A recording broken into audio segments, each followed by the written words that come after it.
विराजो आसन पे। सतगुरु महाराज पधारो आसन में, विराजो आसन पे।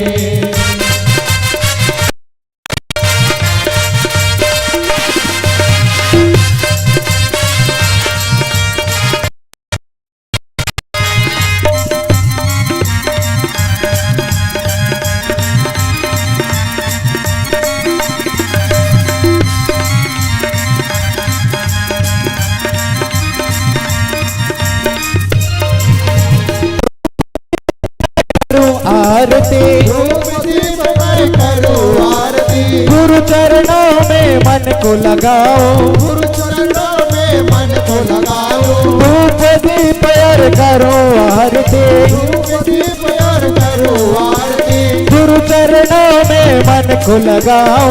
गुरु चरणों में मन को लगाओ। अज कृपा करो महाराज, विराजो आसन पे, पधारो आसन पे।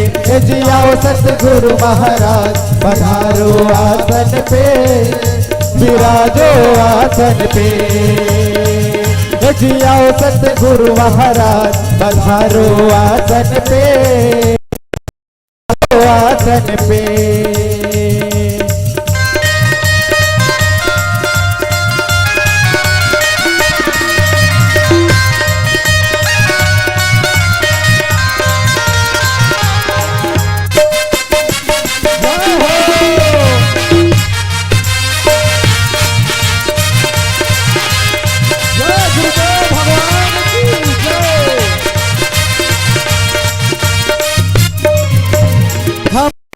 अपनी शरण में लीजिए, हमें गुरु जी अपनी शरण में लीजिए, हमें गुरु जी अपनी भक्ति दीजिए, हमें गुरु जी अपनी भक्ति दीजिए, हमें गुरु जी अपनी शरण में लीजिए, हमें गुरु जी अपनी शरण में लीजिए, हमें गुरु जी अपनी भक्ति दीजिए, हमें गुरु जी अपनी भक्ति दीजिए। भूल करो सब माफ, जय हो, भूल करो सब माफ, पधारो आसन पे, विराजो आसन पे। जियाओ सतगुरु महाराज, पधारो आसन पे, विराजो आसन में, जियाओ सतगुरु महाराज, पधारो आसन में, विराजो आसन पे। जियाओ सतगुरु महाराज, विराजो आसन में, पधारो आसन में, जियाओ सतगुरु महाराज, पधारो आसन में, विराजो आसन पे। बोले परम पूज्य गुरुदेव की जय।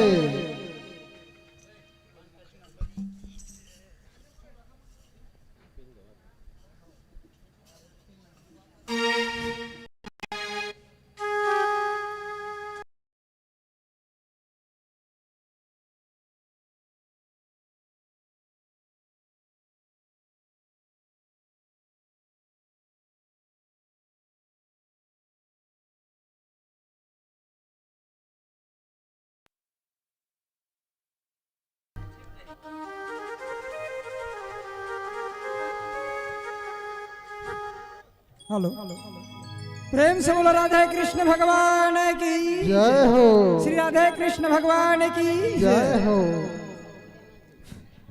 समस्त ग्रामवासी, इस पावन धरा ग्राम कथा के सभी माताएं, बंधुएं, भाई, भक्तजन, आप सभी लोगों को सादर आमंत्रित किया जाता है। प्रति दिवस की तरह आज भी हमारे व्यास महाराज जी मंच पधार चुके हैं, अतः आप सभी लोग यथाशीघ्र श्रीमद् भागवत महापंडाल पर पहुंचने की महान कृपा करेंगे। आइए भक्तों,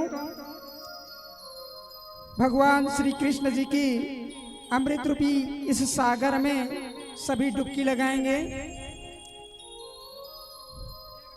पूर्वोक्त कथा अनुसार आज सप्तम दिवस की कथा आप सबके बीच में प्रस्तुत होगा, जिस कथा में आज सुदामा चरित्र का भी उल्लेख होगा, सुंदर मनोरम दृश्य होगा। भगवान सुदामा जी एक ऐसे महान भक्त हैं जिनकी गाथा आज हम सब सुनते आ रहे हैं और उनकी प्रेम रूपी अमर कथा भगवान श्री कृष्ण जी की कृपा से इस संसार में मनोरम बढ़ती ही जा रही है और उन्हीं की प्रेम और सर्वस्व समर्पण भाव की भक्ति आज इस संसार में फैली हुई है।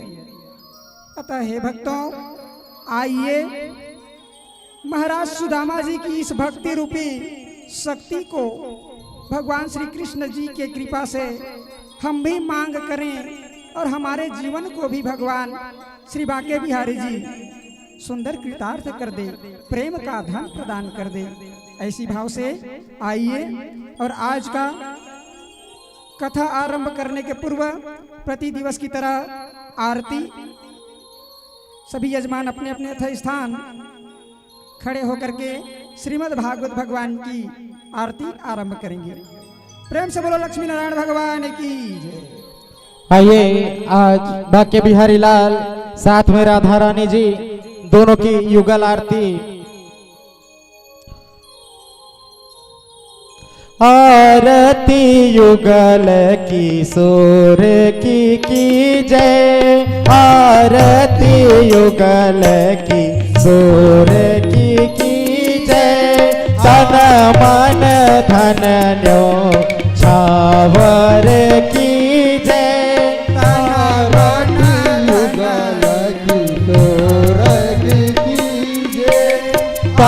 मन धन न्यो आरती युगल किशोर की जय। तन मन धन न्यो छावर की जय, आरती युगल किशोर की जय। तन मन धन न्यो छावर की जय।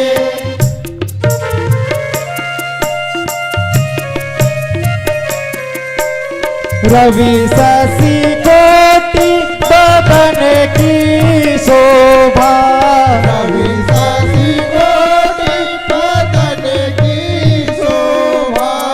ताहि देखी मेरो मन लोभा, ताहि देख मेरो मन लोभा।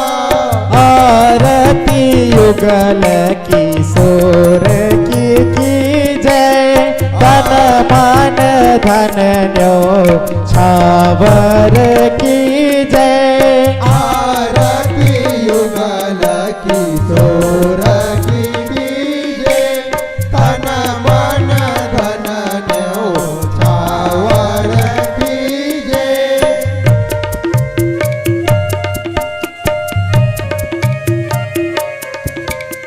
गौर श्याम मुख निरखत लीजय, और श्याम मुख निरखत लीजय। युगल स्वरूप नयन भरी दीजय, युगल स्वरूप नयन भरि लीजय। आरती युगल किशोर की जय। तन मन धन न्यो छावर की जय, आरती युगल किशोर की जय। तन मन धन न्यो छावर की जय। कंचन थाली कपूर की बाती, कंचन थाली कपूर की बाती। हरियाए निर्मल भय छाती, हरियाए निर्मल भय छाती। आरती युगल किशोर की जय, आरती युगल तन मन धन न्योछावर की जय। तन मन धन न्योछावर की जय। आरती युगल किशोर की जय। आरती युगल किशोर की जय। तन मन धन न्योछावर की जय। तन मन धन न्योछावर की जय। तन मन धन न्योछावर की जय। तन मन धन न्योछावर की जय। बोले बाके बिहारी लाल की जय। कर्पूर गौरम करुणावतारम संसार सारम भुजगेन्द्रहारम सदा वसंतम हृदयार वृंदे भवम भवानी सहितम नमामि। भवम भवानी सहितम नमामि। त्वमेव माता च पिता त्वमेव त्वमेव बन्धुश्च सखा त्वमेव त्वमेव विद्या द्रविणं त्वमेव त्वमेव सर्वं मम देव देव त्वमेव सर्वं मम देव देव त्वमेव सर्वं मम देव देव। बोल बाके बिहारी लाल की जय। हरिओम। राधे राधे। आइए भक्तों, अब सभी भक्तजन अपने अपने यथा स्थान विराजमान करके आज की सप्तम दिवस की कथा में प्रवेश करेंगे। महाराज जी श्री व्यास नारायण महाराज जी हम सभी भक्तों को बहुत ही सुंदर अमृत वाणी से भाव विभोर करते हुए भगवान श्री कृष्ण बिहारी लाल की कथा हमें पूर्ण विस्तार रूप से सुना रहे हैं। ऐसा लग रहा है जैसे कि मानो हम इस ग्राम कैथा में न रह करके भगवान वृंदावन धाम हम पहुंचे हुए हैं और साक्षात भगवान श्री कृष्ण की छवि और उनकी लीला अपने आंखों के सामने हम देख रहे हैं। ऐसा अनुभव हम सबको मिल रहा है और इसी प्रकार से भगवान श्री राधे रानी सरकार की कृपा हम पर बनी रहे। भगवान श्री बांके बिहारी जी की इस मनोरम दृश्य और समस्त अमृतमयी कथा को आरंभ करने हैं तो प्रति दिवस की तरह आज भी हम व्यास महाराज जी से आग्रह करते हैं कि हम सभी भक्तों को, श्रोताओं को भगवान बांके बिहारी जी की कथा, श्री भागवत महात्म कथा इत्यादि सुना करके अमृतमय धारा बहा करके हम सभी भक्त वृंदों को आनंदित कर भगवान की कृपा हमें प्रदान कराए। प्रेम से बोलो लक्ष्मी नारायण भगवान की जय। उमा महेश्वर भगवान की जय। बोलो श्री आनंद कंद परमानंद भगवान की जय। बोलो व्यास नारायण भगवान की जय। व्यासपीठ भगवान की जय। बांके बिहारी लाल की जय। श्रीमद् भागवत महापुराण की जय। राधे राधे राधे राधे राधे राधे राधे राधे राधे राधे राधे राधे जय जय श्री राधे जय जय श्री राधे। बोलिए बांके बिहारी लाल की जय। आइए एक और आरती तुलसी महारानी जी की।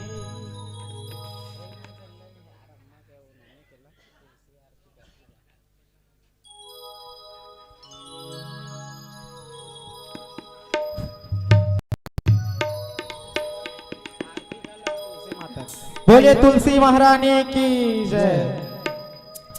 वृंदा वृंदावनी विष्णु विष्णु पूजिता विश्व पावनी पुष्प सारानंदने च तुलसी कृष्ण जीवनी। बोले तुलसी मैया की जय। हे तुलसी मैया वरदान दे मां, हरा भरा रहे मेरो घर अंगना। पूर्ण करो मैया मेरी मनोकामना, पूर्ण करो मैया मेरी मनोकामना।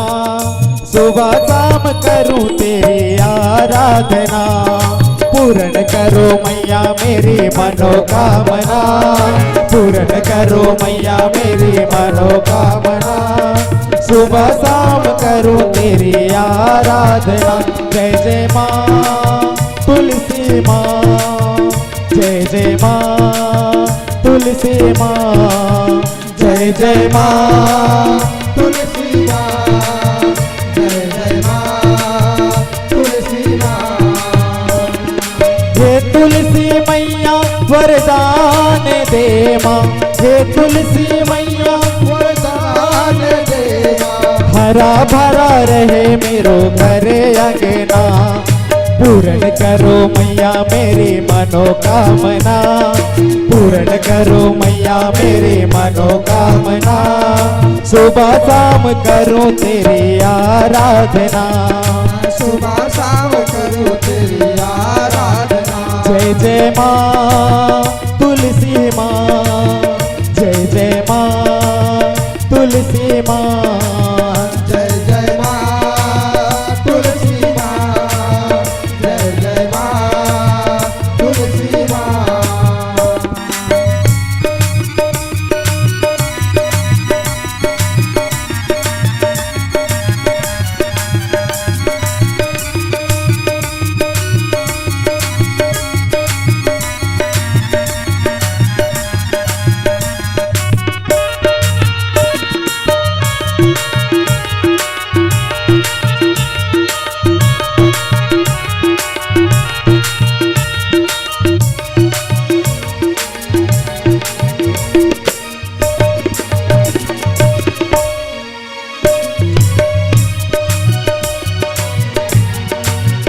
तेरी महिमा वेद बखानी संत मुनि सब कहते। तेरी महिमा वेद बखानी संत मुनि सब कहते। जिसने भी तेरी पूजा की है मन इच्छा फल मिलती। जिसने भी तेरी पूजा की है मन इच्छा फल मिलती है। हे तुलसी मैया वरदान दे माँ, हे तुलसी मैया वरदान दे माँ, हरा भरा रहे मेरो घर अंगना। पूर्ण करो मैया मेरी मनोकामना, पूर्ण करो मैया मेरी मनोकामना। सुबह शाम करूं तेरी आराधना, सुबह शाम करूं तेरी आराधना। जय जय माँ तुलसी माँ, जय जय माँ तुलसी माँ, जय जय माँ तुलसी माँ, जय जय माँ तुलसी माँ, जय जय माँ तुलसी माँ, जय जय माँ तुलसी माँ, जय जय माँ तुलसी माँ, जय जय माँ तुलसी माँ। बोलिए तुलसी महारानी की जय, बोले बांके बिहारी लाल की जय जय हो। तुलसी माँ पर पुष्प अर्पण करते हुए प्रणाम करेंगे। बोलिए तुलसी मैया की जय। ओम मह्यम प्रसीद जननी सर्व सौभाग्यवर्धिनी आदि व्याधि हरे देवी तुलसी त्वाम नमाम्यहम्। त्वयाहीनं महाभागे समस्तं कर्म निष्फलं हतस्य नो मे त्वां देवी प्रसीद वरदा भव। प्रेम से बोलो तुलसी महारानी की जय। आइए भक्तों, अब हम महाराज जी के श्री चरणों में सुंदर नतमस्तक हो ये निवेदन करते हैं कि आज सप्तम दिवस की कथा हम सभी भक्त वृंदों को सुनाकर धन्य धन्य हमारा भाग प्रदान करे। शुरू हो रही है कथा भागवत की, शुरू हो रही है कथा भागवत की, शुरू हो रही है कथा भागवत की, शुरू हो रही है कथा भागवत की। राधा किशन की पावन धारा में, राधा किशन की पावन धारा में हो जाओ शामिल पावन कथा में, शुरू हो रही है कथा भागवत की, शुरू हो रही है कथा भागवत की।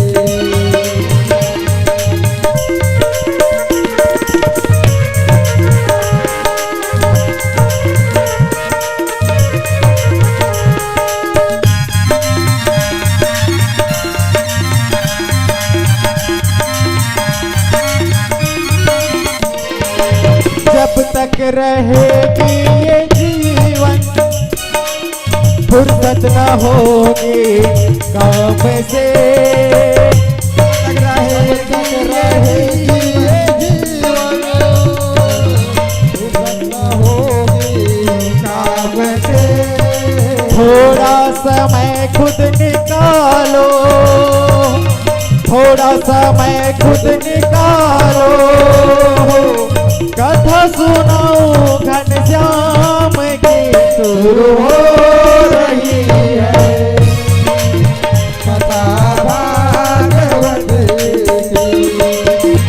शुरू हो रही है कथा भागवत की, शुरू हो रही है कथा भागवत की।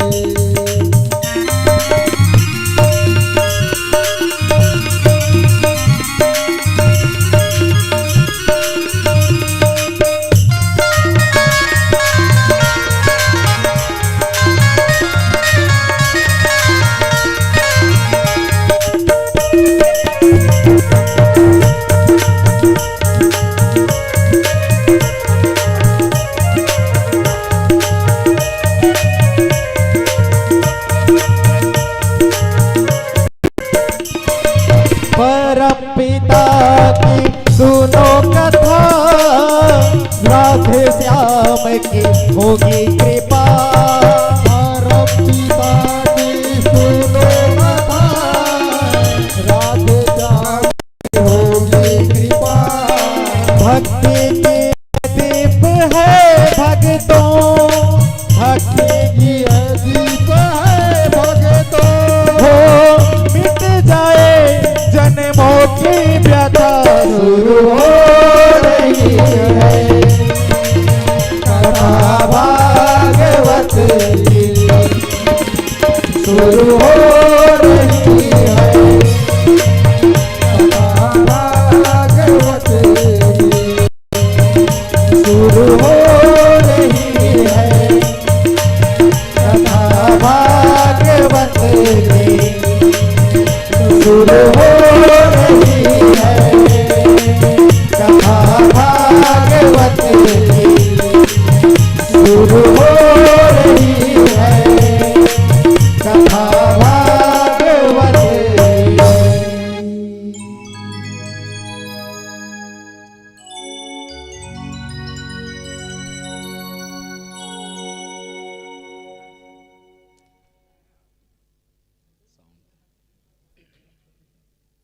राधे राधे।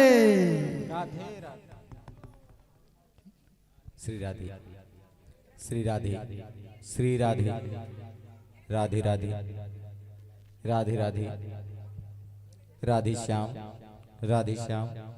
जय श्रीमन्नारायण जय श्रीमन्नारायण।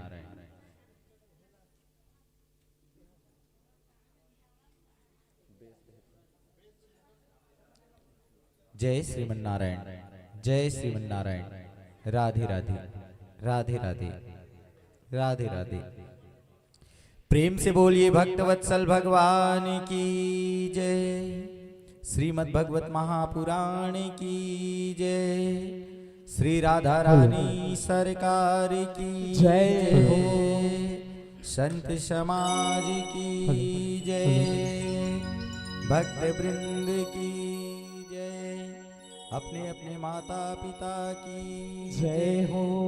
ग्राम देवता की जय हो। सद्गुरुदेव भगवान की जय हो। प्रेम से बोलिए जय जय श्री राधे श्याम। हरि ओम। स्वस्ति श्री गणेशाय नमः। स्वस्ति श्री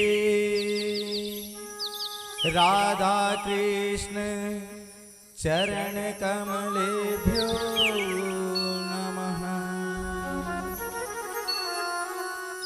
स्वस्ति श्री सद्गुरुदेव चरण कमलेभ्यो नमः। स्वस्ति श्री माता पितृ चरण कमलेभ्यो नमः।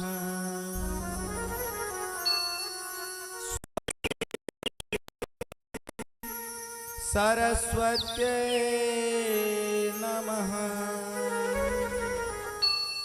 स्वस्ति श्री कुल देवताभ्यो नमः। लंबोदरं परमसुन्दरमेकदन्तम्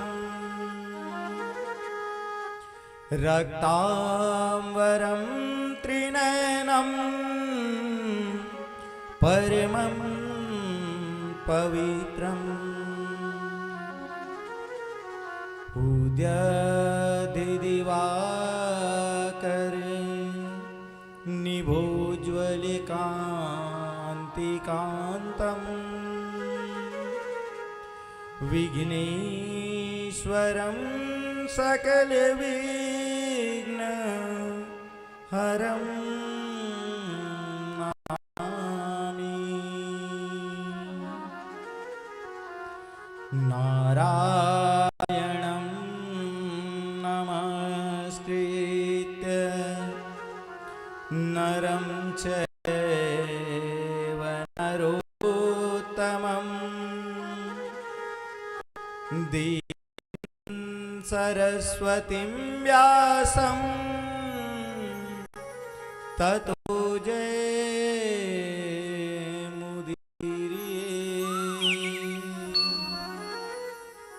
राधा राधा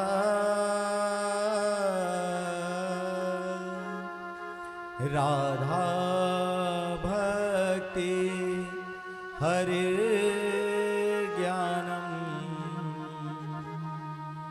ताच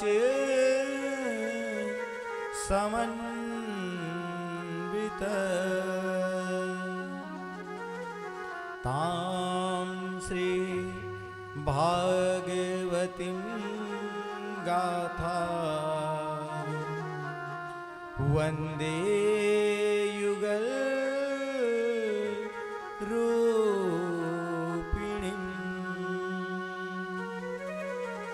मुखं करोति वाचालं पंगुं लङ्घयते गिरिं यदि कृपातमहं वन्दे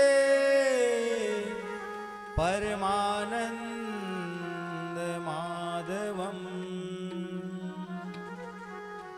बुद्धिहीन तनु जानिके सुमिरौ पवन कुमार बल बुद्धि विद्या देहु मोहि हरऊं कलेश विकार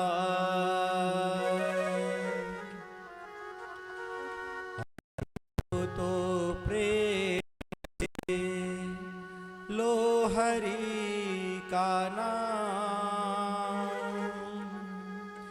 सब भक्तों को दास का जय जय राधा श्याम जय जय राधा श्याम जय जय राधा श्याम।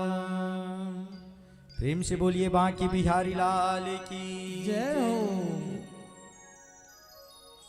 परंपरा पर अखिलेश्वर अकारण करुणा वरुणालय भक्तवांछा कल्पतरु तड़िद्युत विनिंदित पीताम्बरधारी श्री बाल कृष्ण लाल की वांग्मय प्रतिमूर्ति श्रीमद् भगवत महापुराण वृषभान दुलारी श्री राधा रानी के चरणों में इस दास का प्रणाम। आए हुए संत वृंद भक्तजन माताएं आप सभी को इस व्यासपीठ की ओर से जय जय श्री राधे जय जय श्री राधे जय जय श्री राधे श्याम। भक्तों बड़ा ही सुंदर भगवान श्री बांके बिहारी लाल जी की पावन अमृतमय कथा जिसका रसपान हम कर रहे हैं। आज सप्तम दिवस की कथा सप्तम सोपान जहां पर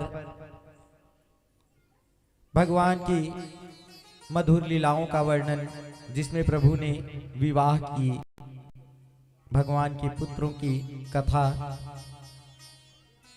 भगवान के परम मित्र श्री सुदामा जी की कथा इन सब चरित्रों को सुनने से पूर्व अपनी आत्मा में भगवान के प्रति अनन्य भक्ति और उनके प्रति प्रेम के लिए आइए हम अपनी मन आत्मा और वाणी को शुद्ध करते हुए भगवत नाम संकीर्तन का आश्रय लें। तत्पश्चात आज की संपूर्ण चरित्रों का रसपान करेंगे। आइए मेरे साथ आज भगवान के मधुराष्टक का गान करते हैं। तत्पश्चात आज की कथा में प्रवेश करेंगे। प्रेम से बोलिए बांके बिहारी लाल की जय।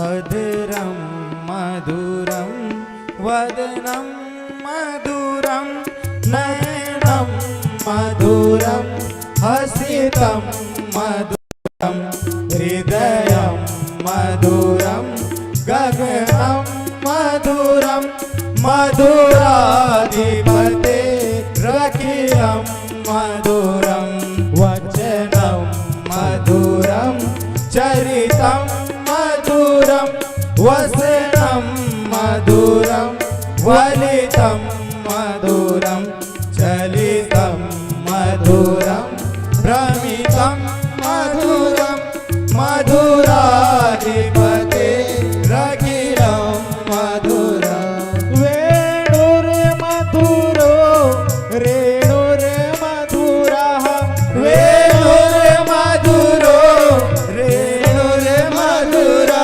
पाणिर्मधुरः पादौ मधुरः नेत्रं मधुरं सख्यं मधुरं मधुराधिपते रखिलं मधुरं गीतं मधुरं पीतं मधुरं भुक्तं मधुरं सुप्तं मधुरं रूपं मधुरं तिलकं मधुरं मधुराधिपते रखिलं मधुरं करणं मधुरं तरणं मधुरं करणं मधुरं तरणं मधुरं हरणं मधुरं रमणं मधुरं वमितं मधुरं समितं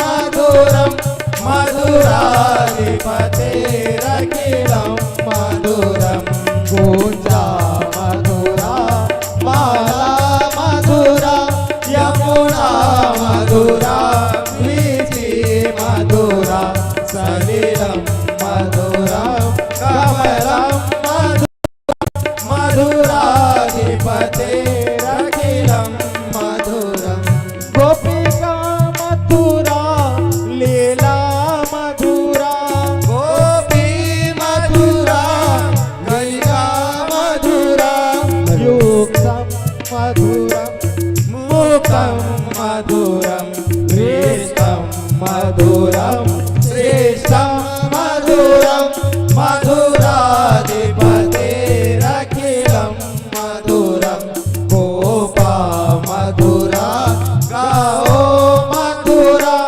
यश्चिर्मधुरा श्रेष्ठिर्मधुरा दलितं मधुरं फलितं मधुरं मधुराधिपते रखिलं मधुरम् अधरं मधुरं वदनं मधुरं नयनं मधुरं हसितं मधुरं अधरं मधुरं वदनं मधुरं नयनं मधुरं हसितं मधुरं नयनं मधुरं हसितं मधुरम्। बोले बांके बिहारी लाल की जय जय श्री राधे श्याम। जय जय श्री राधे श्याम। आइए आज सप्तम दिवस की कथा में प्रवेश करें। भक्तों, प्रभु के विभिन्न लीलाओं का श्रवण रसपान हमने किया 6 दिवस की कथा में। इन 6 दिवस में हमने अनेकों चरित्रों का रसपान किया, जिसमें संतों के बारे में बताया गया, भक्तों के बारे में बताया गया, मनुष्य के कर्मों के बारे में बताया गया कि मनुष्य की कर्म कैसे होने चाहिए, कैसे उसे उस कर्म का फल प्राप्त होता है। भगवान के 24 अवतारों की कथा हमने श्रवण की। भगवान के अवतार कब कब कैसे कैसे हुए, भगवान ने कौन कौन सी लीलाएं की, इन सब कथा का रसपान हमने किया। अनेक भक्तों के चरित्र आए, ध्रुव जी की, प्रहलाद जी के, जड़ भरत जी की। इन कथाओं से हमें जीवन में कैसे भगवत प्राप्ति की प्रेरणा मिलती है, कैसे हमें भगवान प्राप्त हो सकते हैं, इन सब की शिक्षा इन कथाओं से मिली।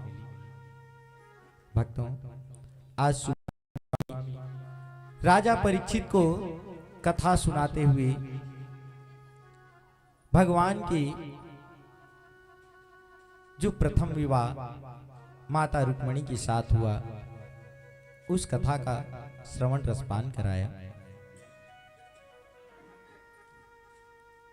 आज सप्तम दिवस की कथा में हम श्रवण करेंगे कि प्रभु के 16,108 जो पटरानियां हुई, तो उनसे प्रभु का विवाह कैसे हुआ, इन सब चरित्रों का रसपान आज की कथा में होगा। भक्तों, प्रभु का चरित्र सुनते हुए, प्रभु का गुण गाते हुए आज छठवां दिवस भी बीत गया।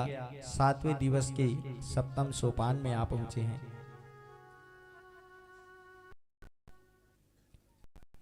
यह प्रभु की लीला है। इससे पहले जब कथा प्रारंभ नहीं हुई थी, मन में एक चिंता लगी रहती थी। किन सप्त दिवस की कथा में प्रभु के चरित्र को सुनने को तो मिलेगा, लेकिन कैसे यह कथा हो पाएगी?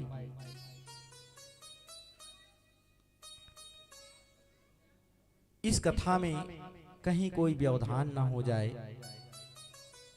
अनेक प्रकार के तर्क दिमाग में आ रहे थे। लेकिन यह तो गोविंद की कृपा है जो कि आज हम सप्तम दिवस की कथा में प्रवेश कर रहे हैं। भक्तों, ठाकुर जी के निमित्त यदि आप कुछ कार्य करते हैं, ठाकुर जी का पुण्य फल आपको अवश्य प्रदान करते हैं। आइए यही कामना करते हुए कि हे गोविंद, हम आपकी शरण में हैं। प्रभु, हम तन मन धन आपको अर्पित करते हैं। हे प्रभु, हमारे जाने अनजाने किए हुए अपराधों को क्षमा करते हुए अपने शरण में लीजिए। हे नाथ, हम पर कृपा करिए। आपकी कथा का श्रवण रसपान जो भी करे, आपकी भक्ति जो पावे, प्रभु आप उन सब भक्तों का कल्याण करें। इसी भाव के साथ प्रेम से बोलिए भागवत भगवान की जय, बाल कृष्ण लाल की जय, सांवरी सरकार की जय। जय जय श्री राधे, जय जय श्री राधे, जय जय श्री राधे, जय जय श्री राधे, जय जय श्री राधे श्याम, श्री राधे श्याम। भक्तों, सुखदेव स्वामी जी राजा परीक्षित जी से कहते हैं कि राजन, भीष्म की पुत्री रुक्मणी माता से भगवान द्वारिकाधीश का विवाह हुआ। माता रुक्मणी स्वयं लक्ष्मी स्वरूपा है। राजन, जो भी माता लक्ष्मी को यदि अपने घर में रखना चाहता है तो उसके लिए एक ही उपाय है। यदि आप चाहते हो कि आपके घर में माता लक्ष्मी सदैव वास करे, अन्न धन लक्ष्मी आपके घर में विराजमान रहे, तो उसके लिए प्रयत्न करो कि आप ज्यादा से ज्यादा ठाकुर की सेवा कर सको।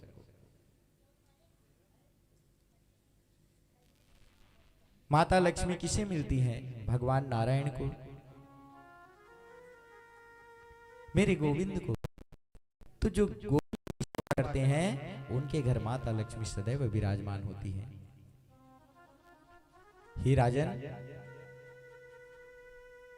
धन का हेतु धर्म होना चाहिए, धर्म का हेतु धन नहीं। यदि आपके पास धन है तो प्रयत्न करें कि वह धन सत्कर्म में ज्यादा खर्च हो। सत्कर्म में किया गया खर्च आपको पुण्यदायी बनाता है और आपके पुण्यों से ही गोविंद आपके ऊपर अनुग्रह करते हैं और आपके घर माता लक्ष्मी का वास होता है। प्रेम से बोलो बाके बिहारी लाल की जय हो। भक्तों, दान धर्म में भीष्म पितामह भी युधिष्ठिर जी से इसी बात को किए थे कि राजन, आज से तुम राजा बन गए हो। अब राजा बनने के बाद तुम्हारे राज्य में जो भी धन तुम्हें मिले, चाहे वो कर के रूप में मिले, कभी भी उस धन पर अपना आधिपत्य मत जमाना। क्यों? क्योंकि यदि तुम धन पर अपना अधिकार जमाओगे, धन को अपना मानोगे, तो वह धन तुम्हें छोड़कर चली जाएगी। क्यों? क्योंकि धन तो माता लक्ष्मी स्वरूपा है, और माता लक्ष्मी वही होती है जहां सर्वस्व नारायण को समर्पित हो। युधिष्ठिर, आज से तुम जो भी कार्य करो तो ऐसा कार्य करना जिसमें अपनी प्रजा का हित हो। धन का खर्च करो तो वही करो जहां पर धर्म हो। सुखदेव जी महाराज आज सप्तम दिवस की कथा में राजा परीक्षित को यही समझा रहे हैं कि राजन, माता लक्ष्मी नारायण को प्रिय है, अतः कोई भी धर्म कार्य हो तो आप उसमें दान करो, संतों की सेवा करो, ब्राह्मणों की सेवा करो, ब्राह्मण भोज कराओ, उनको दान करो।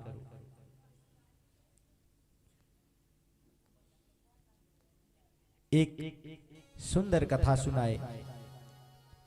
एक बार क्या हुआ, एक राजा था। राजा बड़ा जिज्ञासु,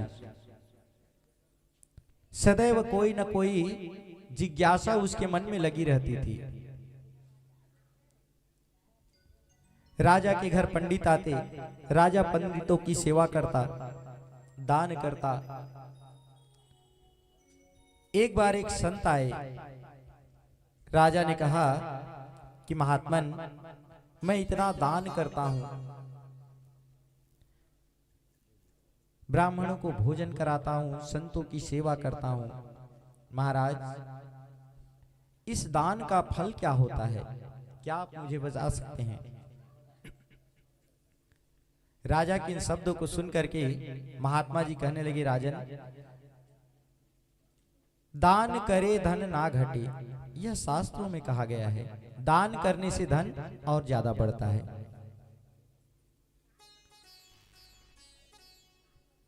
राजा को इस बात पर पूर्ण विश्वास नहीं हुआ। कहने लगे कि महाराज, दान करने से धन कैसे नहीं घटेगा? भाई, आपके जेब में अगर 1000 रुपए है, मंदिर में जाओगे, 100 रुपए का उसमें भोग प्रसाद ले लिए, तो 1000 में से 100 तो घट गया ना।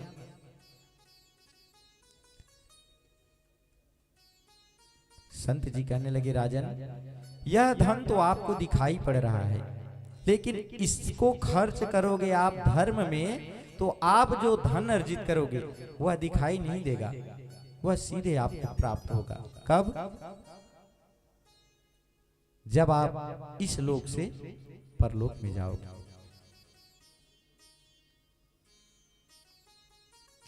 राजा पूछने लगा, महाराज, मरने के बाद क्या होता है?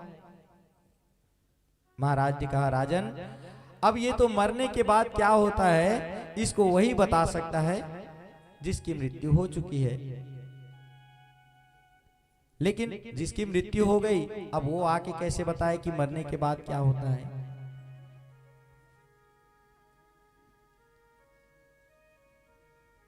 राजा के मन में इतनी ज्यादा जिज्ञासा जाग गई कि अब तो मैं इसको सिद्ध करके रहूंगा, इसको जान के ही रहूंगा कि मरने के बाद क्या होता है।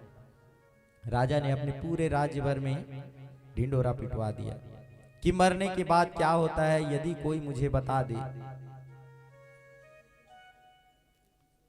तो मैं उसे मुंह मांगा इनाम दूंगा। अब इस चीज को बताने के लिए मरने के लिए कौन तैयार हो? भाई, धन तो तब काम आएगा जब आप जीवित रहो, मरने के बाद वह धन किस काम का?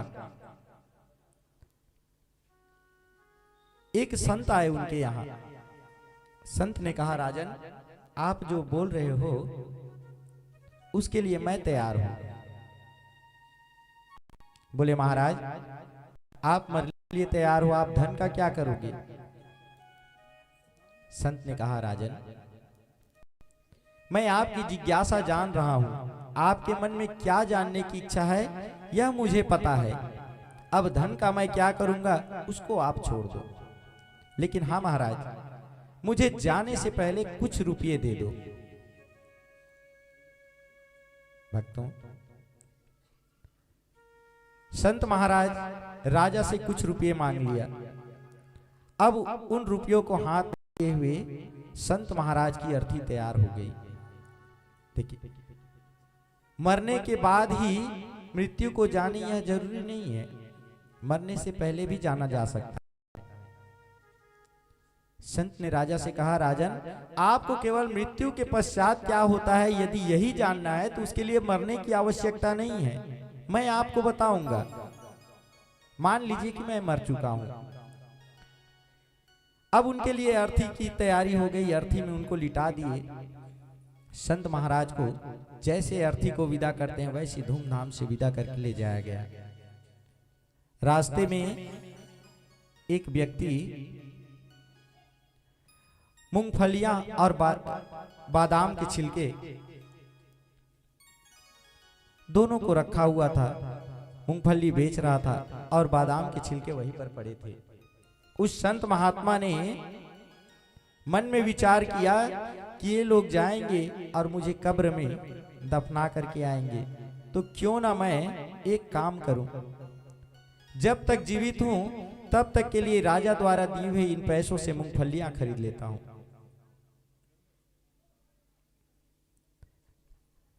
अब उस व्यक्ति ने मूंगफली खरीद ली। उस संत ने चलते चलते जा रहे थे तो उस संत का एक चेला आ गया। बोले कि महाराज, आप जा रहे हैं, जाते समय कुछ देते जाइए। संत महात्मा ने मूंगफली उनको दे दी। अब उनके पास क्या बच गया? बादाम का छिलका, बस बादाम का छिलका बचा है। लेकर के गए। महाराज, जो अपने खाने के लिए रखा था वही मूंगफली का दाना उसने अपने चेले को दे दिया। अंत समय में यह उसका दान बन गया। अब गए, उसको मिट्टी से दफन कर दिए। बोले, महाराज, मिट्टी से आप दफन तो कर रहे हो, कम से कम एक छोटा सा छेद कर दिए रहना जहां से मैं श्वास ले सकूं। छोटा सा उनके श्वास लेने के लिए छेद कर दिए। भक्तों, सब घर आ गए। रात्रि जब हुई, अर्धरात्रि के समय एक नाग उस बिल में घुसने का प्रयत्न करने लगा। उस कब्र के उस बिल में जहां पर उसके लिए श्वास लेने के लिए छेद किया गया है, वही वह श्वास प्रवेश कर रहा था। संत महाराज ने देख लिया कि यह सांप इस बिल में प्रवेश कर रहा है, अर्थात यह इस कब्र में आएगा, और यदि यह इस कब्र में आ गया तो मैं अभी मृत्यु को प्राप्त हो जाऊंगा। जो राजा ने कहा है कि मृत्यु के बाद क्या होता है और दान धर्म का क्या फल प्राप्त होता है, यह बताने से पहले ही मैं मर जाऊंगा, तो अब करूं तो करूं क्या? अब कब्र में उसको कुछ मिला तो नहीं। अचानक याद आई कि मैं बादाम के छिलके रखा हूं। भक्तों, उसी बादाम के छिलके से रात भर वह उस बिल को रोकता रहा, सांप को उस बिल में प्रवेश करने से रोकता रहा। प्रातः हुई, जब राजा उनके पास आए, कब्र खोदी गई, महाराज जी को निकाला गया। महाराज जी निकलते ही बोले कि मेरे गोविंद ने आज मुझे बता दिया कि मरने के बाद क्या होता है और दान का पुण्य क्या होता है। राजा बड़े आश्चर्यचकित हुए। महाराज, हमें भी तो बताइए क्या होता है।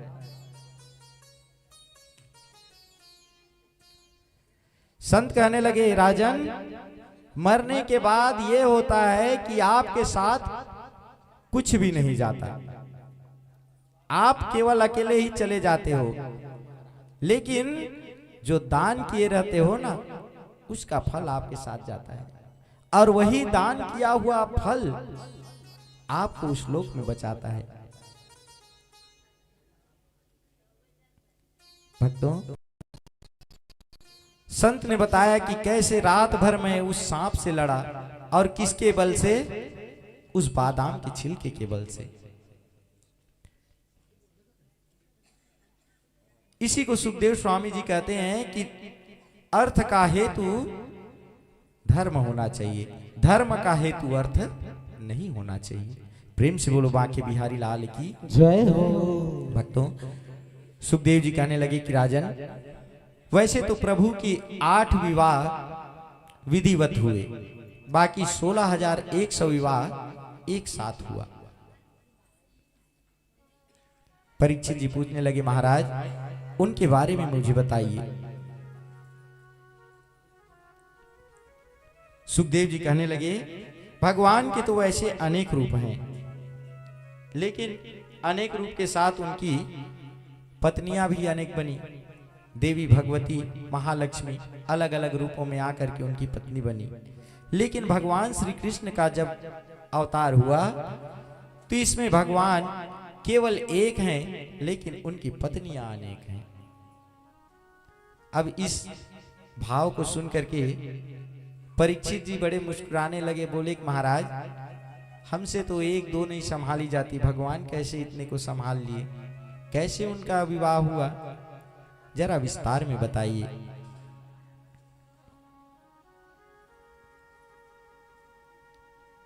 सुखदेव स्वामी कहने लगे, राजन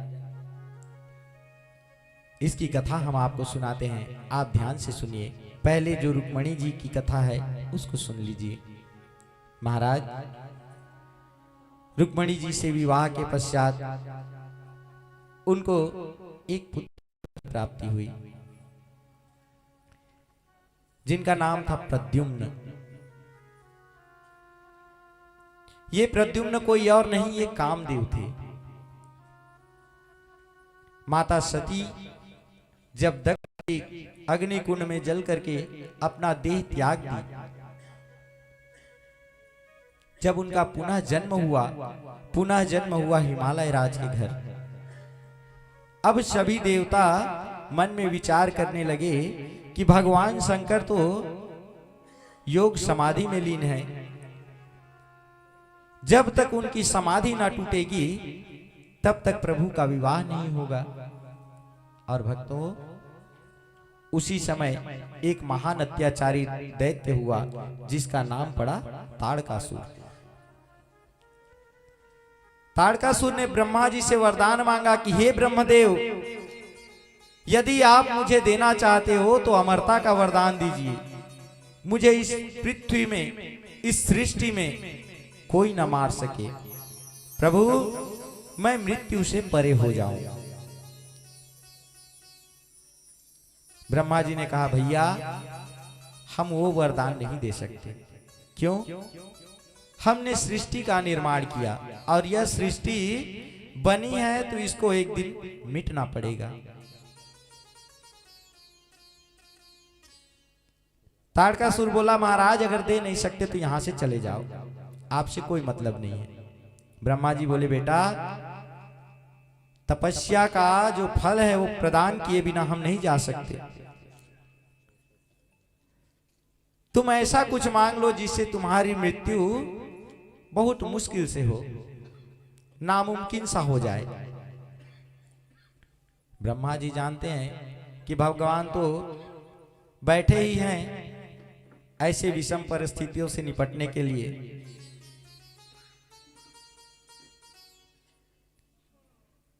ब्रह्मा जी ने कहा कि बेटा तुम चाहे जो मांगो, बस अमरता हम नहीं दे सकते। तारकासुर ने मांगा, महाराज ठीक है, अगर आप नहीं दे सकते तो मुझे एक वरदान दे दो। क्या? तो मुझे शिव पुत्र से मृत्यु मिले।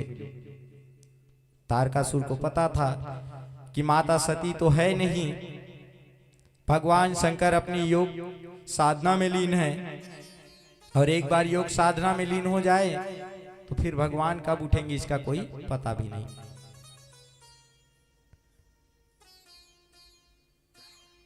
भगवान शंकर से वैसे भी कोई विवाह करने वाला नहीं है। यही विचार करके तारकासुर ने वरदान मांग लिया कि मेरी मृत्यु हो तो शिव पुत्र के हाथ में हो। भक्तों, अब तारकासुर वरदान पा करके सब देवताओं को, ऋषियों को, सबको परेशान करने लगा।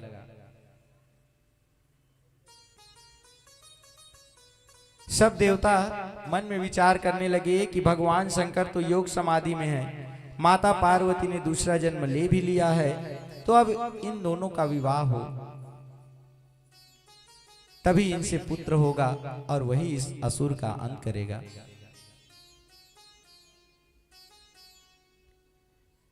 तो भगवान की समाधि टूटे कैसे? सब प्रभु के पास गए। प्रभु कहने लगे कि आप कामदेव जी को भेजिए। कामदेव जी जा करके प्रभु की समाधि करेंगे।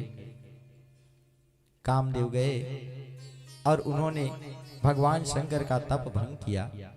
भगवान शंकर का तप भंग हुआ तो उनकी क्रोधाग्नि में कामदेव जल करके भस्म हो गए थे। भक्तों, वही कामदेव आज त्रेता युग में भगवान श्री कृष्ण के पुत्र बनकर के आए हैं। कामस्तु वसो देवांशो दग्ध प्राग रुद्रमन्युना देहोपपत्तये भूयस्मेव प्रपद्यते।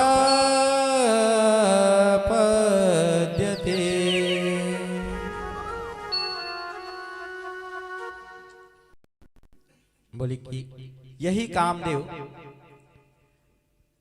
आज भगवान के घर पुत्र के रूप में पधारे हैं। भक्तों, कामदेव का जन्म शंबरासुर के नाश के लिए हुआ था। कामदेव का जैसे ही जन्म हुआ, शंबरासुर आया और उसका हरण करके ले गया, समुद्र में लेकर के फेंक दिया। समुद्र में उसे एक मछली आकर के निगल गई। वही मछली शंबरासुर के ही रसोइये को जाल में फंसी मिली। रसोइया, उसकी पत्नी की कोई संतान नहीं थी। बड़ा ही आनंदित हुआ। महाराज को जाकर के दिखाए। महाराज भी बड़े आनंदित हुए, बोले कि तुम ही अपना बेटा समझ के इसको लालन पालन करो। वही उसकी लालन पालन हुई। भक्तों, इधर माता रुक्मणी बड़ी दुखी हो गई। कहने लगी कि प्रभु, मुझे जो पुत्र की प्राप्ति हुई वह पुत्र उसका भी हरण हो गया, अब मैं क्या करूं? प्रभु कहने लगे, रुक्मणी, तुम तो स्वयं लक्ष्मी स्वरूपा हो। यदि तुम ही ऐसी भाव मन में लाओगी तो इस जगत को ज्ञान कैसे मिलेगा, इस जगत को शिक्षा कैसे मिलेगी? देवी, तुम तो जानती हो असुरों का नाश करने के लिए हमें कितनी लीलाएं करनी पड़ती है। माता भगवती महालक्ष्मी प्रभु के इस वचन को सुन करके अपने हृदय में धीरज धारण की। भक्तों, आज शंबरासुर के वध के लिए प्रद्युम्न को मायावी विद्या द्वारा बड़ा किया गया।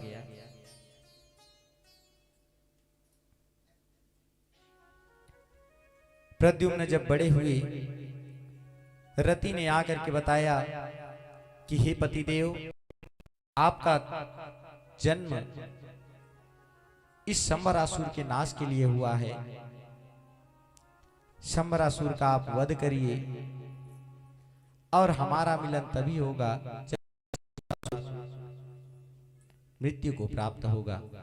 भक्तों, देवी रति के बात को सुनकर के प्रद्युम्न शंबरासुर से युद्ध किए और युद्ध में शंबरासुर का विनाश हुआ। प्रेम से बोलिए भक्तवत्सल भगवान की जय हो। सुखदेव जी कहते हैं कि राजन, द्वारिका में आकर के इनका सुंदर विवाह हुआ। सुखदेव स्वामी कहने लगे, राजन, अब आप भगवान की विवाह की कथा सुनो। एक सहस्त्रजीत नाम का व्यक्ति जो बड़ा ही धनवान था, द्वारिका में निवास करता था। सूर्य देवता के परम भक्त थे। प्रतिदिन प्रातः उठ करके सूर्य देवता को अर्घ्य देते, दान देते। भगवान सूर्य देव उनकी इस भक्ति से प्रसन्न हुए और प्रसन्न होकर के उन्हें एक मणि प्रदान की, श्यावंतक मणि। इस मणि की खास विशेषता थी कि रोज यह 8 मन सोना प्रदान करती थी। भक्तों, एक दिवस की बात है, द्वारिका के जो वासी थे, द्वारिका में रहने वाले थे, जब उनको पता चला कि सत्रजीत भर भर के दान लुटा रहा है, सबको दान दक्षिणा करके प्रसन्न कर रहा है, संतों की सेवा में लगा है,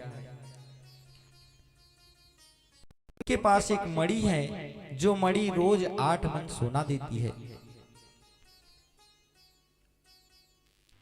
भगवान द्वारिकाधीश के पास गए, कहने लगे कि प्रभु, सत्रजीत आज आपसे बड़ा दानी बन गया है। भाई, उसके घर सोने का खजाना जो आ गया है। महाराज, धीरे धीरे उसको अहंकार आ रहा है। आप एक काम कीजिए, ऐसी धरोहर राज्य में ही शोभा देती है, राजमहल में इसका शोभा है। महाराज, आप उसे अपने यहां मंगा लीजिए। भगवान बोले, भैया, कोई अपना धन भला किसी दूसरे को क्यों देगा? अब वह उसकी संपत्ति है। सत्रजीत ने भगवान सूर्य देव की पूजा करके उसे प्राप्त की है, उसे मांगना उचित नहीं है। अब यह बात राजभवन में हुई, लेकिन पता चल गया सत्रजीत को। सत्रजीत के मन में यह भाव हो गया कि आज मैं इस सोने का उपयोग दान धर्म कर्म में कर रहा हूं, तो भी इनको आंखों में खटक हो रही है। अभी तो महाराज ने मना कर दिया कि मैं उसे मांगूंगा नहीं, उसे लूंगा नहीं करके, लेकिन कब उनका लालच जाग जाए और वो मेरा श्यावंतक मणि ले जाए। भक्तों, सुखदेव स्वामी कहते हैं कि राजन, कोई भी शक्ति यदि किसी को प्राप्त होती है ना, तो उसके साथ एक जिम्मेदारी आ जाती है। यदि योग्य व्यक्ति को शक्ति प्राप्त हो तो वह व्यक्ति उसका सदुपयोग कर लेगा, लेकिन अयोग्य व्यक्ति को यदि उसी चीज को दे दिया जाए तो उसके साथ साथ उसके भीतर अहंकार भी आ जाता है। अब ऐसी मणि जो रोज सोना उगले, तो उसके साथ तो सोने वाले जो सोना उसको मिल रहा है, उस सोने वाले व्यक्ति को अहंकार तो आएगा। सत्रजीत मन में विचार करने लगा कि आज मेरे इस दान धर्म से द्वारिकाधीश को जलन हो रही है। देखिए, भगवान पर सीधा उनका आरोप लग रहा है, इनको जलन हो रही है।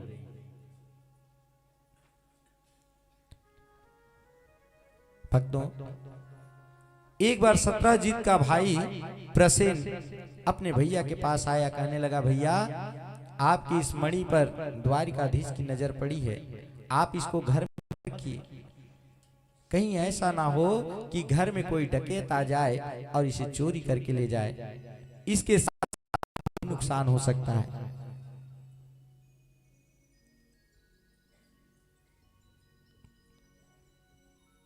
सत्रजीत अपने भाई के इस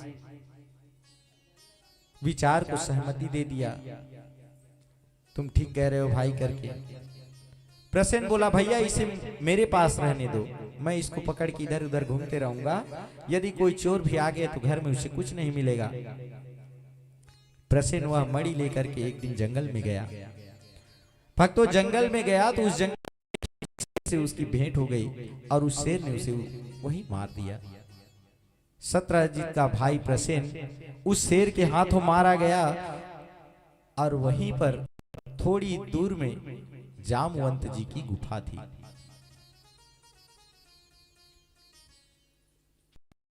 मारा गया, मणि वहीं पर थी।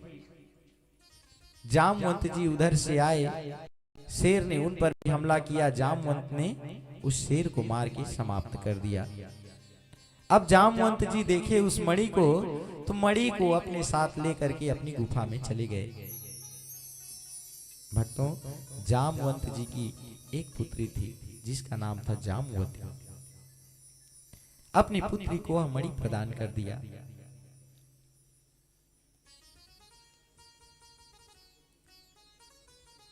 जामवंत जी अपने कामों में लीन हो गए।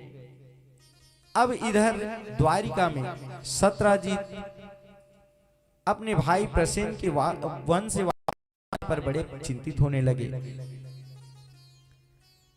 2 दिवस बीत गए। 2 दिवस बीतने के बाद भी जब उनके भाई का कोई पता नहीं चला, तो सत्यजीत मन में विचार करने लगा कि मेरा भाई मणि लेकर गया था और द्वारिकाधीश को यह बात पता चल गई होगी, तो उन्होंने उसे मरवा दिया और मणि अपना लेकर के चले गए। भक्तों, यदि आप किसी की प्रशंसा करते हो तो वह प्रशंसा उसको बहुत देर बाद सुनाई पड़ती है।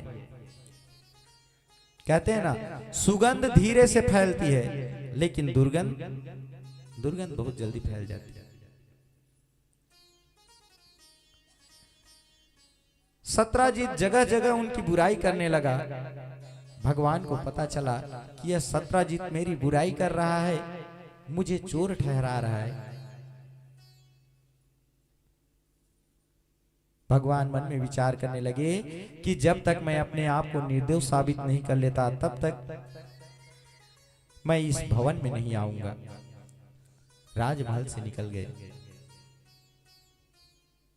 2-4 सैनिकों को साथ में लेकर के भगवान सत्यजीत की खोज में निकल गए और उसी वन में जा पहुंचे जहां सत्यजीत शेर के हाथों मारा गया था। सत्यजीत के कपड़े, उसकी तलवार जब भगवान को मिला, भगवान सोचने लगे कि यहाँ पर जरूर कुछ ऐसा हुआ है जिससे कि सत्यजीत मारा गया। भगवान चलते चलते उसी गुफा के समीप पहुंच गए जहां पर जामवंत जी रहते थे। भक्तों, भगवान अपने सैनिकों को गुफा के द्वार पर ही खड़े कर दिए और स्वयं भीतर चले गए। सुखदेव जी कहते हैं कि राजन, यह भी प्रभु की ही लीला है। परीक्षित जी दोनों हाथ जोड़ करके पूछने लगे, महाराज ये कैसी लीला है? बोले कि राजन, ये जामवंत कोई और नहीं, ये प्रभु के अनन्य भक्त हैं। ये द्वापर युग में अभी आए हैं, द्वापर युग में अभी हैं। ये त्रेता युग से द्वापर युग तक केवल प्रभु की प्रतीक्षा में है।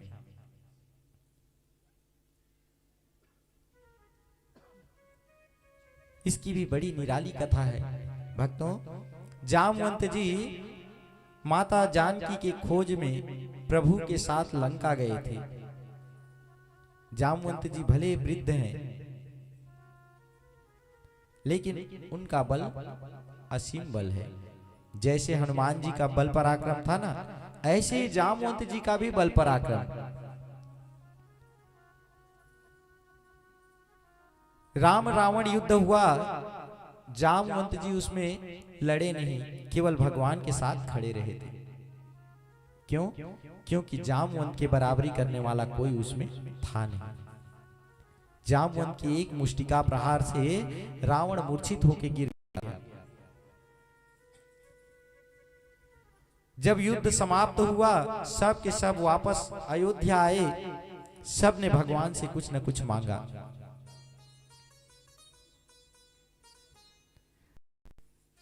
सबको भगवान कुछ न कुछ प्रदान किए। जब जामवंत जी की बारी आई तो जामवंत जी ने कहा, महाराज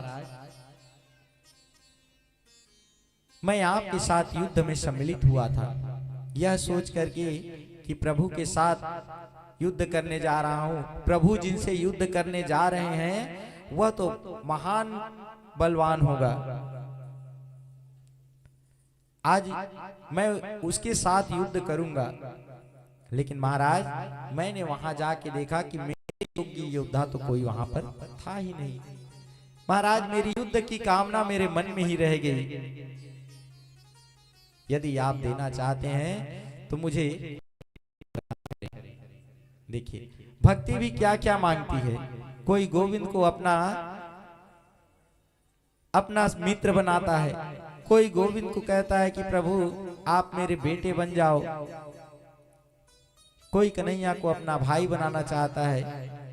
जामवंत जी भगवान से कहते हैं कि प्रभु मुझे युद्ध प्रदान करें, मैं लड़ाई करना चाहता हूं। ये भी भक्ति है। भगवान बोले कि इस जन्म में तो मैं आपसे युद्ध नहीं कर पाऊंगा, आपको उसके लिए द्वापर तक प्रतीक्षा करनी पड़ेगी। आज वही जामवंत की इच्छा पूर्ति करने के लिए ही भगवान ने ये लीला की थी। राजन आज प्रभु जामवंत के गुफा में गए, जा करके देखा कि एक जामवती सुंदर कन्या उस मणि के साथ खेल रही है। जैसे ही प्रभु उस मणि को लेने पहुंचे, जामवती ने अपने पिताजी को पुकारा। जामवंत जी दौड़ के आए, भगवान और जामवंत का भयंकर युद्ध हुआ। अंत में थक के गिर गए, कहने लगे कि आप कौन हो, क्योंकि त्रेता से लेकर द्वापर तक मुझे युद्ध में मेरे राम जी के सिवा और कोई दूसरा हरा नहीं सकता, आप कौन हो।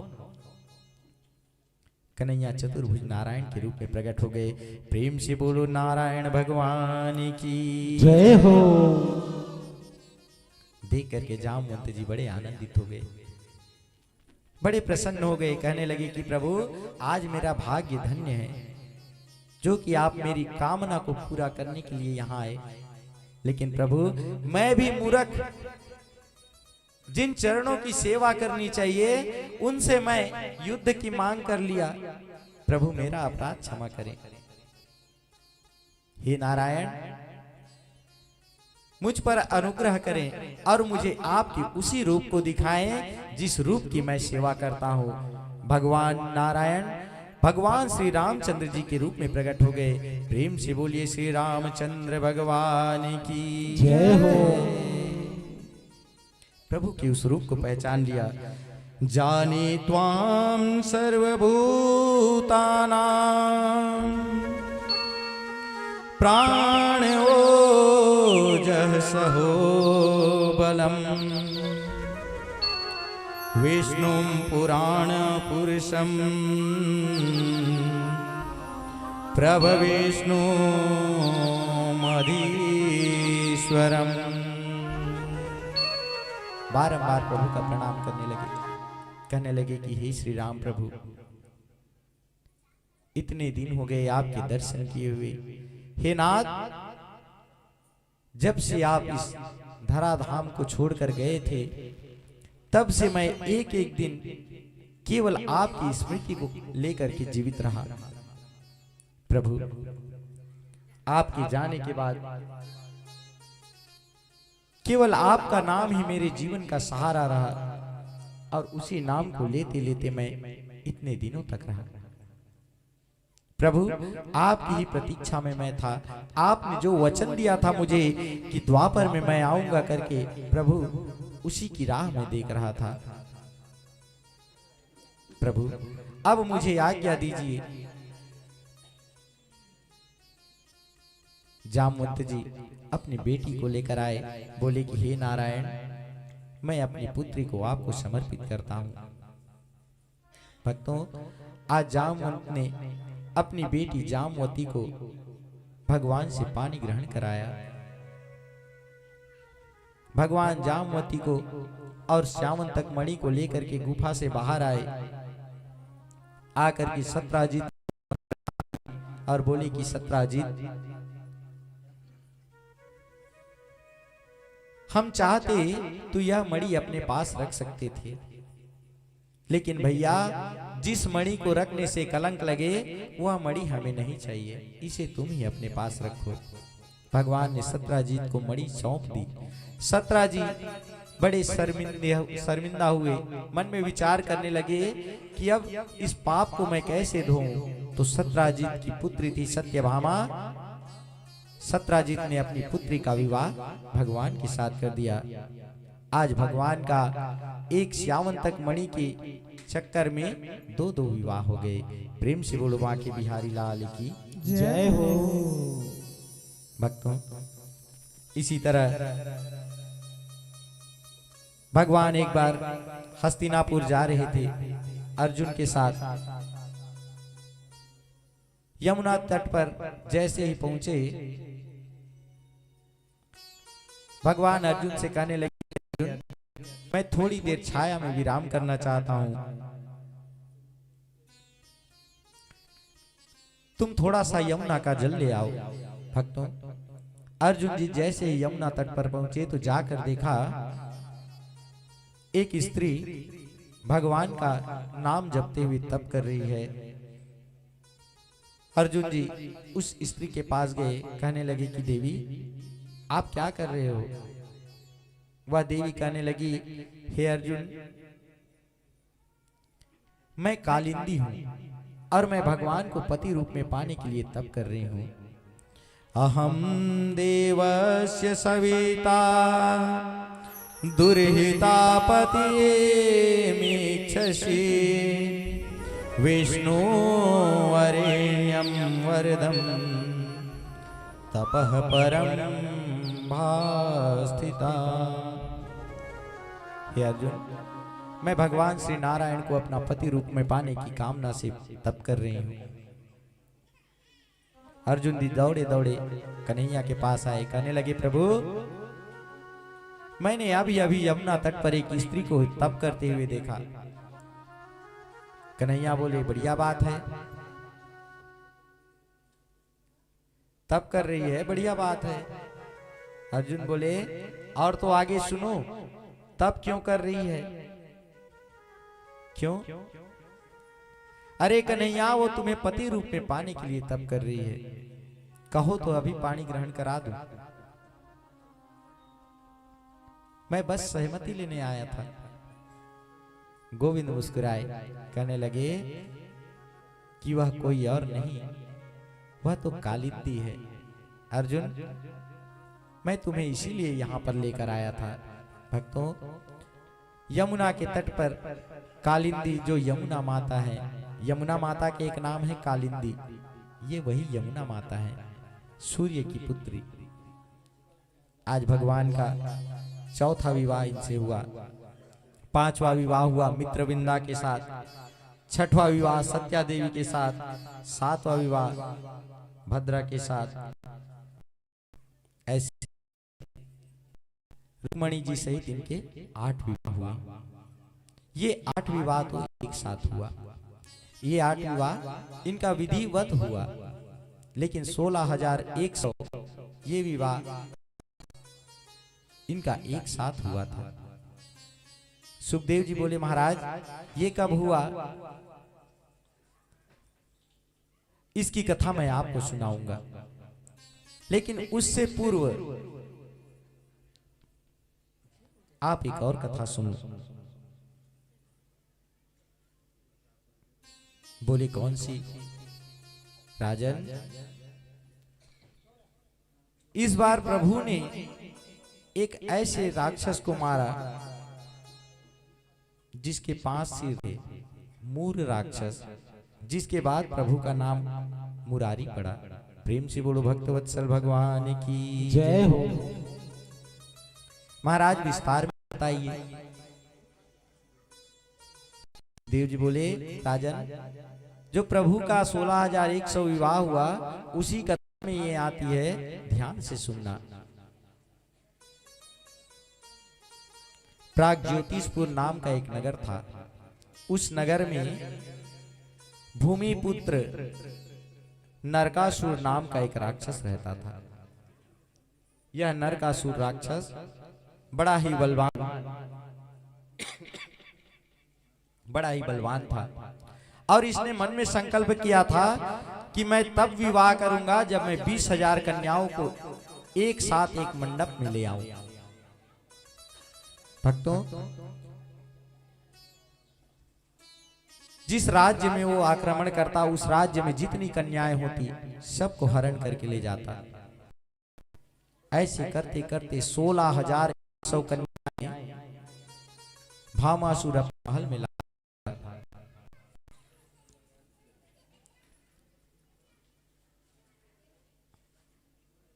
सभी कन्याएं प्रभु का नित्य ध्यान करती थीं। प्रभु ने मन में विचार किया कि इन कन्याओं के करुण रुदन को सुनकर के मुझे रहा नहीं जा रहा है। अपनी पत्नी सत्यभामा को बुला करके कहती है कि हे सत्यभामा, देखो तो ये बेचारी कितनी दुखी हैं, भामासुर के अत्याचार से परेशान हैं। यदि आप मेरे साथ चलो तो मैं उनको बंधन से मुक्त करा दूं। सत्यभामा तैयार हो गई। भक्तों, आज सत्यभामा रथ चलाती हुई प्रभु के साथ गई। प्रभु मूर राक्षस को मार करके उनका अंत किए। उनका मुरारी नाम पड़ा। प्रागज्योतिषपुर में उनका प्रवेश हुआ। भामासुर के साथ उनका युद्ध हुआ। अंत में भामासुर मारा गया। 16,100 कन्याएं भगवान ने बंधन मुक्त कराए। सभी कन्याएं बंधन मुक्त होने के बाद भगवान से प्रार्थना करने लगी कि हे नाथ, आपने हमें मुक्त किया, प्रभु अब से हम आपकी हैं। भगवान बोलिए 16,100 कन्याओं को मुक्त कर रहा हूं और उनको ले जा करके रखूंगा कहां?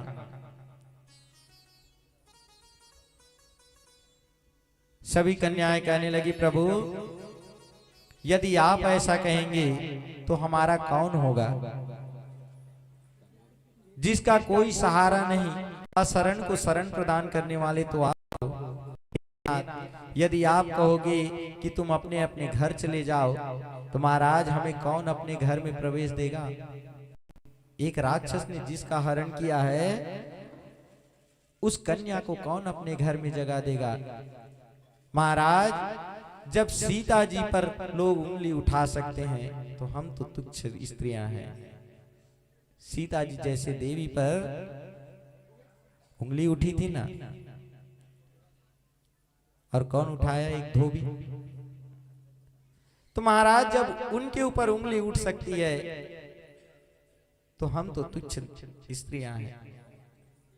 महाराज, या तो आप हमें अपने साथ ले चलिए या फिर हम अपना प्राण त्याग देंगे। भगवान सोचने लगे कि मैंने इन्हें बंधन मुक्त किया ताकि ये स्वच्छंद रह सके और ये प्राण त्याग देंगे तो ये तो अच्छी बात नहीं है। जो मेहनत किया हूं उसका कोई फल नहीं। भगवान बोले ठीक है भाई चलो। भक्तों, 16,100 कन्याओं के साथ आज भगवान का एक साथ पारिग्रहण हुआ। प्रेम से बोलिए भक्तवत्सल भगवान की जय। अब भगवान की कितनी रानियां हो गई? 16,108। सबको आदर के साथ घर लेकर के आए। सुखदेव जी कहते हैं कि राजन, इस तरह से भगवान की 16,108 पटरानियां। अब इन रानियों से एक एक रानी से 10-10 पुत्र और एक एक बेटी। अब हिसाब लगा लो कितना हो रहा है। 1,61,080। ये केवल उनके पुत्र और पुत्री, नाती पोते मिलाकर 56 करोड़ यदुवंशी। भारत की आधी जनसंख्या है ना।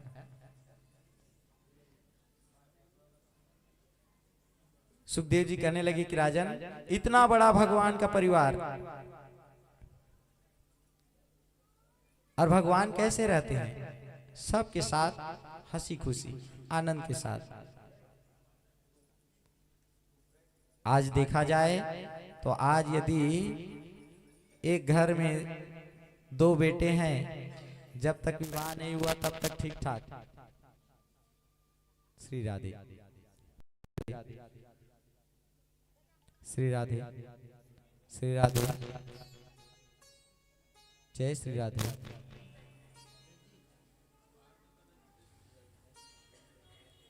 जय श्री राधे। भक्तों, यदि हमारे घर में 2 बेटे हैं और 2 बेटों का विवाह हो जाए, 2 बहू आ जाए, बहू के आने के बाद घर में झगड़ा शुरू हो जाता है। बच्चे आ गए तब तो 1 साल 2 साल 3 साल ज्यादा से ज्यादा 5 साल तक, 5 साल तक घर में सब चीज सही सलामत चलेगा। 5वें के बाद 6वें साल ये तोर बांटा ये मोर बांटा। प्रेम से बोलो बांके बिहारी लाल की। और भगवान की कितने पटरानियां हैं? 16,108। अब सोचिए भगवान कैसे करते होंगे।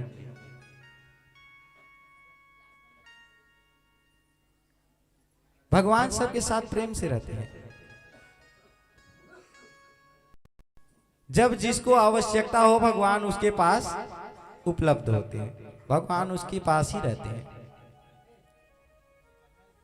भगवान के तो अनेक रूप है ना। जब गोपियां रास करने आई, भगवान जितनी गोपियां थी उतने बन गए। ऐसे ही भगवान सबके साथ रहते थे। कहीं भगवान बच्चे को खिला रहे हैं, कहीं बच्चे को नहला रहे हैं, तो कहीं अपनी रानियों के साथ बैठे हैं। और उनकी सभा भी है, सुधर्मा सभा। भगवान प्रातः उठ करके स्नान ध्यान करके तैयार होकर के उस सभा में भी पहुंच जाते हैं। बड़ी विचित्र लीला। सबके साथ हंसी ठिठोली करते करते द्वारिकाधीश जी सुंदर द्वारिका में निवास कर रहे हैं। एक बार भगवान के मन में इच्छा हुई कि मैंने अपनी समस्त रानियों के साथ हंसी ठिठोली कर ली, लेकिन अभी तक रुक्मणी जी के साथ ऐसा कोई नहीं किया जिससे कि उनको क्रोध आए। चलो आज उन्हीं को क्रोध दिलाते हैं, देखे तो सही रुक्मणी जी को क्रोध आता है कि नहीं। प्रभु यही भावना लेकर के शाम के समय रुक्मणी जी के पास पहुंचे। रुक्मणी जी भगवान को देखते ही आनंदित हो गई, कहने लगी कि प्रभु आइए विराजिए। आज बड़ी जल्दी सुधर्मा सभा से आ गए।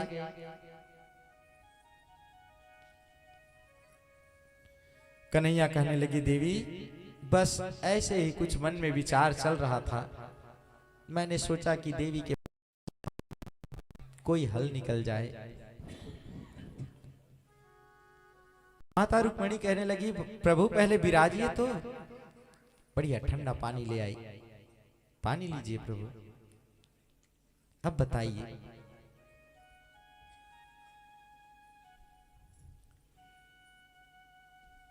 रुक्मणी मैया शरणों के पास बैठी हैं।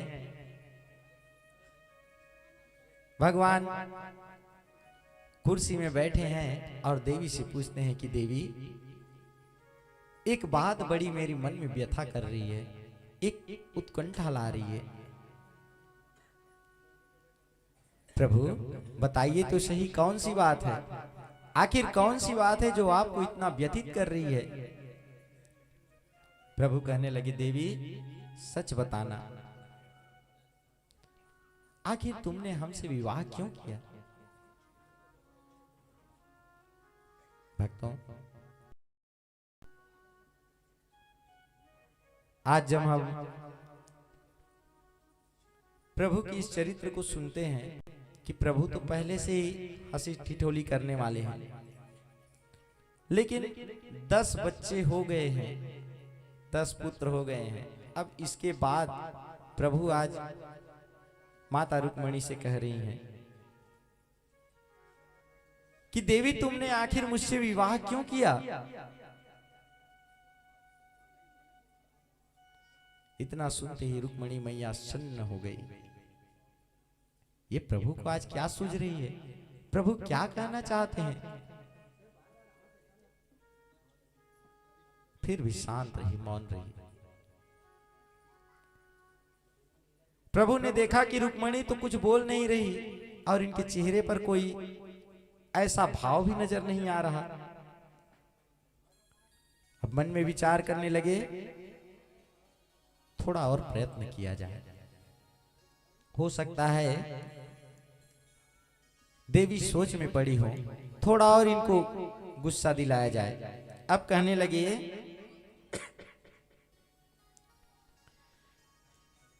देवी तुमने मुझसे विवाह करने से पूर्व ये नहीं सोचा क्या कि मेरा गुण क्या है? अरे ना तो मेरा कोई गुण है, ना मेरे माँ बाप के मुझे पता। कारागार में जन्मा, गोकुल में पढ़ा बड़ा, मेरा लालन पालन यहाँ गोकुल में हुआ, वहां से भाग करके वृंदावन गया, वृंदावन से फिर आया मथुरा, मथुरा से फिर द्वारिका। ना मेरी जात बड़ी,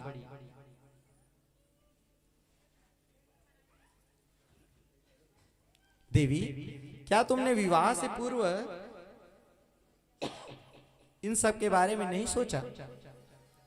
देवी आया था शिशुपाल, जो इतने बड़े राजा हैं, और मुझे देखो मैं एक सेवक हूं, सेवक से तुमने विवाह कर ली। देवी तुमने बहुत बड़ी भूल कर दी।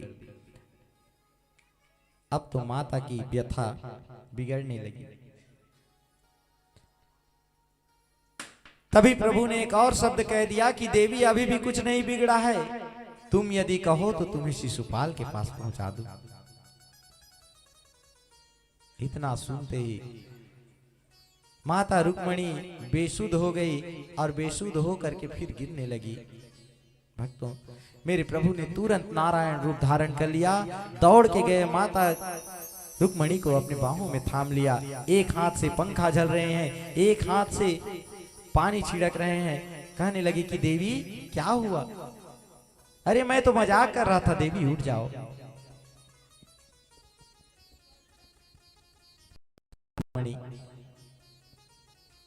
दोनों नेत्र खोली, प्रभु को प्रणाम किया, बोले प्रभु भूल से भी ऐसी मजाक मत करना। हे प्राणनाथ, आप जानते हैं कि मैं केवल आपकी हूं। प्रभु आपने यह कैसे सोच लिया कि मैं हूं? अरे मुझे किस बात का दुख? जिसके साथ जगत का पिता हो, जगत स्वामी हो, प्रभु उसे भला किसी चीज की कोई आवश्यकता नहीं, उसे कोई ऐसा दुख नहीं। भक्तों, अब तो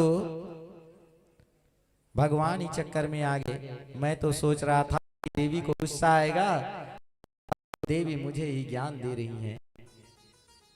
देवी ये तुम क्या बोल रही हो?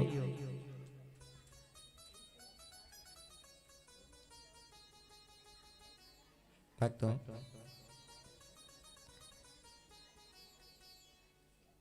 आज माता रुक्मणी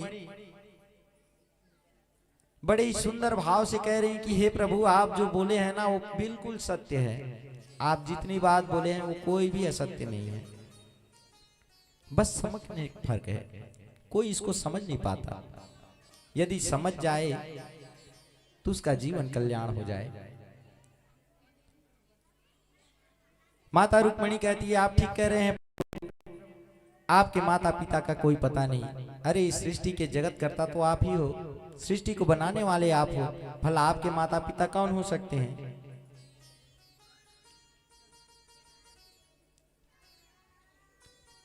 आपने कहा कि आप में कोई गुण नहीं है। अरे आप निर्गुण नारायण हो,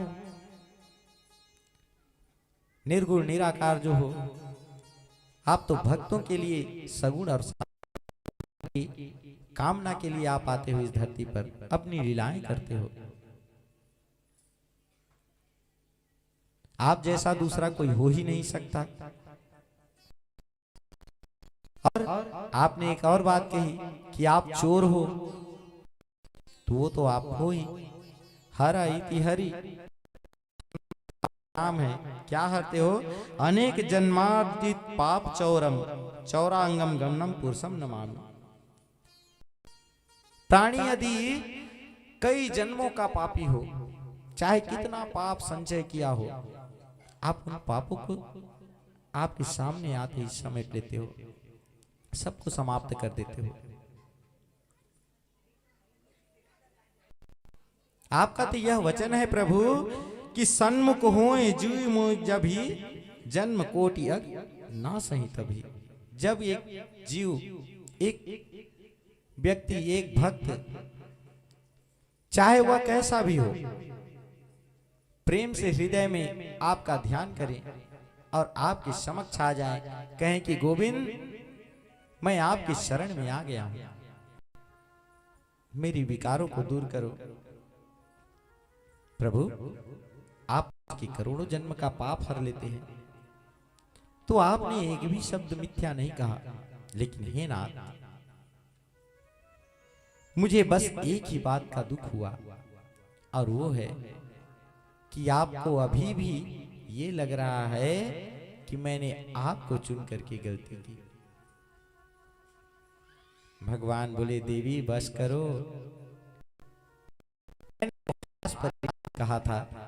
लेकिन हाँ देवी, एक बात मुझे समझ में आ गई। क्या? यदि मैंने ये बात नहीं कही होती तो मुझे आपके गुणों के बारे में पता ना होता कि आप इतना गुणवान हो, आप इतना विद्वान हो। हर जिस रूप को बड़े बड़े ज्ञानी ध्यानी तपस्वी नहीं जान सकते, आपने उसका इतना सुंदर शब्दों में वर्णन करके सुना दिया। देवी आप धन्य हो। प्रेम से बोलो भक्तवत्सल भगवान की जय। इसीलिए तो सब कहते हैं कि ये सांवली सूरत इतनी मधुर है कि सांवली सूरत को देखते ही मन भा जाए। आइए हम भी भजन भाव सुने। सांवली सूरत पे मोहन,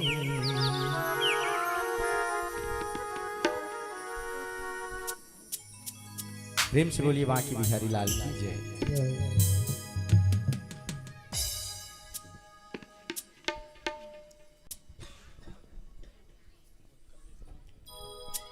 श्रीमद् भागवत महापुराण की जय। बांके बिहारी लाल की जय।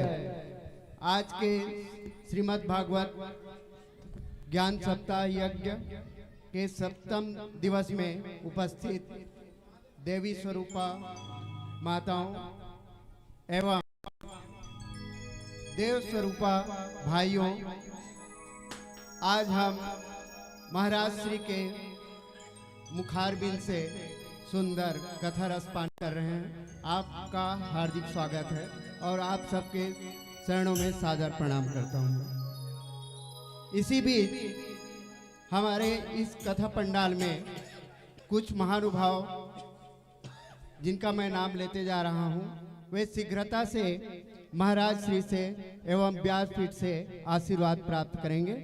श्री तिहारू राम वैष्णव सपरिवार लिमतरी, मनहरण साहू बनाहिल, मोहन श्रीवास मिर्चित, नारद कुमार साहू लिमतरी, रामचरण श्रीवास मिर्चित, वे शीघ्रता से आते जाएं और व्यासपीठ से आशीर्वाद प्राप्त करेंगे।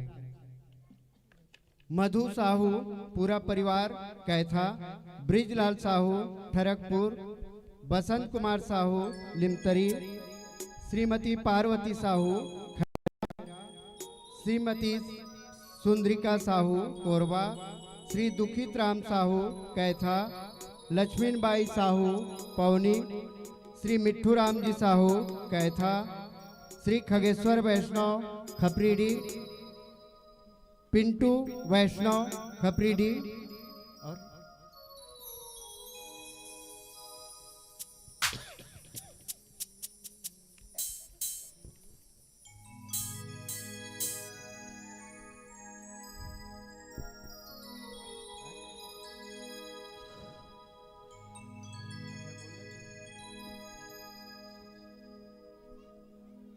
और इसी बीच मैं भागवत महाभंडारा में स्वादिष्ट भोजन बनाने वाले को मैं सादर आमंत्रित करूंगा, वे आए और शीघ्रता से व्यासपीठ महाराज से ही आशीर्वाद ग्रहण प्राप्त करेंगे। भोजन बनाने वालों में श्री सोनू यादव जी, फिरतूराम साहू जी, शोभा साहू जी, प्रेमदास वैष्णव साहू, भोगीलाल साहू, मनोहर लाल साहू, जहाँ कहीं भी हो शीघ्रता से आते जाएं और व्यासपीठ महाराज से आशीर्वाद प्राप्त करें। ताराचंद साहू, हरीश कुमार साहू, पुष्पेंद्र कुमार साहू, दीनदयाल साहू, राजेंद्र साहू, धारा सिंह यादव और हमारे इस भागवत श्रीमद् भागवत महापुराण के भागवत कलश की देखरेख करने वाले अर्थात ज्योति कलश के देखरेख करने वाले श्री राम कीर्तन जी साहू, समारूलाल जी साहू, परसराम जी साहू, मुरीत राम जी कैवर्त, ये सभी आकर के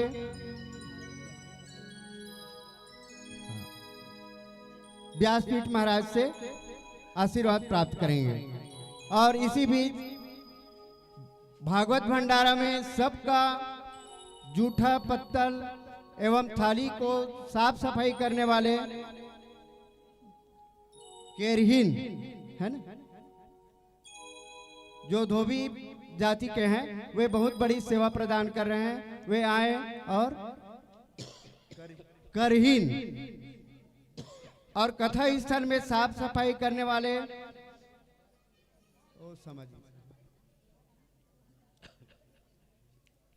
कथा स्थल में साफ सफाई करने वाले श्रीमती श्यामला मानिकपुरी जी, बहारतीन बाई, चोंगिन कैवट, चंद्रिका बाई साहू, हीराबाई साहू, खगेश साहू, बुधवारा बाई साहू, मधु साहू, कीर्तन बाई कैवर्त, पूरे सब परिवार आकर के व्यासपीठ महाराज से आशीर्वाद प्राप्त करेंगे।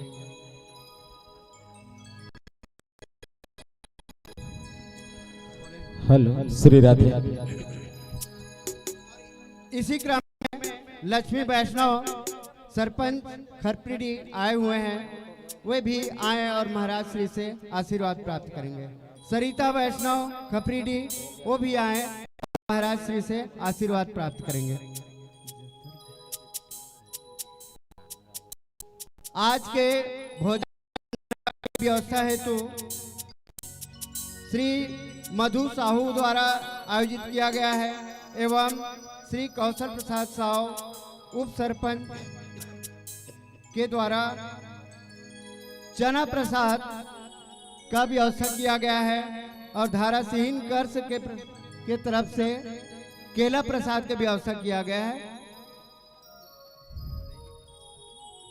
श्री संत राम साहू, जो हम लोग गांव में उनको पिंगला राम भैया के नाम से जानते हैं, उनके तरफ से चना प्रसाद का व्यवस्था किया गया है। ये सभी आकर के व्यासपीठ से आशीर्वाद प्राप्त करेंगे। बोलो राधे राधे राधे राधे राधे राधे राधे राधे। जय जय श्री राधे, जय जय श्री राधे, जय जय श्री राधे, जय जय श्री राधे, जय जय। बोल बाके बिहारी लाल की जय, श्री राधे रानी सरकार की जय। तो आइए मीठी मीठी ताली से सेवा करते हुए मेरे श्याम की सांवली मूरत जो बहुत ही सुंदर है, सांवली सूरत पे मोहन, माताओं से निवेदन है वे अगरबत्ती ना जलाएं। दिल दीवाना हो गया, सांवली सूरत पे मोहन, दिल दीवाना हो गया। तेरी सांवली सूरत पे मोहन, दिल दीवाना हो गया। सांवली सूरत पे मोहन दिल दीवाना हो गया। सावली सूरत पे मोहन दिल दीवाना हो गया। दिल दीवाना हो गया मेरा, दिल दीवाना हो गया। दिल दीवाना हो गया मेरा, दिल दीवाना हो गया। सांवली सूरत पे मोहन दिल दीवाना हो गया। तेरी सावली सूरत पे मोहन दिल दीवाना हो गया।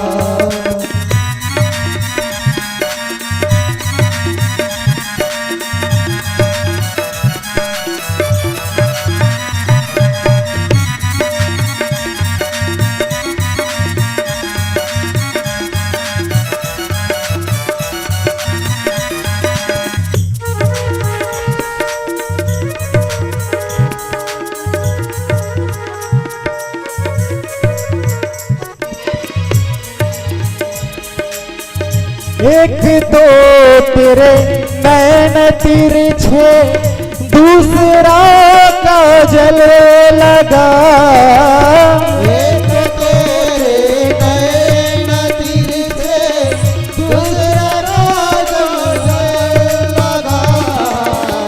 तीसरा बोल बाटे बिहारी लाल की। तीसरा नजरें मिलाना दिल दीवाना हो गया। सावली सूरत पे मोहन दिल दीवाना हो गया। तेरी सांवली सूरत पे मोहन दिल दीवाना हो गया। सावली सूरत पे मोहन दिल दीवाना हो गया। बोले राधे राधे राधे।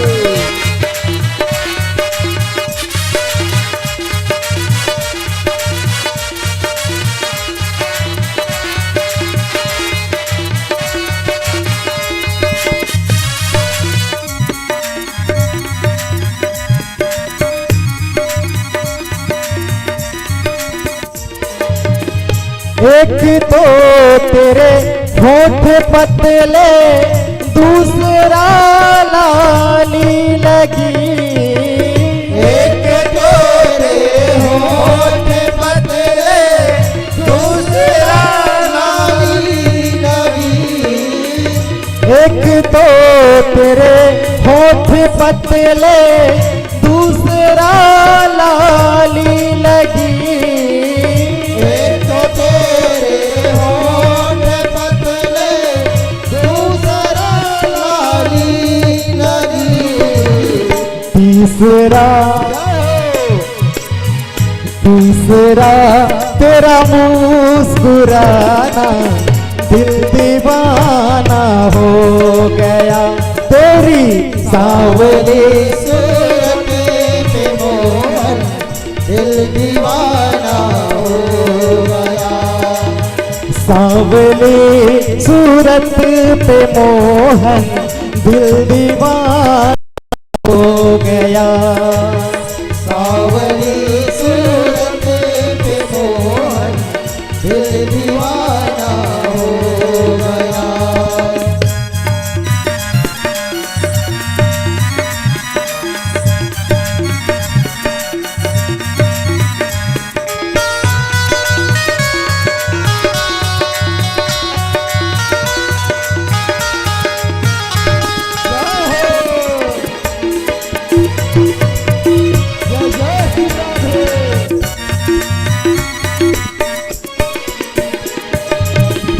एक तो तेरे हाथ कोमल, दूसरा मेहंदी लगी। एक तेरे हाथ कोमल,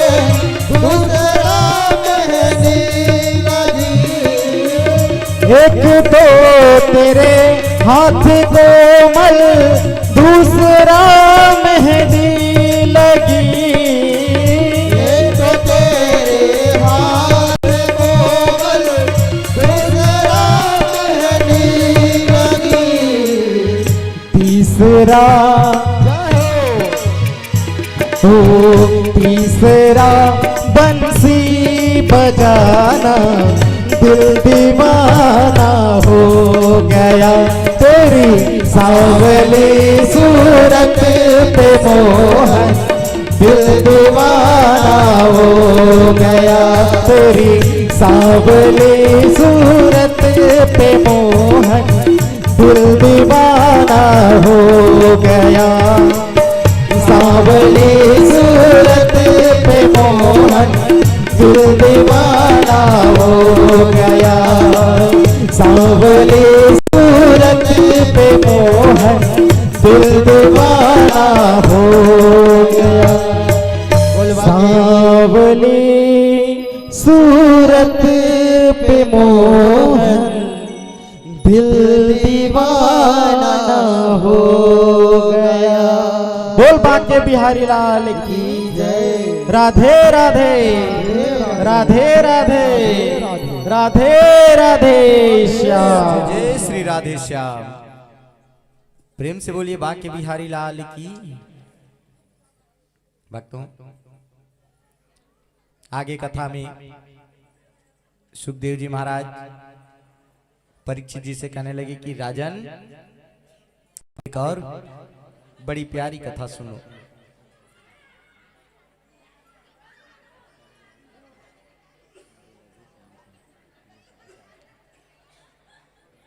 प्रेम से बोलिए भक्तवत्सल भगवान की जय। एक और प्यारी कथा सुनाए आज परीक्षित जी बड़े ध्यान से सुन रहे हैं। सुखदेव स्वामी सुना रहे हैं। परीक्षित जी से कहने लगे राजन, एक बार तो ऐसा हुआ कि देव ऋषि नारद जी को मन में यह विचार आया कि हमारे प्रभु द्वारिकाधीश अपनी 16,108 पटरानियों के साथ, अपने कुटुंब परिवार के साथ इतना बढ़िया हंसी खुशी रहते हैं। एक बार देखूं तो सही कि भगवान के घर में लड़ाई होती है कि नहीं। क्योंकि जहां पर 1 से 2 पत्नियां हुई तो आजकल लड़ाई शुरू हो जाता है। और भगवान के घर तो 16,108 है। नारद जी मन में विचार करने लगे कि इनके बीच में लड़ाई होती है कि नहीं, जा करके देखूं तो सही। आज नारद जी यही विचार करके सुबह सुबह भगवान के दर्शन करने पहुंच गए। अब भक्त भगवान के पास जाता है तो क्या लेकर जाता है? फूल या फूलों की माला।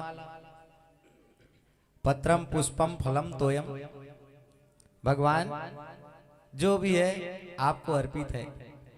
भक्त भगवान के पास जाए तो फूल लेकर जाता है। नारद जी ने मन में, मैं भी भगवान के दर्शन करने जा रहा हूं तो कुछ फूल रख लेता हूं। अब देवलोक में पारिजात का फूल मिलता है। वही पारिजात का पुष्प लिए सुंदर उसकी माला बनाई और लेकर के प्रभु के पास पहुंच गए। कहने भगवान समझ गए कि नारद जी कोई न कोई लीला करेंगे। अब नारद जी प्रभु से मिले। प्रभु से मिलने के बाद अन्य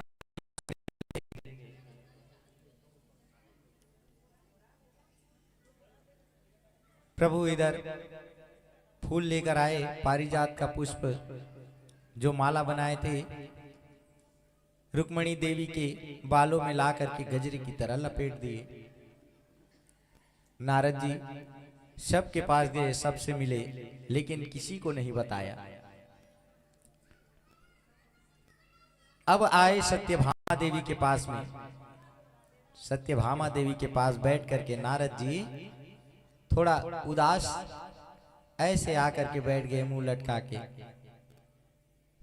सत्यभामा देवी कहने लगी, नारद जी आज आपका मन ऐसे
लगे, माता भगवान आपको दिखाते नहीं हैं और आप इतने भोली हैं कि भगवान की भोली सूरत को देख करके आज तक उन पर कभी शक नहीं किया। माता ये तो प्रभु की लीला है जो आपसे अभी तक छुपी है। सत्यभामा कहने लगी कि ऐसा भी कहीं हो सकता है क्या कि प्रभु कोई लीला करे और हमें पता ना चले।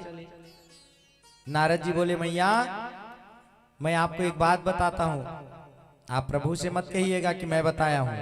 अच्छा ठीक है बताओ। मैया मैं देवलोक से पारिजात का पुष्प लेकर आया था, सुंदर माला बना करके मैंने प्रभु को पहनने के लिए दिया। प्रभु उसको लेकर के गए और रुक्मणी मैया के बालों में सजा दिए। अब आप बताओ,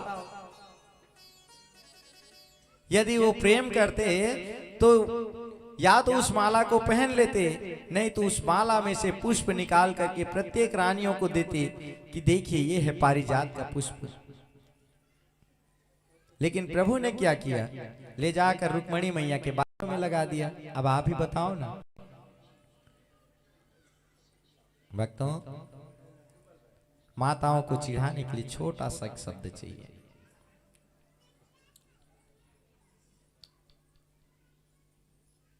सत्यभामा माता मन में विचार करने लगी कि नारद जी जो बात कह रहे हैं इसमें तो कोई ना कोई बात है, भाई इसमें कोई पॉइंट है तभी तो।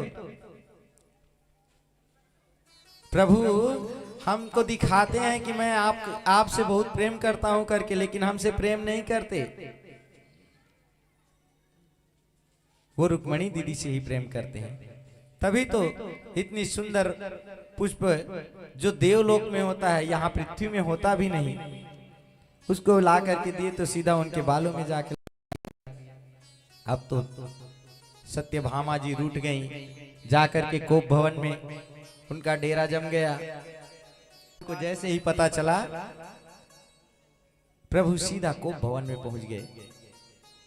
पहले हर महल में घर और घर के जस्ट बगल में उनके लिए कोप भवन हुआ करता था। कोई नाराज हो जाए तो भैया यहीं पे रहे, जाकर के सीधा मिल जाए। भगवान भी सीधे कोप भवन में गए, जाकर के पूछने लगे, देवी क्या हुआ, अरे किस बात से नाराज हो। सत्यभामा कहने लगे, हटो जी हमें बात नहीं करना। अरे क्यों भाई, अब बात ही नहीं करोगे तो पता कैसे चलेगा किस क्रोधित हो, किस बात से आप नाराज हो। सत्यभामा कहने लगे, प्रभु आप छलिया हो। कैसे, आपके भीतर छल कपट भरा हुआ है प्रभु। हम तो समझते थे कि आप सबको बराबर स्नेह करते हो, सबसे बराबर प्रेम करते हो, लेकिन आज आपने दिखा दिया। क्या हुआ देवी, कुछ बताओगे? सत्यभामा जी कहने लगी, प्रभु नारद जी फूलों की माला लेकर के आए थे। अरे जो इस लोक में मिल जाता है, पृथ्वी लोक में, यदि वह फूल होता तो मैं आपसे कुछ ना बोलती, लेकिन स्वर्ग लोक से पुष्पों की माला लेकर आए थे। आप उसको पहनने के बजाय ले जाकर के दीदी को दे दिए। स्वामी, यदि आप हम सबसे प्रेम करते तो पहले हम सबको दिखा लेते, भले बाद में उनके बालों में लगा देते। हमें भी तो देखने का हक है, लेकिन आप हमें नहीं दिखाए, आप सीधे सीधे ले जा करके दीदी के बालों में लगा दिए। कैसा लगा होगा हमें? प्रभु मुस्कुराने लगे, बोले देवी इतनी सी बात पर नाराज हो? देवी अगर आप कहो तो फूल क्या, हम तो पेड़ को ही यही ला दे। बस इतना सुनना था। सत्यभामा जी के चेहरे पर मुस्कान आ गई, दोनों हाथ जोड़ लिए, आकर के प्रभु के चरणों में गिर गई। कहने लगी, प्रभु कब ला रहे हो? प्रभु कहने लगे, देवी बस 1-2 दिन रुक जाओ, फिर पूरा पूरा तुम्हारा। अब सत्यभामा प्रभु के पीछे पड़ गई। 1-2 दिन गुजरा, सुबह सुबह प्रभु के पास पहुंच गई। प्रभु पारिजात का पेड़ लाने वाले थे। प्रभु अपने कामों में दिन भर उलझे रहते थे। प्रभु ने कहा, देवी कल चलते हैं। ऐसे करते करते करते करते सप्ताह भर व्यतीत हो गए। अब तो रामा जी की उत्कंठा इतनी ज्यादा हो गई कि एक बार प्रभु से कह दिया कि प्रभु आप सही में छलिया हो, धोखेबाज हो आप। प्रभु बोले, क्यों? कब से आप बोल रहे हो कल लाऊंगा, परसों लाऊंगा, कल लाऊंगा, परसों लाऊंगा। ऐसे करते करते आज 1 हफ्ता बीत गया, अभी तक हमें उस फूल का दर्शन हुआ ना, उस पेड़ का। भगवान बोले, देवी ठीक है, चलो आज ही चलते हैं, आज लेकर के आते हैं। प्रभु अपने रथ में आरूढ़ हुए, साथ में सत्यभामा जी को लिया और देवराज इंद्र के लोग देवलोक चले गए। देवलोक गए, इंद्र जी ने बड़ा ही सुंदर स्वागत किया। कहने लगे कि हे प्रभु, आपके आने से यह स्वर्ग धन्य हो गया। हे नाथ, आदेश करिए, आपकी क्या सेवा करें? प्रभु ने कहा, देवराज हम सेवा कराने नहीं आए हैं, हम तो पारिजात को मांगने आए हैं। भक्तों, इतना सुनते ही इंद्रदेव का हाथ पैर फूलने लगा। बोले, महाराज पारिजात को ले जा करके क्या करेंगे? अरे वो तो स्वर्ग की संपदा है, आपने ही तो उसे देवताओं को प्रदान किया है। प्रभु यदि यह देवलोक में है तो इसकी मान्यता है, यदि यह पृथ्वी लोक में जाएगी प्रभु, इसका दैवत्व तो खत्म हो जाएगा। भगवान बोले, हमारी रानी सत्यभामा का आदेश है भाई, इसको लेके ही जाना पड़ेगा। अब इतने में देवराज इंद्र की पत्नी सची देवराज को इशारे करने लगी, नहीं ले जाने दीजिएगा, हम नहीं देंगे पारिजात पुष्प को। देवराज इंद्र कहने लगे, प्रभु क्षमा करिएगा, यदि आपको पुष्प ले जाना है तो आप पुष्प ले जा सकते हैं, लेकिन पेड़ मत लेके जाइए। अभी तक शालीनता से बात हो रही है।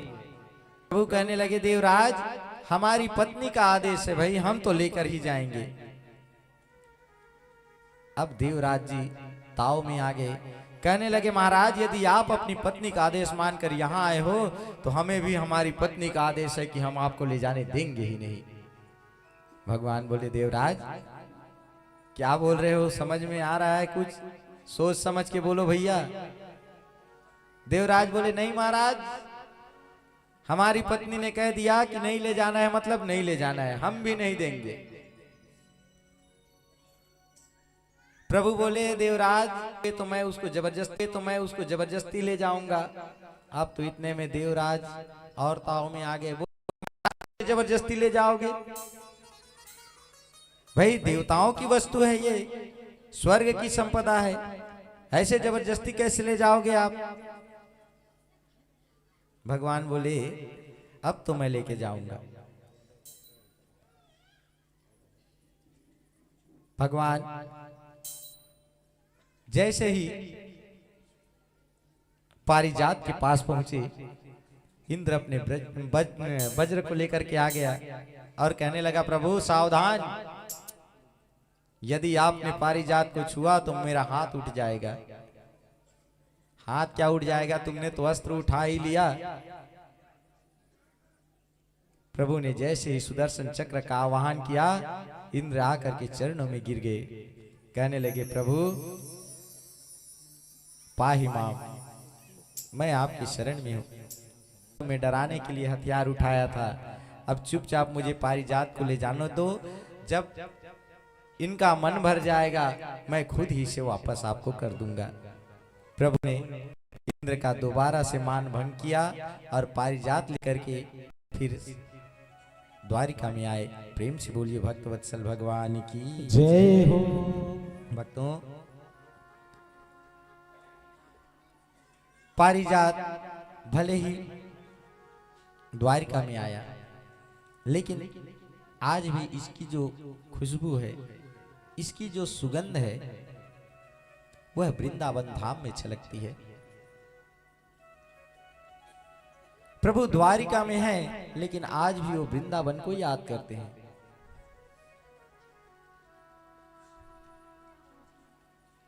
भक्तों की जो रसिक हैं, जो भक्ति के रसिक हैं, उनका जमावड़ा वृंदावन में होता है। सबका मन वृंदावन में लगा रहता है। वृंदावन सो वन नहीं, वहां ऐसा कोई परम तीर्थ नहीं। आज हम भी उसी वृंदावन को याद करते हुए आइए भजन के भाव से सांवरे से प्रार्थना करें कि हे सांवरे सरकार, यदि देना हो तो कहीं हमें वृंदावन में वास प्रदान करें। इस धरती में यदि कहीं भक्ति महारानी को साक्षात देखना हो तो वह वृंदावन में है, जहाँ मेरे सांवरे सरकार विराजमान है बांके बिहारी जी के रूप में। तो आइए इसी भाव से वृंदावन के दर्शन के लिए हम चलते हैं। प्रेम से बोलो बांके बिहारी लाल की जय हो। श्री राधे बोलिए बांके बिहारी लाल की जय। श्री राधे रानी सरकार की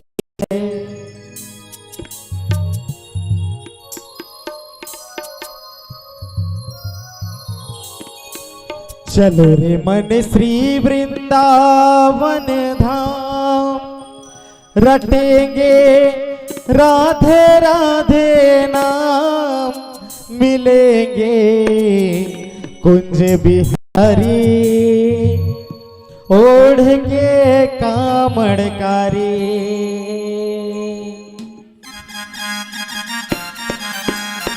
दोनों हाथ उठा के झूमते हुए राधे राधे।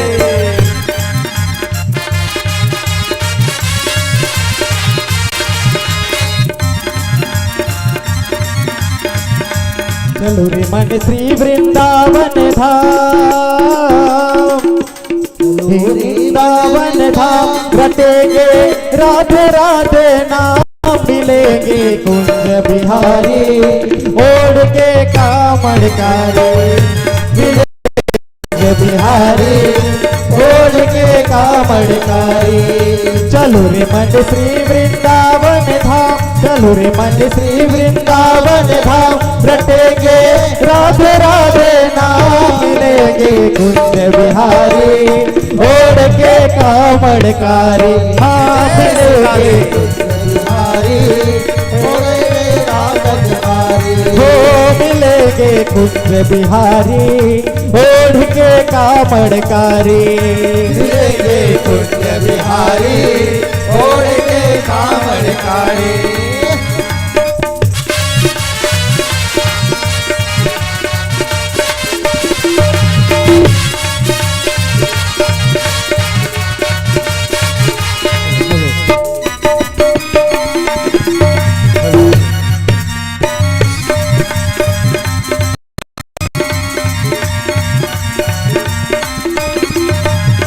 प्राथों पे हम श्री यमुना जी जाएंगे, प्राथों पे हम श्री यमुना जी जाएंगे, कर स्नान हम जीवन सफल बनाएंगे, कर स्नान हम जीवन सफल बनाएंगे, तेरे पूर्ण हो सबका, तेरे पूर्ण हो सबका, रटेंगे राधे राधे राधे राधे राधे राधे राधे राधे राधे राधे राधे राधे नाम, मिलेंगे कुंज बिहारी ओढ़ के कामड़कारी, मिलेंगे कुंज बिहारी ओढ़ के कामड़कारी।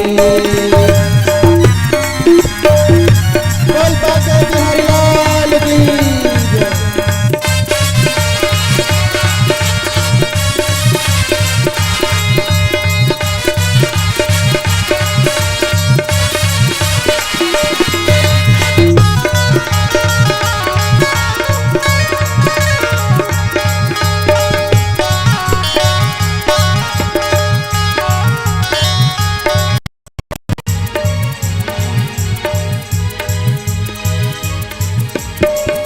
वृंदावन धाम की महिमा न्यारी है, वृंदावन धाम की महिमा न्यारी है, पहलन की सरकार से राधे जो प्यारी है, पहलन की सरकार से राधे जो प्यारी है, जो भटके खामा था, जो भटके खामा था, रटेंगे राधे राधे नाम, मिलेंगे कुंज बिहारी ओढ़ के कामड़कारी, हाँ मिलेंगे कुंज बिहारी ओढ़ के कामड़कारी, हाँ मिलेंगे कुंज बिहारी ओढ़ के कामड़कारी, मिलेंगे कुंज बिहारी ओढ़ के कामड़कारी।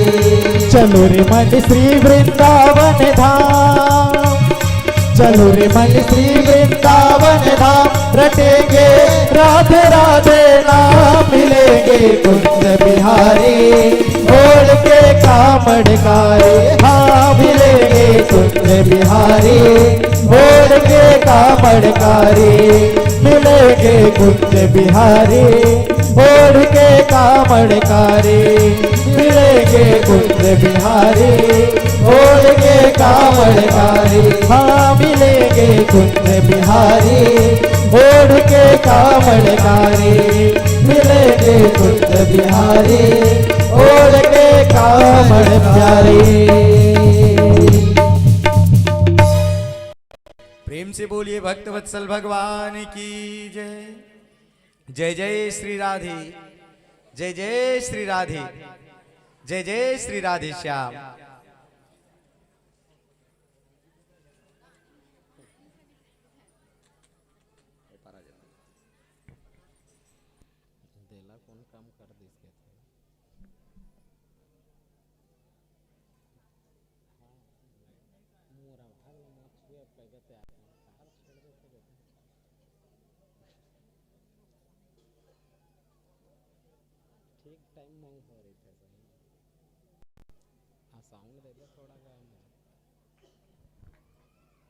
स्वागत के अगली क्रम में मैं श्री फिरतुराम जी साहू सपरिवार आकर के महाराज श्री से आशीर्वाद प्राप्त करेंगे।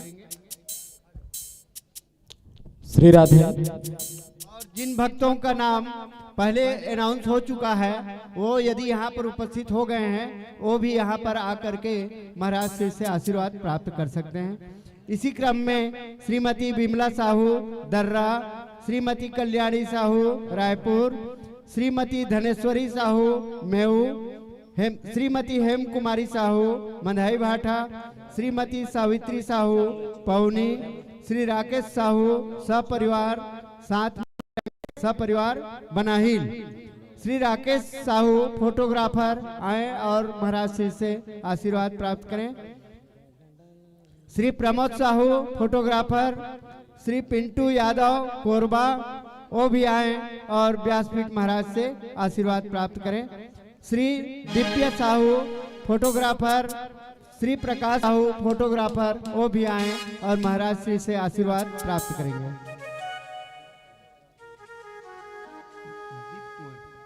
दीप कुमार डूमगढ़ से आई हुई वो आकर के महाराज श्री से आशीर्वाद प्राप्त करेंगे। बोलो राधे राधे। श्रीमद् भागवत महापुराण की जय। राधे राधे राधे राधे। धन्यवाद।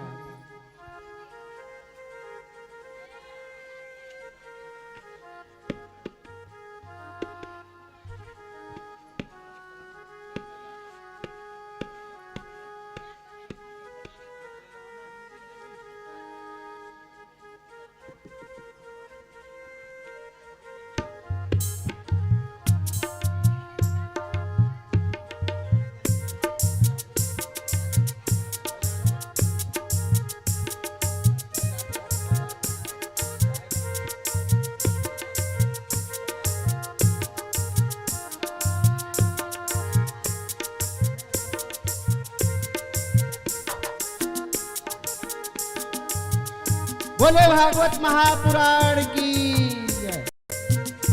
अभी भोजन व्यवस्था देखने वाले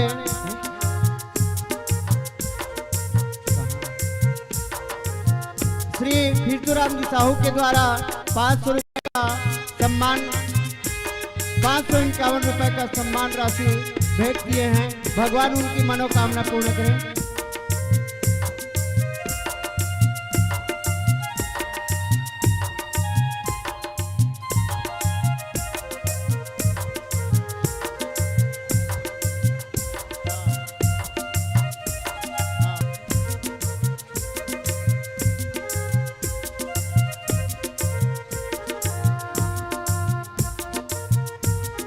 श्रीमती सविता साहू बिलासपुर से आई हुई हैं वो भी महाराज श्री से आशीर्वाद प्राप्त करेंगे। और हमारे ग्राम पंचायत कैथा के उप सरपंच श्रीमती शांतिबाई साहू उनसे भी निवेदन है कि वह महाराज श्री से आशीर्वाद प्राप्त करेंगे।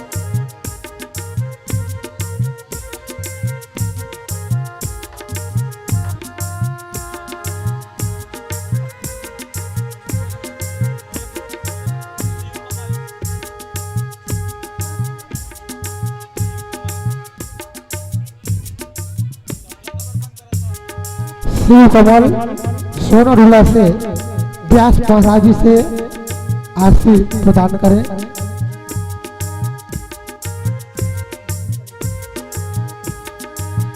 दिल कमल साहू सोनारूला से आप भी महाराज जी से आशीष प्रदान करें।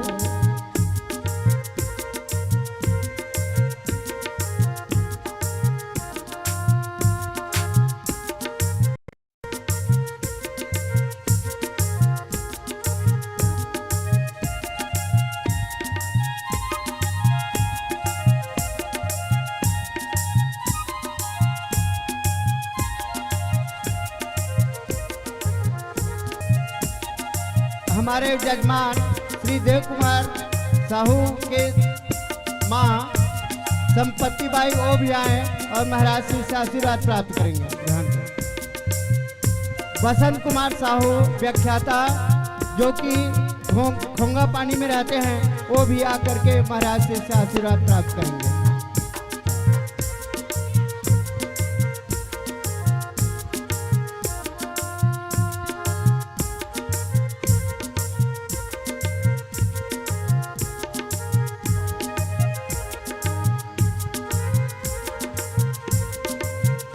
सोनाडुला से श्री नील कमल साहू जी वो भी सपरिवार महाराज जी से आशीर्वाद ग्रहण करेंगे।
हेलो लक्की यादव फोटोग्राफर, जल्द से जल्द भागवत मंच में पहुंचने की महान कृपा करें।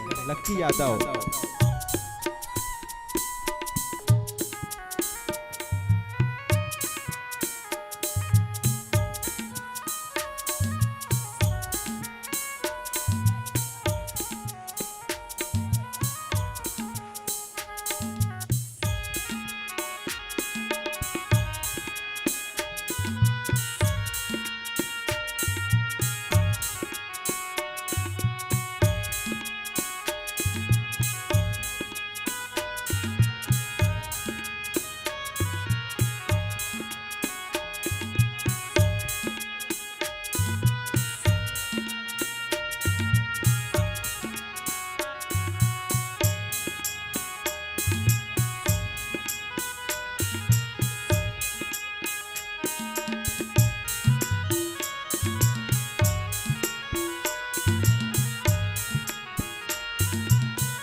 प्रेम से बोलिए भक्तवत्सल भगवान की जय। जय श्रीमन्नारायण भगवान की जय। जय जय जय राधे। जय जय श्री राधे। जय जय श्री राधे। जय जय श्री राधे श्याम। भक्तों, आगे सुखदेव स्वामी जी कहते हैं कि राजन, भगवान की विवाह की कथा तो आपने सुनी। उनके पुत्र का विवाह हुआ, वो भी युद्ध के साथ। भगवान के खानदान में कोई ऐसा नहीं जिसका विवाह सीधे सीधे हुआ हो।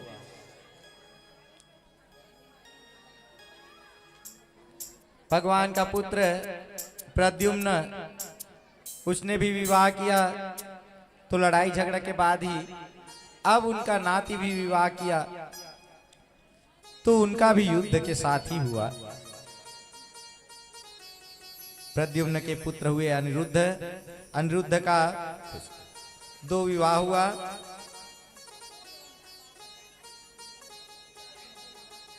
दोनों विवाह में लड़ाई झगड़ा। पहला विवाह हुआ रुक्मणी जी के भाई रुक्मी, जो कुंतिनपुर में सिर मुंडवा करके जब युद्ध से परास्त हुआ, तो कुंडिनपुर एक नया राज्य बसा करके निवास करता था। वहीं पर उनकी नातिन के साथ प्रद्युम्न के पुत्र अनिरुद्ध का विवाह हुआ। उसमें भी लड़ाई झगड़ा हो गया, जिसमें एक बार अपने मित्रों सहित रुक्मी जो है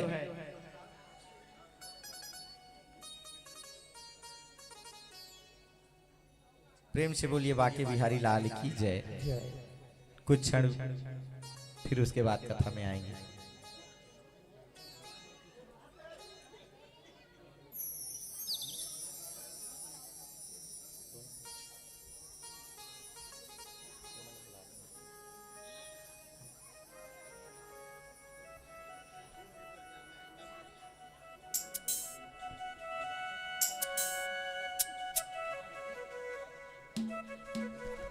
प्रेम से बोलिए बाके बिहारी लाल की जय।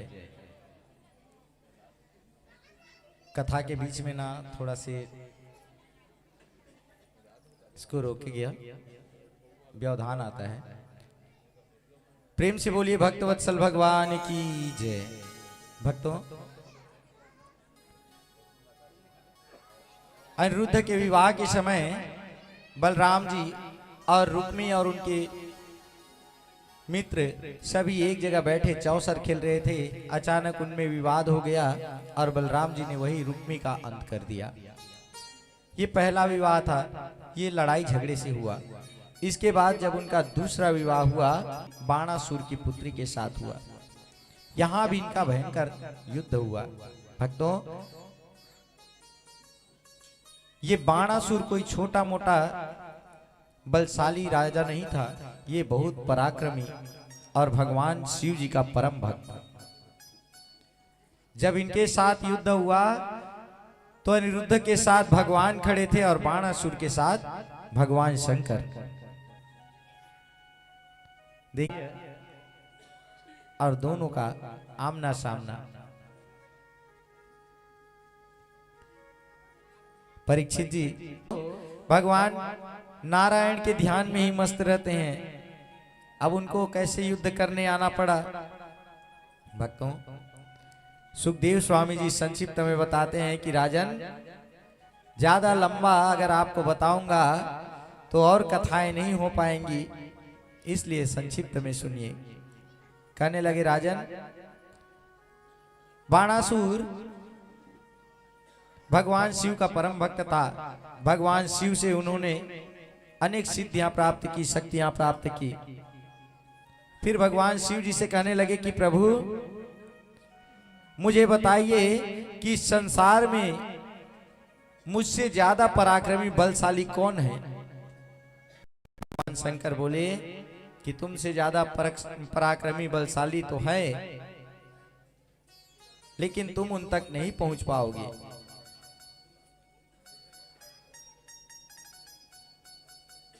बाणासुर बोला, प्रभु ऐसा कौन सा कार्य है जो मैं नहीं कर सकता? बोले, तुम कर सकते हो, लेकिन समय आएगा तो स्वयं तुम्हारे घर आएंगे, तुम्हें कहीं भटकने की जरूरत नहीं है। अब बाणासुर भगवान से कहने लगे कि प्रभु मुझे पता कैसे चलेगा? भगवान ने बाणासुर के महल में एक ध्वज टांग दिया। बोले कि जिस दिन यह ध्वज गिर गया, जान लेना कि तुम्हारा शत्रु आ गया और उसी से तुम परास्त होगे। भक्तों, अब तो बाणासुर ने कहा कि प्रभु ठीक है, लेकिन आप हमेशा मेरे साथ युद्ध में रहोगे। भगवान को भी अपने बंधन में बांध लेते हैं। ये तो त्रेता के भक्त हैं, कलयुग के भक्त तो और भी खतरनाक। अभी यदि भगवान आ जाए तो भगवान से वरदान मांगने के लिए अगर कोई पूछे ना क्या वरदान मांगोगे, तो भगवान को ही मांग लेंगे। कलयुग के भक्त इतने खतरनाक हैं। इसीलिए भगवान कलयुग में साक्षात रूप में नहीं है, भगवान किसी किसी मूल रूप में अपना साक्षात आकर के नहीं देते दर्शन। जानते हैं कलयुग के जो भगत होते हैं ना, ये बड़े निराले होते हैं। एक बार क्या हुआ, एक कलयुगी भक्त ब्रह्मा जी को प्रसन्न कर लिया, ब्रह्मा जी से वरदान मांगा। बोले क्या चाहिए बोल? भगत कहने लगा, महाराज मुझे बस केवल 3 वरदान चाहिए। क्या चाहिए? बढ़िया से घर का ठाड़ बाट बन जाए, खूब सारे नौकर चाकर धन संपत्ति मिल जाए। 2 वरदान हो गए। तीसरा वरदान?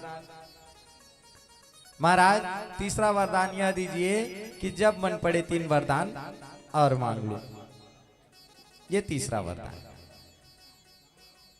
अब बढ़िया ठाड़ बाट बन गया, घर में नौकर चाकर हो गए।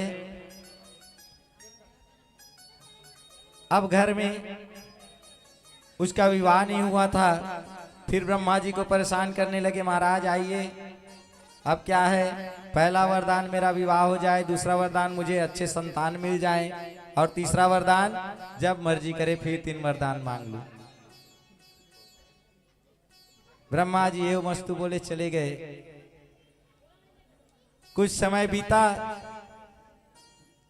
धीरे धीरे सुख में रहने से शरीर में सुस्ती आती है। अब शरीर में विकार आने लगे, तबीयत खराब हुआ। भगवान जी को याद किए, ब्रह्मा जी प्रकट हुए, बोलो क्या चाहिए? महाराज मेरा तबीयत ठीक नहीं हो रहा है, तबीयत ठीक हो जाए और कभी मैं इस बीमारी से परेशान ना हो। तीसरा वरदान जब मन करे फिर 3 वरदान। अब तो ब्रह्मा जी परेशान, सर्दी हो तो भी ब्रह्मा जी आइए मेरा सर्दी समाप्त करिए, और आगे के लिए 3 वरदान फिर रिजर्व। ब्रह्मा जी बोले, प्रभु छुटकारा दिलाओ। प्रभु बोले, वरदान दे समय सोचते नहीं हो, कैसे को वरदान देना चाहिए? ये कलयुगी प्राणी है भाई, इससे तो और ही दूर रहो। प्रभु ने उनके कंठ में सरस्वती जी को विराजमान कराया और बोले कि प्रभु इस बार मेरा पहला वरदान कि मुझे इस धन संपदा से मुक्ति मिल जाए, मेरा मन इससे उड़ जाए। दूसरा वरदान भगवत चरण में मेरा भक्ति हो जाए, और तीसरा वरदान मुझे और कोई कामना ना रहे, ना मैं मोक्ष चाहूं ना मैं और कुछ चाहूं। हे प्रभु बस इतना देना। प्रेम से बोलो बांके बिहारी लाल की जय हो। तो मन में ये कामना होनी चाहिए। आज ऐसा ही वरदान भोलेनाथ ने दे दिया। अब बाणासुर को वरदान दिए, ठीक है भाई, ये ध्वज गिरेगा तुम्हारा शत्रु आएगा, लेकिन तुम्हारा शत्रु आएगा तो हम उसके साथ युद्ध करेंगे। अब भगवान जाने, उनका काम जाने, हमें क्या करना। भोलेनाथ ध्यान में मगन। अनिरुद्ध आया,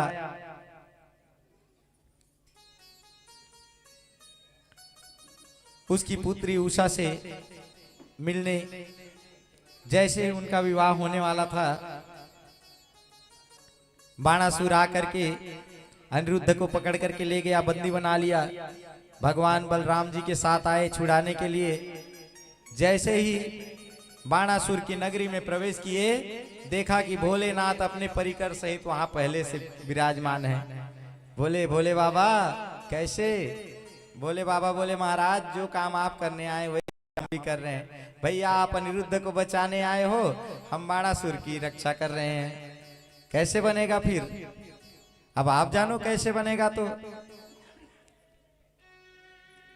भगवान ने ऐसा वाण चलाया कि भोलेनाथ को जम्हाई आने लगी।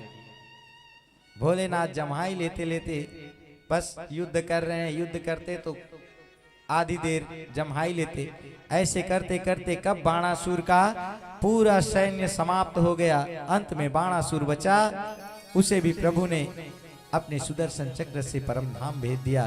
प्रेम से बोलो बांके बिहारी लाल की जय। बाणासुर मारा गया और अनिरुद्ध का विवाह फिर उषा से हुआ। भक्तों, श्री सुखदेव स्वामी जी कहते हैं, भगवान ऐसी अनेक लीलाएं करते हुए अपने परिकर को लेकर के सुंदर विचरण करते करते एक बगीचा में पहुंचे, जहां पर देखा कि एक कुएं में एक गिरगिट गिरा पड़ा हुआ है। बच्चों ने आकर के बताया कि पिता महाराज, इस कुएं में एक गिरगिट का गिरा हुआ है जो कि तड़प रहा है। भगवान उनके साथ आए, आकर के गिरगिट को देख मुस्कुराने लगे। जैसे ही उसको बाहर निकाला, भगवान के हाथों का स्पर्श होते ही वह गिरगिट राजा के रूप में आ गया। भगवान ने उनसे पूछा कि कैसे तुम्हें यह गिरगिट योनि कैसे प्राप्त हुई। घमंड से वह कहने लगा, नृगो नाम नरेंद्रो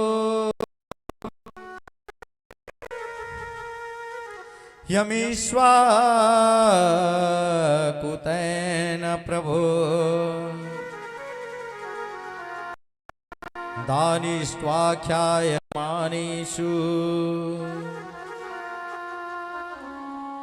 यदि ते कर्ममस्परम्।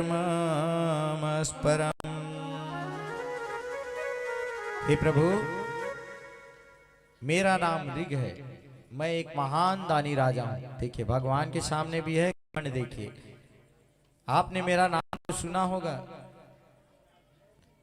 मेरा नाम ऋग है, मैं एक महान धर्मात्मा राजा हूं, मैं महान एक दानी राजा हूं, मैंने बहुत से दान किए। हे प्रभु, लेकिन मेरे से एक बार भूल हो गई। कैसे? मैंने एक ही गाय को 2 ब्राह्मण को दान कर दिया। मुझे पता नहीं था, अनजाने में ये हुआ। मैंने पहले गाय को दान कर दिया था, वो गाय अचानक से घूमते घूमते मेरे गौशाला में आ गई और उसी गाय को मैंने दूसरे ब्राह्मण को दान कर दिया। यही मेरी गलती थी प्रभु, और इसी गलती के कारण मुझे यह गिरगिट की योनि मिली। आपके हाथों का स्पर्श मिलते ही मेरा उद्धार हो गया। भगवान कहने लगे, बच्चों, इससे कुछ शिक्षा लो। आज यह व्यक्ति एक ही गाय को 2 जने को दान किया। अब दान भी कर लिया है, जब पता चल गया कि एक ही गाय है और 2 जने को दान हो गया है, तो यह उनसे क्षमा मांग लेता। लेकिन इसने अपने अहम के भाव में इस योनि को प्राप्त किया। भक्तों, आज दान देकर हम भी अहंकार कर लेते हैं कि हमने इतना चढ़ावा चढ़ाया। मैंने पहले ही कहा था, अर्थ धर्म के लिए हो, अर्थ का हेतु धर्म के लिए हो, धर्म का हेतु अर्थ के लिए नहीं। दान हो तो दान मन से करो। यदि मन कहे कि आपको इतना देना है तो उतना दो। ये नहीं कि दिखावे के लिए दान। दिखावे के लिए दान करने से कोई फायदा नहीं।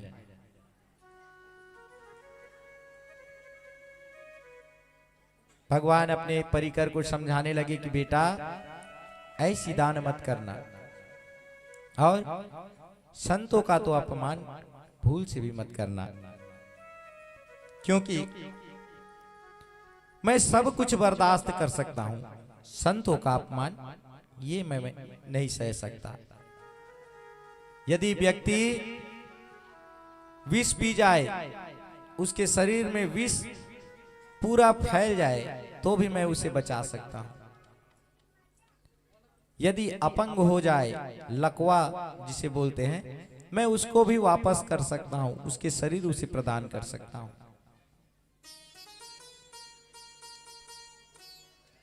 हर प्रकार के पापों से मैं उसको बचा सकता हूं। लेकिन जो संत की निंदा करे, संत का अपमान करे, ब्राह्मण का अपमान करे, गुरु का अपमान करे, माता पिता का अपमान करे, तो उसे मैं कभी क्षमा नहीं दे सकता। उसे हमेशा दंड ही मिलता है। भगवान कहने लगे, ना हम हलालम वन्य विषम यस्य प्रतिक्रिया ब्रह्मस्वम विषम प्रोक्तम नास्यामि प्रति विमुक्तित्य। उसके लिए केवल दंड ही सुनिश्चित किया गया है, उसे क्षमादान नहीं मिलता। भगवान बोले कि भविष्य में भूल कर के भी तुम लोग संत की अपमान ना करना, संत की निंदा ना करना, ब्राह्मण को कभी मत सताना। भक्तों, भगवान जानते थे कि आगे चलकर ये बड़े बलवान तो होंगे, साथ ही साथ इनकी बुद्धि विकृत हो जाएगी, बुद्धि बिगड़ जाएगी। आज से ही इनको शिक्षा देना शुरू कर दिए हैं कि संतों की सेवा करना, धन का उपयोग धर्म में करना, आज से ही शिक्षा दे रहे हैं। प्रेम से बोलो भक्तवत्सल भगवान की जय हो। सुखदेव स्वामी जी कहते हैं कि परीक्षित, अब थोड़ा बलदाऊ भैया की भी कहानी सुन लो। एक बार क्या हुआ, बहुत समय व्यतीत हो गए। जब बलदाऊ भैया 3 दिन में बलदाऊ भैया और कृष्ण जी वृंदावन को छोड़ करके आए थे, तब ब्रजवासियों को बोले थे कि 2-3 दिन में आ जाऊंगा करके, और अभी तक नहीं आए।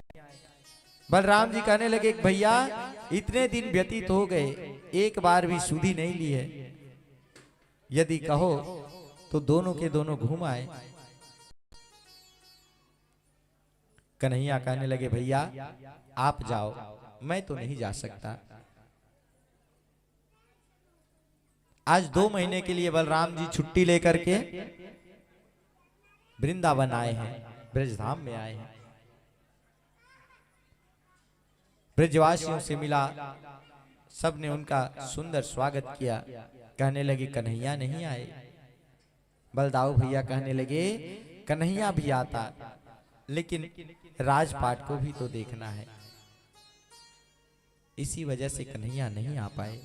आएंगे लेकिन। सब कहने लगे, लाला, ब्रज में लाला ही कहते थे। बलदाऊ भैया को भी लाला, कन्हैया को भी लाला। लाला तू आ गया, बस इतना चाहिए। सब बड़े सुंदर बलराम जी की सेवा में लग गए। बलराम जी के साथ पहले जैसे खेलते थे, वैसे ही उनके सखा आकर के उनके साथ खेलने लगे, हाल चाल पूछने लगे। एक दिन बलराम जी यमुना स्नान को गए थे।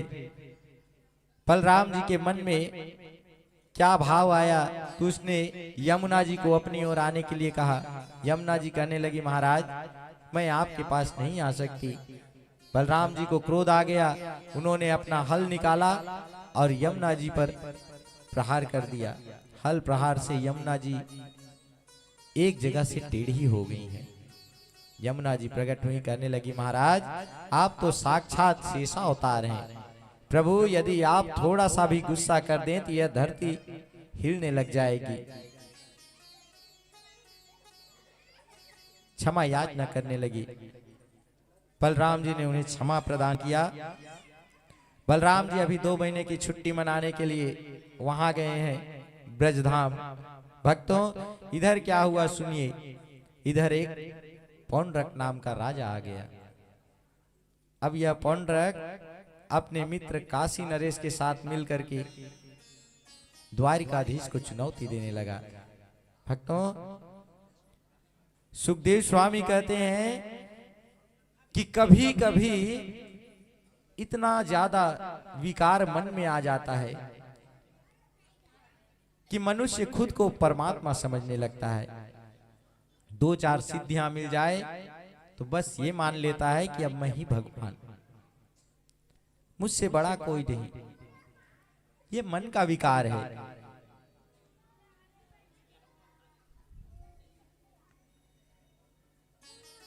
भक्त स्वामी मैं इनका सेवक, यदि उनको कोई सिद्धि भी मिल जाए तो भक्त क्या करते हैं कि ये तो भगवत कृपा है, अपने ऊपर नहीं लेते, भगवान के ऊपर छोड़ देते हैं। लेकिन वही यदि किसी विकार से दूषित व्यक्ति पर हो, अगर उसे कोई सिद्धि मिल जाए तो वह कहने लगता है कि इसे मैंने बनाया, ये मैं क्या हूं, ये दुनिया भर के प्रपंच उसके। भगवान पौंड्रक के जो भाव थे, भगवान के प्रति उनका द्वेष था। जब भगवान को उन्होंने चुनौती दिया कि आज से द्वारिकाधीश द्वारिका छोड़कर चला जाए, मैं पौंड्रक कृष्ण आ गया हूं। भगवान को जब इस सूचना का पता चला, भगवान मुस्कुराने लगे। भैया चल के देखना चाहिए कैसा द्वारिकाधीश बनने जा रहा है।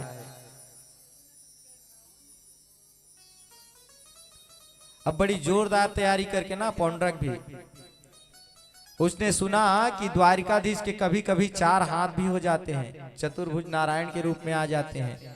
पौंड्रक ने 2 हाथ अलग से बनवा लिए ताकि कभी कभी मैं भी कृष्ण बन के आऊं, नारायण के रूप में आऊं तो मेरे भी 2 हाथ रहे, आर्टिफिशियल हाथ। अब उसको पता चला कि शंख चक्र गदा पद्म धारण करते हैं, तो उन दोनों हाथों में पहले से ही कमल और शंख तो फिट करवा लिया। अब एक हाथ में गदा, एक हाथ में चक्र, और चक्र भी रिमोट कंट्रोल वाला, फट से बटन दबाए चक्र चालू घूमना, पूरा सेटिंग।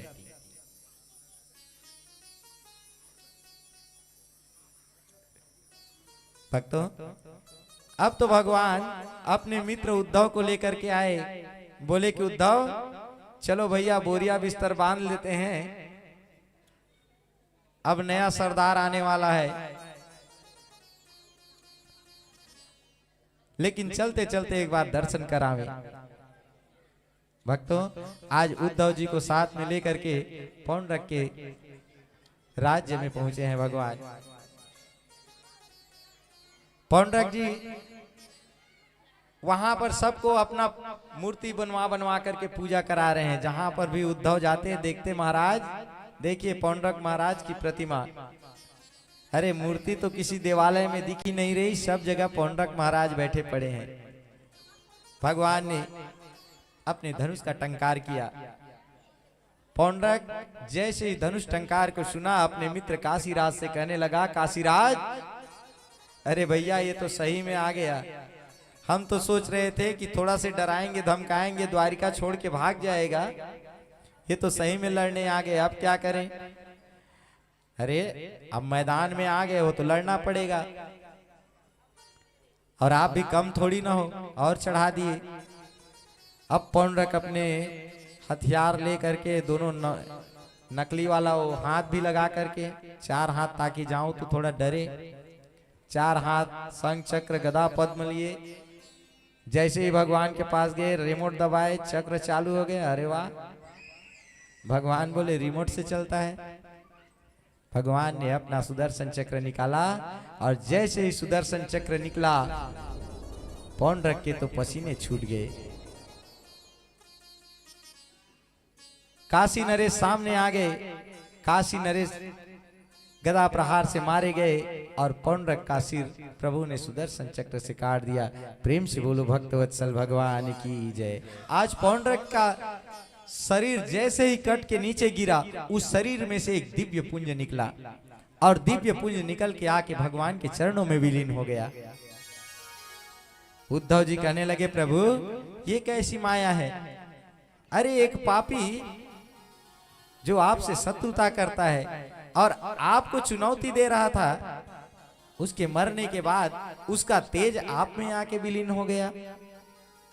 भगवान बोले उद्धव अभी भी नहीं जाने? अरे यही तो प्रेम है प्यारे। उद्धव जी दोनों हाथ जोड़ करके खड़े हो गए, कहने लगे प्रभु जरा खुल के बताइए। भगवान बोले उद्धव एक चीज सोचो, इसने हूबहू मेरा रूप धारण किया। अब यदि मेरे जैसे रूप धारण करना है तो मेरा कितना चिंतन करना पड़ेगा ये भी सोचो। मैं क्या करता हूं, कैसे रहता हूं, मैं देखता हूं, कैसे चलता हूं, एक एक चीज को बारीकी से इसने अपने हृदय में उतारा है। भला ऐसा भक्त कहाँ मिलेगा मुझे? प्रेम से बोलो भक्त वत्सल भगवान की जय। जय हो। मेरे प्रभु कैसे हैं? अवगुण में भी गुण खोज लेते हैं। आज यदि किसी को कह दिया जाए कि यहाँ पे कुछ, जैसे एक मूर्तिकार ने एक मूर्ति बनाई, उस मूर्ति में क्या कमी है कृपया इसे बताएं करके उसने एक पोस्टर लिख के टांग दिया। मूर्ति एक जगह खड़ी कर दी और एक पोस्टर में लिख दिया कि जिसे भी इस मूर्ति में गलती दिखे वो इस पोस्टर में आकर के लिख दे। अब देखने वाले आते, जिसको जो बुरा लगता आकर के लिख के चले जाते। दूसरा दिन आया, देखता है पोस्टर में जगह ही नहीं बचा, पूरा मूर्ति में कोई ना कोई कमी निकाल के गया। दिन आया, उसने लिख दिया इसमें जो कमी है कृपया उसे सुधार दें। सुधारने वाला कोई नहीं, गलती बताने वाला बहुत है। गलती तो सब बता,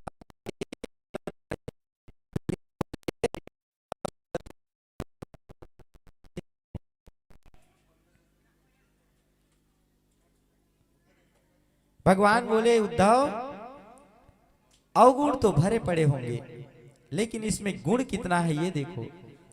इसने मेरी छोटी सी छोटी बातों को इतना ध्यान से अपने हृदय में मनन किया, तब जाके यह पौंड्र कृष्ण बन सका। मिलेगा, इसलिए मैंने इसे यह गति प्रदान की। प्रेम से बोलो भक्तवत्सल भगवान की जय। ऐसे हैं मेरे नारायण भक्तों। यदि ऐसे नारायण का नाम हम ना लें तो कैसे प्रभु का नाम हम जाप करेंगे? आइए भजन के भाव से चलते हैं। सांवरे को दिल में बसा करके देखो। प्रेम से बोलो भक्तवत्सल भगवान की जय हो।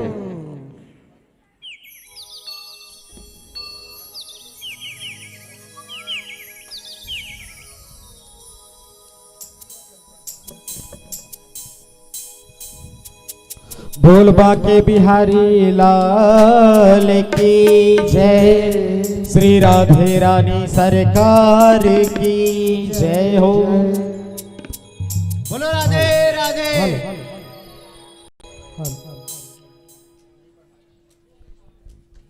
Hello hello.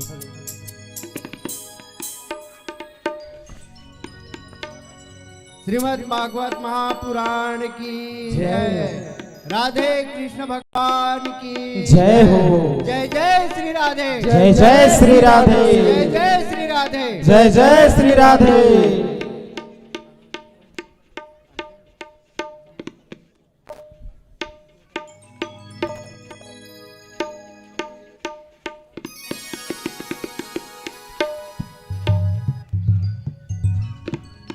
Hello hello hello.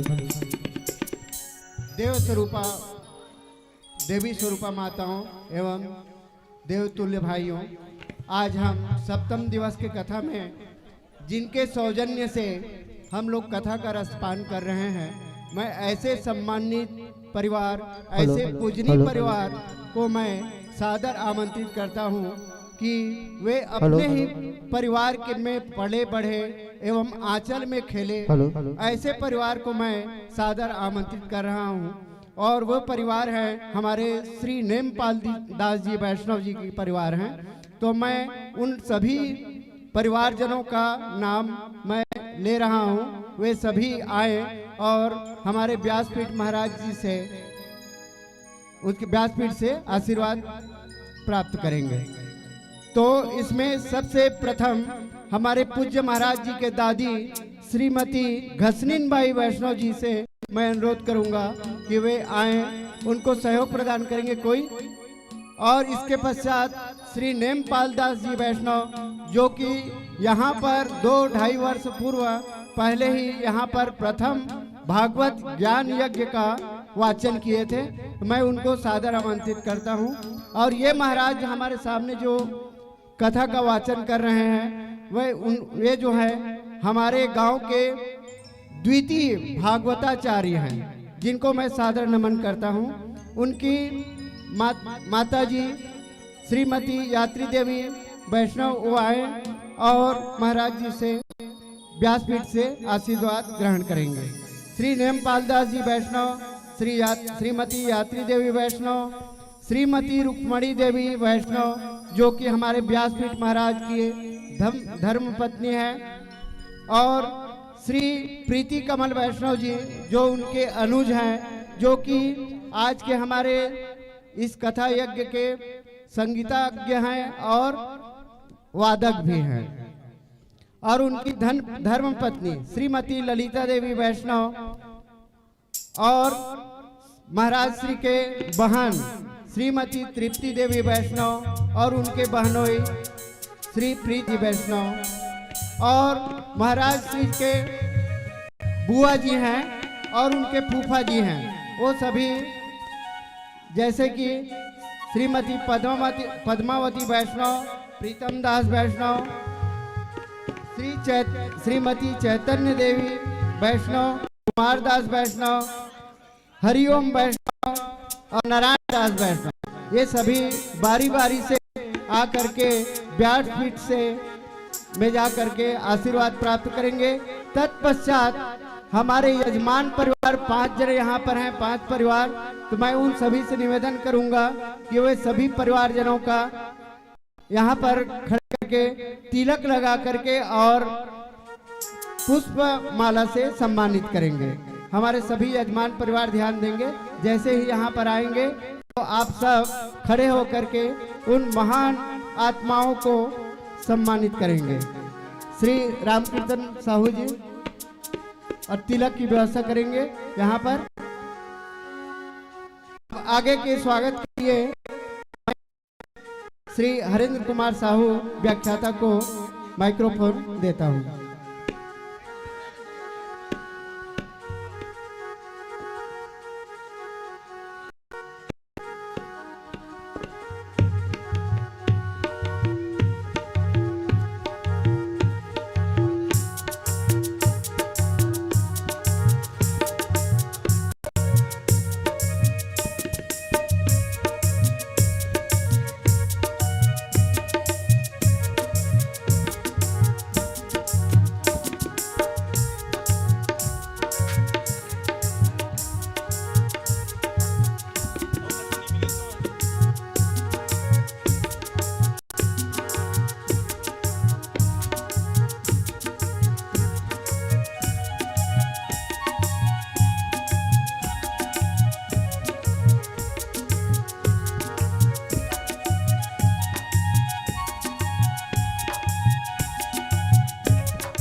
बोलिए भागवत भगवान की जय, बाके बिहारी लाल की जय। अभी आयोजक परिवार के समस्त सदस्यों का यजमान परिवार की ओर से स्वागत किया जाना है। श्रीमती घसरीन बाई साहू, आप पूज्य महाराज व्यासपीठ के दादी माँ हैं। श्री नेमपाल दास जी वैष्णव,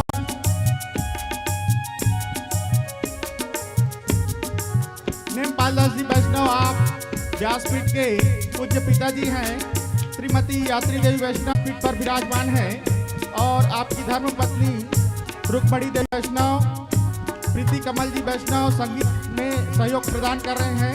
आपकी धर्म पत्नी ललिता देवी वैष्णव, तृप्ति देवी वैष्णव, प्रीतम दास वैष्णव, कुमारी हंसिका वैष्णव, कुमारी छाया वैष्णव, कुमारी ख्याति वैष्णव, पद्मावती प्रीतम दास वैष्णव, चैतन्य देवी कुमार दास वैष्णव, हरिओम नारायण दास वैष्णव, आप सभी वैष्णव परिवार का सम्मान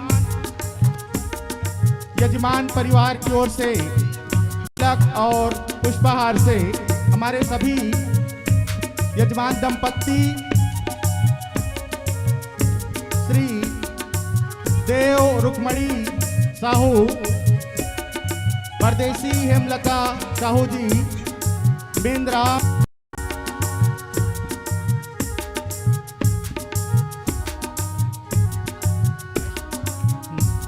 राम, मालती साहू, जीतराम सदभुवन साहू, श्री बिहारी लाल, दमयंती साहू, यजमान परिवार की ओर से समस्त आयोजक परिवार का तिलक एवं पुष्पहार से स्वागत अभिनंदन।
सभी आयोजक परिवार के लिए एक बार जोरदार जयकारा हो जाए। बोलिए बाके बिहारी लाल की जय हो, वृंदावन बिहारी लाल की जय हो।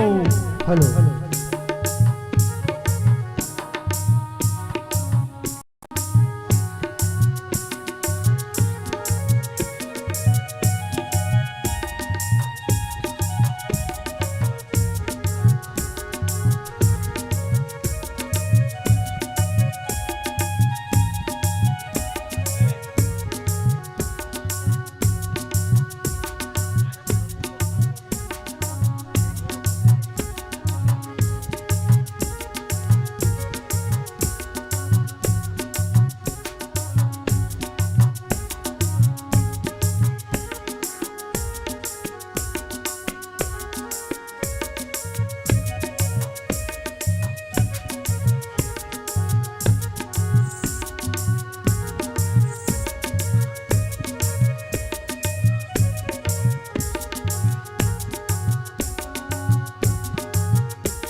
आज के भागवत आयोजन में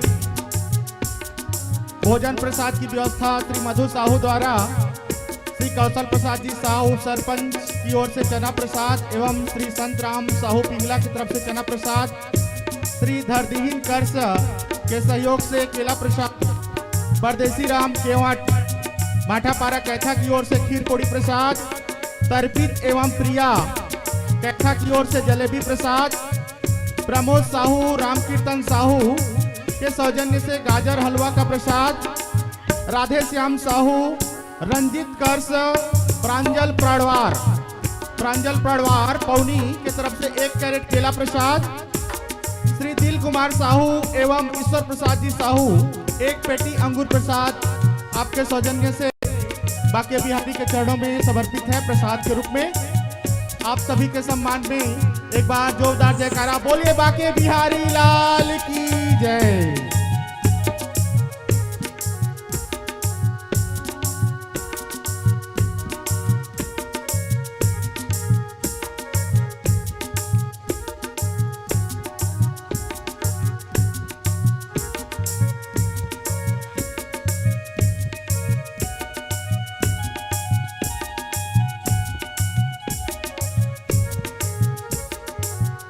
आयोजक परिवार एवं यजमान परिवार का संयुक्त फोटो सेशन के पश्चात हमारे सभी यजमान दंपतियों द्वारा पूज्य महाराज श्री का आशीर्वाद लिया जाएगा।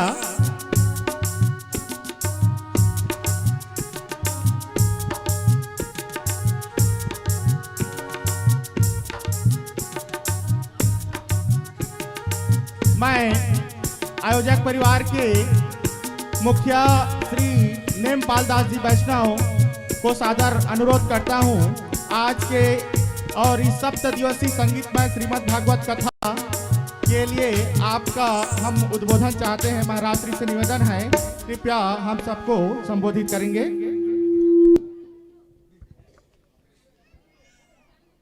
बोलो वृंदावन बिहारी लाल की जय।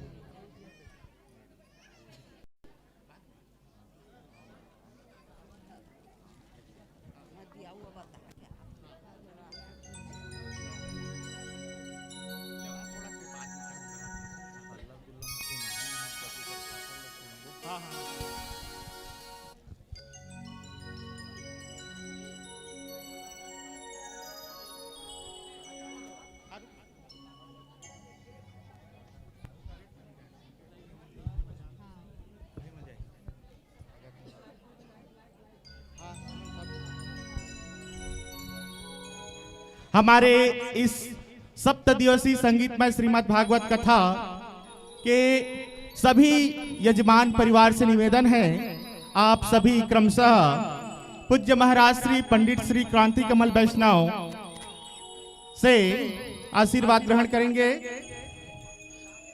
प्रमुख यजमान श्री रुक्मणी देव प्रसाद जी साहू श्री निवेदन, आप व्यासपीठ पर जाकर के पूज्य महाराज श्री से आशीर्वाद ग्रहण करें। श्री परदेसी राम जी साहू, श्री हेमलता साहू,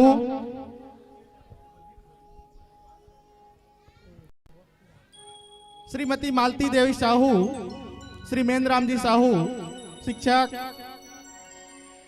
श्रीमती सद्भुवन जीत राम जी साहू व्याख्याता, श्री दमयंती बिहारी लाल जी साहू, आप सभी से निवेदन क्रमशः व्यासपीठ और महाराज श्री से आशीर्वाद ग्रहण करेंगे।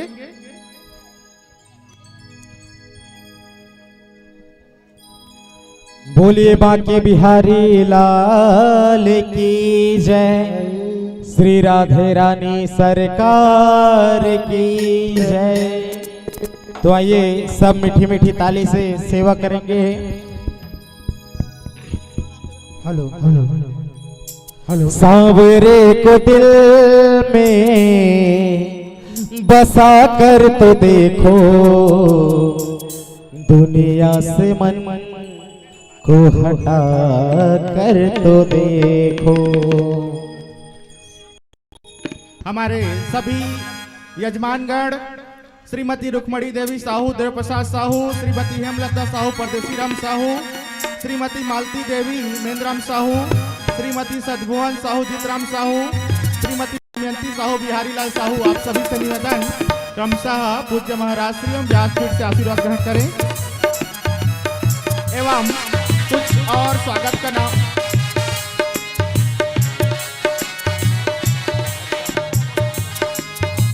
सांवरे को दिल में बसा कर तो देखो, सांवरे को दिल में बसा कर तो देखो, दुनिया से मन को हटा कर तो देखो।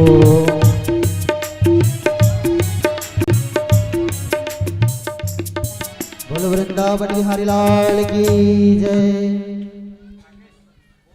स्वागत के क्रम में कुछ और नाम है, मैं क्रमशः नाम लेते जाऊंगा, आप आते जाएंगे और महाराज श्री से आशीर्वाद ग्रहण करेंगे।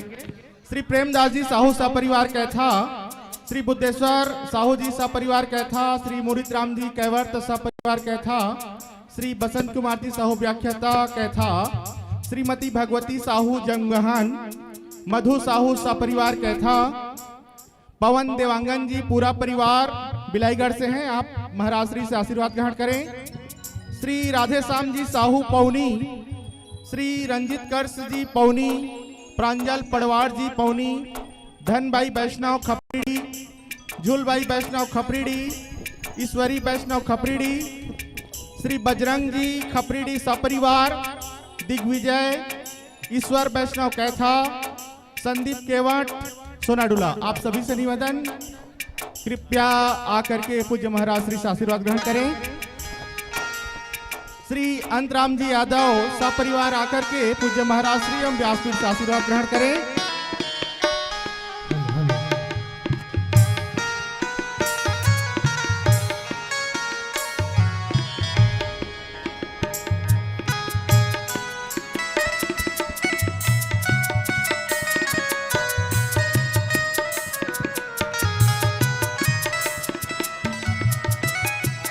कृपया शांति बनाए बैठे रहें और गाय को आने के लिए रास्ता दे दें,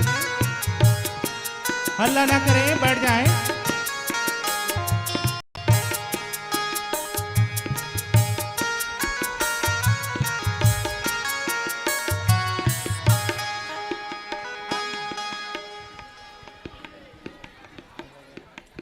कृपया गाय को आने के लिए रास्ता दे दें और अपने अपने स्थान पर बैठ जाएं, कृपया शांतिपूर्वक। आप सभी से निवेदन, शांति व्यवस्था बनाए रहें।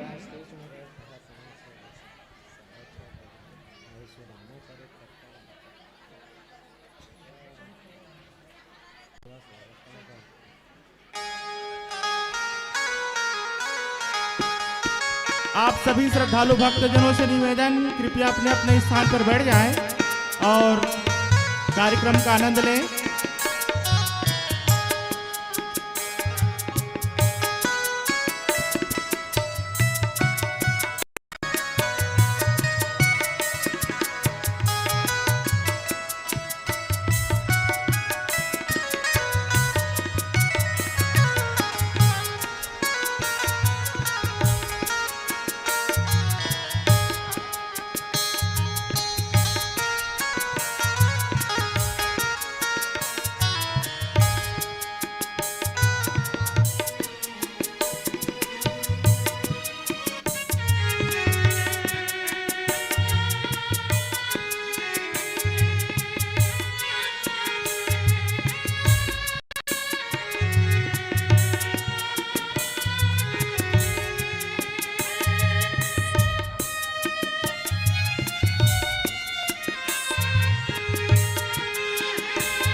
बोले बाके बिहारी लाल की जय, वृंदावन बिहारी लाल की जय, भागवत महापुराण की जय।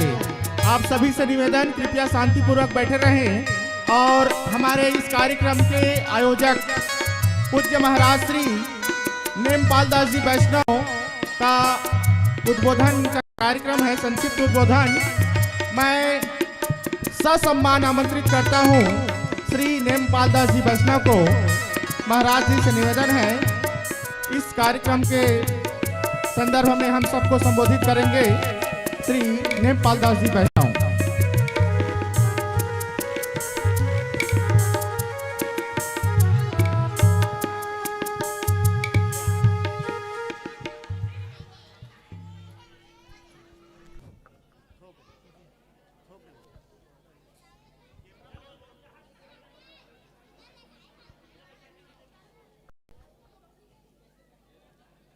बोलो वृंदावन बिहारी लाल की जय। बोलो भागवत महापुराण की जय। बोलो सियावर रामचंद्र की जय। आज एक छोटा नन्हा सा बच्चा आप लोगों के बीच भगवान लक्ष्मी नारायण का, पूर्ण ब्रह्म परमेश्वर का पवित्र चरित्र भागवत स्वरूप आप लोगों के सामने वर्णन करके सुनाए हैं। बेचारा पर प्रथम बार यह कार्यक्रम प्रस्तुत किया है। भगवान का चरित्र अपार है। कहा गया है, हरि चरित्र कथानंता, कहीं सुनई बहुविधि सब संता। भगवान का चरित्र गहरा समुद्र के समान है और ये बेचारा छोटा कम बुद्धि वाला आप लोगों को अपनी त्रुटि भाषा में जिस भी प्रकार से वर्णन करके सुनाए हैं। गलती होना तो स्वाभाविक है।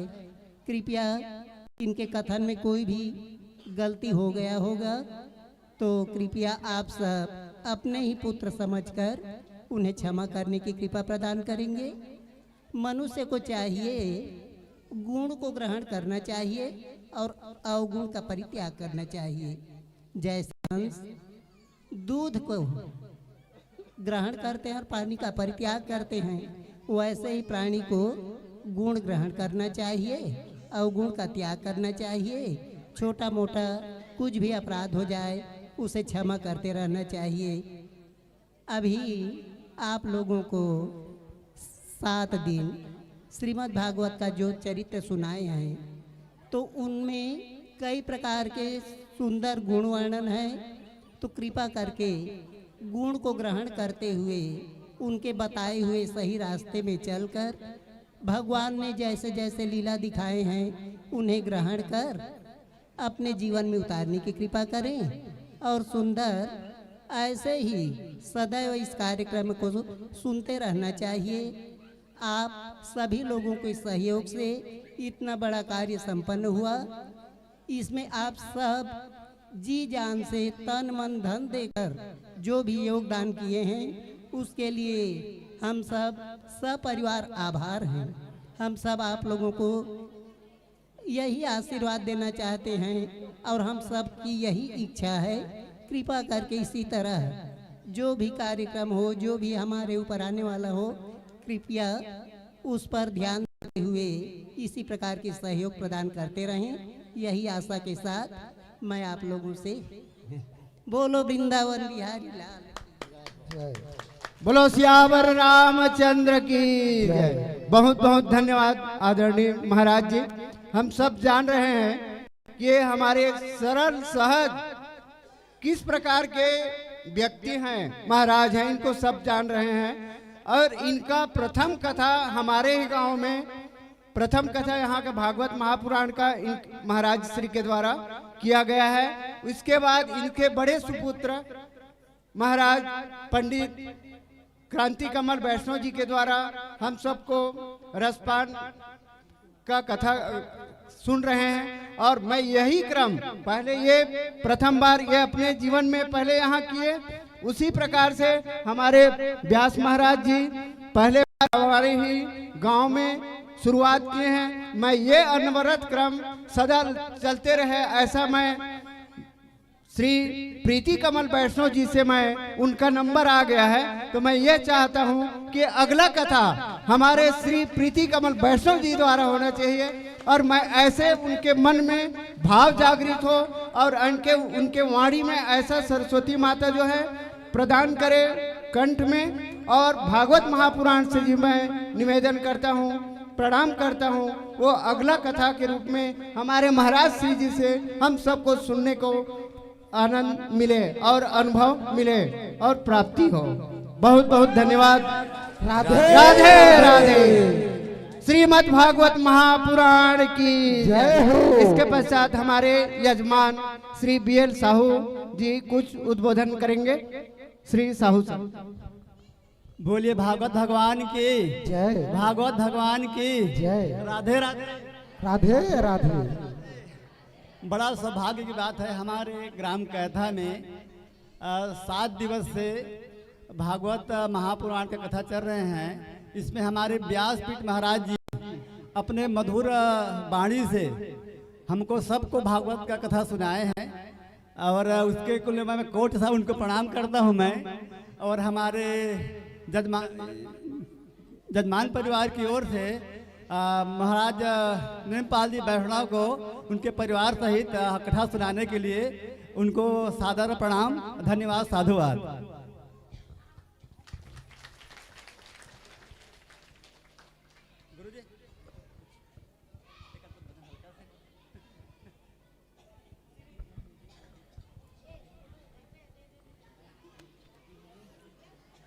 बोलिए भागवत महापुराण की। 7 दिवसीय महाभागवत पुराण का रसपान करने का हमारी तो एक सौभाग्य है कि एक यजमान के रूप में यहाँ बैठने को अवसर मिला है। जब से ये कैथा की पावन धरा में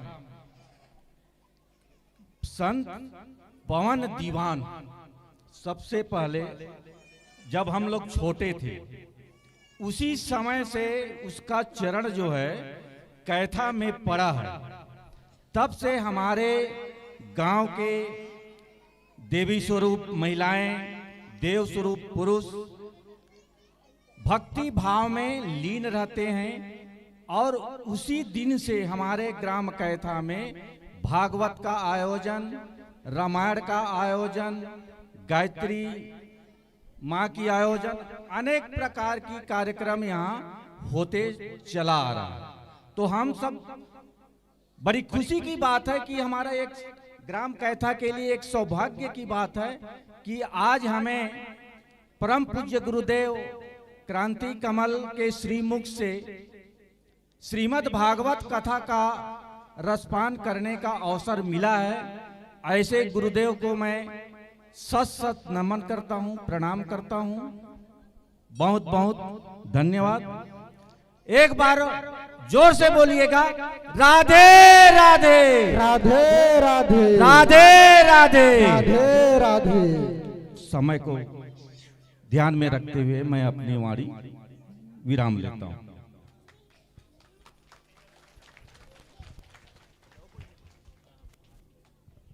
अभी हमारे आयोजक परिवार के पूज्य महाराज श्री नेमपाल दास जी का वैष्णव का उद्बोधन और हमारे यजमान श्री महेंद्राम जी साहू, श्री जीतराम जी साहू एवं श्री बिहारी लाल जी साहू का आभार ज्ञापन यहाँ पर प्रस्तुत किया गया। मैं हमारे संगीत टीम में मुख्य भूमिका निभा रहे प्रीति कमल वैष्णव जी को भी इस कार्यक्रम के लिए उद्बोधन के लिए आमंत्रित करता हूं। श्री प्रीति कमल वैष्णव जी।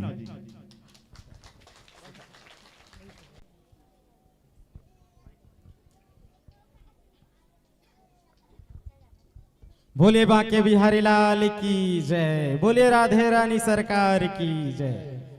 बस छोटा सा ही कहना है, जितना आप अभी बड़े भैया का सहयोग दे रहे हैं, सहयोग कर रहे हैं, उनको आशीर्वाद दे रहे हैं, वैसे ही अगर भविष्य में मैं भी कथा कहूँ कभी भी, और मैं जानता हूँ ये आप सबके सहयोग और आशीर्वाद से ही होगा, तो ऐसा अगर आए तो मेरा भी साथ दीजिएगा। और जितना प्रेम, जितना प्यार, आशीर्वाद आप भैया को दे रहे हैं, वैसे ही आप मेरा भी सहयोग कीजिएगा। बोलिए राधे राधे। राधे राधे।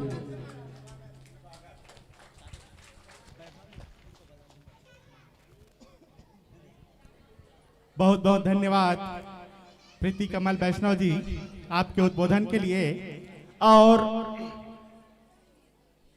एक बार जोरदार जयकारा हो जाए। बोलिए प्रेम से बोलो वृंदावन बिहारी लाल की जय। और हमारे मुख्य यजमान श्री रुक्मणी देव प्रसाद जी साहू यहाँ पर कुछ सम्मान करना चाहते हैं। मैं क्रमशः नाम लेते जाऊंगा और देव प्रसाद एवं रुक्मणी देवी सम्मान करेंगे।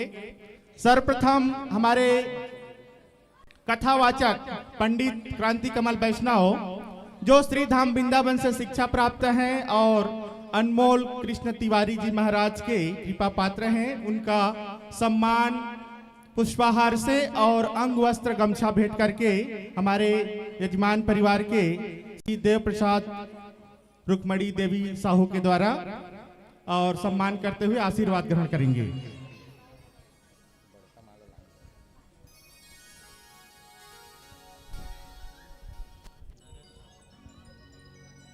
नरेश साहू धारासी वाले की तरफ से भगवान श्री कृष्ण जी के चरणों में 500 रुपए का सप्रेम भेंट और 100 रुपए मारुति साहू नगरदा वाले की तरफ से भगवान बाके बिहारी के चरणों में 100 रुपए का सप्रेम भेंट।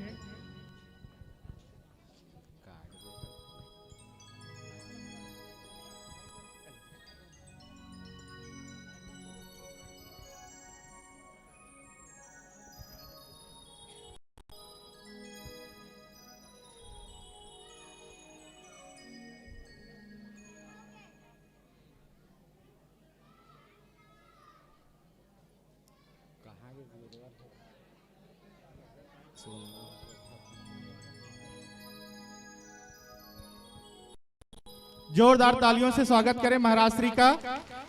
हमारे यजमान परिवार के देव प्रसाद रुक्मणी साहू एवं उनके परिवार के द्वारा पूज्य महाराज श्री पंडित क्रांति कमल जी वैष्णव का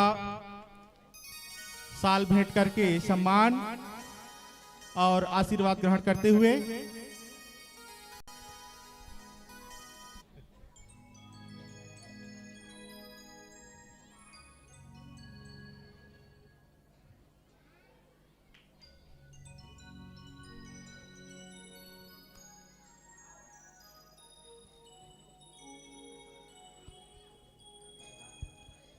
श्री नरेश साहू जी से भी निवेदन पूज्य श्री से आशीर्वाद ग्रहण करें। नरेश साहू जी धाराशिव।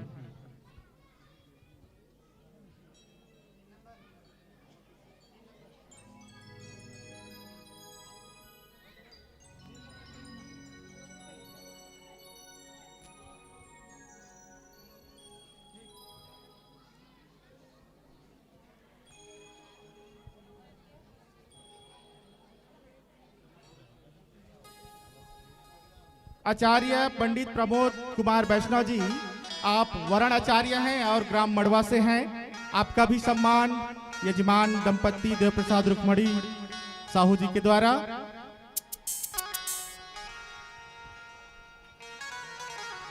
बोलिए बाके बिहारी लाल की जय।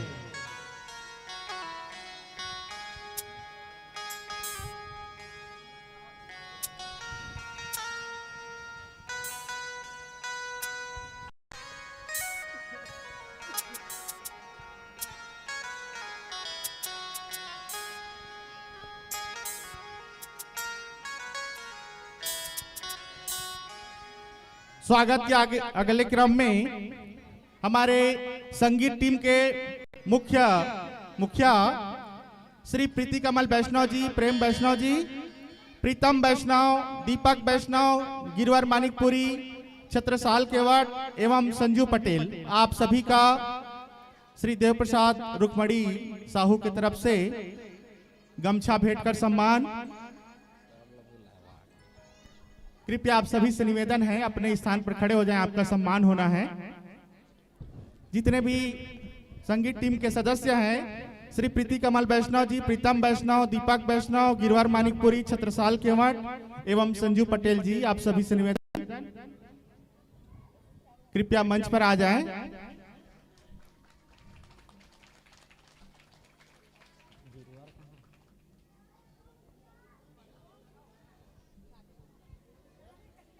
हमारे ज्योति कलश की व्यवस्था संभालने वाले श्री परशुराम जी साहू, श्री राम कीर्तन जी साहू, श्री केवट एवं श्री समारू साहू जी से भी निवेदन, कृपया आ जाए मंच के सामने, आपका भी सम्मान होना है।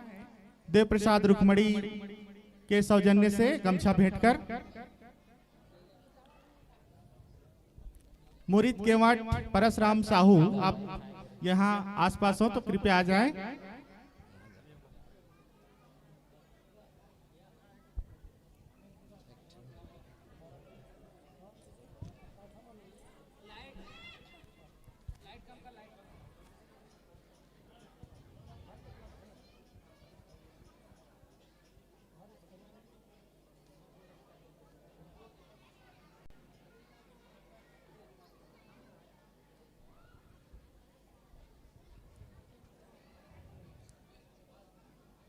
मोहनीश वैष्णव जी महाराज जी रैकोना वाले, श्री राजेंद्र वैष्णव जी महाराज हमारे गुरुदेव बिर्रा वाले, आपका भी सम्मान होना है। जोरदार तालियों से स्वागत हो जाए। बोलिए बाके बिहारी लाल की जय।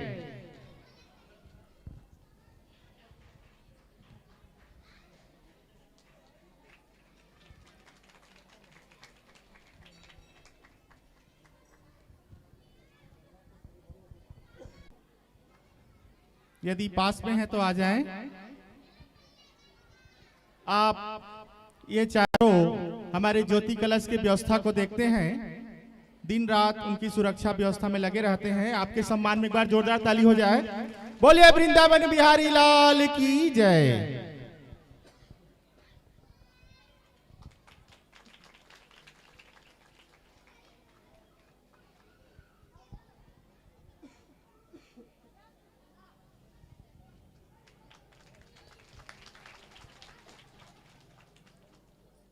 हमारे सभी कार्यक्रम का बहुत सुंदर ढंग से सजीव फिल्मांकन कर रहे कैमरामैन और यूट्यूब के जितने भी हमारे टेक्नीशियन हैं, उन सभी का भी सम्मान होना है। क्रमशः यहाँ पर आ जाएं। श्री राकेश कुमार जी साहू, श्री पिंटू यादव, श्री प्रमोद साहू एवं दिव्या साहू, आपका भी देव प्रसाद रुक्मणी जी के द्वारा गमछा भेंट कर सम्मान किया जाना है। कृपया आ जाएं मंच के सामने। राकेश साहू, पिंटू यादव, प्रमोद साहू एवं दिव्या साहू।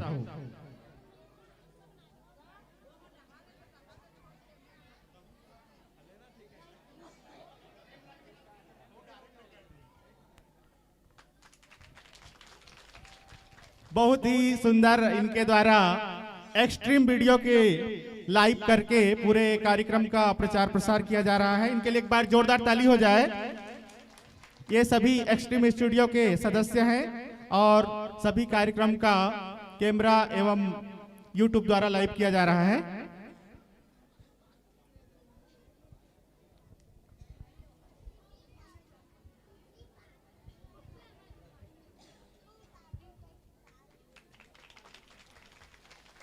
और हम सबके आवाज को दूर दूर तक सभी को पहुंचा रहे साउंड सिस्टम के साथी जो हैं ईश्वर वैष्णव एवं संदीप, ईश्वर वैष्णव कैथा एवं संदीप सोनाडुला, आपसे भी निवेदन है मंच के सभी पर आ जाएं, आपका भी सम्मान होना है।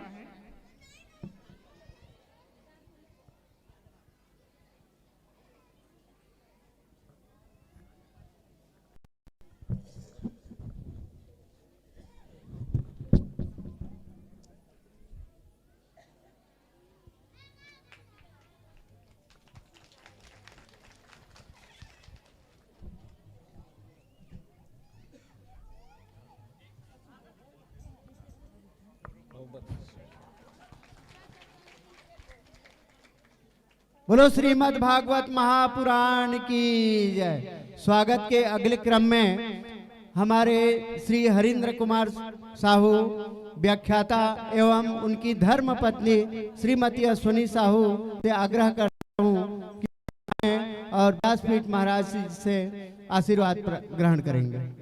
श्रीमती अश्विनी साहू और श्री हरिंद्र कुमार साहू।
बोलिए बाके बिहारी लाल की जय। उद्बोधन की अंतिम कड़ी में मैं आमंत्रित करता हूँ ससम्मान श्री राजेंद्र वैष्णव बिर्रा वाले महाराज को, जो हमारे गुरुदेव हैं। उनसे निवेदन है कृपया इस दिव्य आयोजन के संदर्भ में हम सबको संबोधित करेंगे श्री राजेंद्र वैष्णव जी।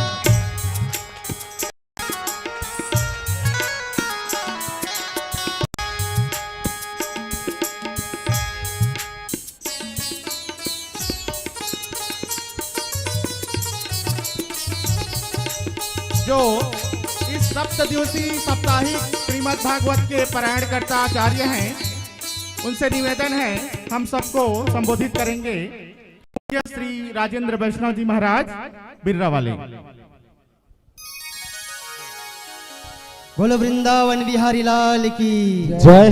बोलो राधे राधे राधे राधे। हम सभी यहाँ पर श्री कांति कमल वैष्णव पूज्य श्री के मध्यम सभी कथा रसपान कर रहे हैं। देखिए, कथा कोई साधारण कथा नहीं है। हर सभी को कथा प्राप्त नहीं होता है। ये कथा उसी को प्राप्त होता है जिसका जन्म जन्मांतर का पुण्य का भाग्य उदय होता है, उसी को ही श्रीमद् भागवत कथा प्राप्त होता है। श्रीमद् भागवत में यही लिखा है, एतस्माद् परम किंचिन मनः शुद्धेन विधते जन्म जन्मांतरे भयत पुण्यम तदा भागवतम लभेत। व्यक्ति का जो अनन्य कर्मों से लिप्त रहता है, व्यभिचारी में, दुराचारी में, अज्ञानता के कारण, परंतु जब वह भगवान की असीम कृपा होती है, उसी समय विशुद्ध चक्र, उसका मन शुद्ध हो जाता है और भगवान के चरणों में अनुराग होता है। वही व्यक्ति श्रीमद् भागवत कथा का श्रवण का पात्रता बनता है, जिनके चरणों में भगवान का प्रीति होता है। इसलिए भगवान की कथा को कोई कहानी नहीं, कोई चुटकिला नहीं। भगवान की कथा को यस्य श्रवण मात्र, केवल श्रवण मात्र करने से जन्म जन्म के पाप प्रक्षालन हो जाता है। यही कहना चाहूंगा। हम दोनों एक ही गुरुकुल में शिक्षा प्राप्त किए हैं गुरुदेव से, और हम सभी का सौभाग्य है यहाँ पर सभी आप गांव वालों का असीम कृपा, ऐसा भाव प्रकट मैं आपकी जो उभरता है मैं कहीं और नहीं देखा हूँ। यहाँ तो सब कुछ एक भक्त भगवान के प्रीतनों में जो समर्पण होता है, वही यहाँ पर के समस्त ग्रामवासी महाराज श्री हमारे पूज्य श्री मामा नेपाल दास वैष्णव जी के प्रति आप सब इतना विभोर और समर्पण रहते हैं। ये देखकर कहना मेरे लिए जितना कहूँ कम पड़ जा रहा है। इसलिए भगवान की कथा को, सब की कथा है, जिसने अपने जीवन में 6 दिवस की कथा जिसने नहीं सुनी हो, केवल आज की कथा सुन लेने से समस्त श्रीमद् भागवत का फलश्रुति केवल एक ही दिन में ही प्राप्त हो जाता है, एक ही दिन में प्राप्त हो जाता है। इसी के साथ आप सभी के मध्य सबको जय जय श्री राधे, जय जय श्रीमन्नारायण अपने वाणी को विराम देता हूँ।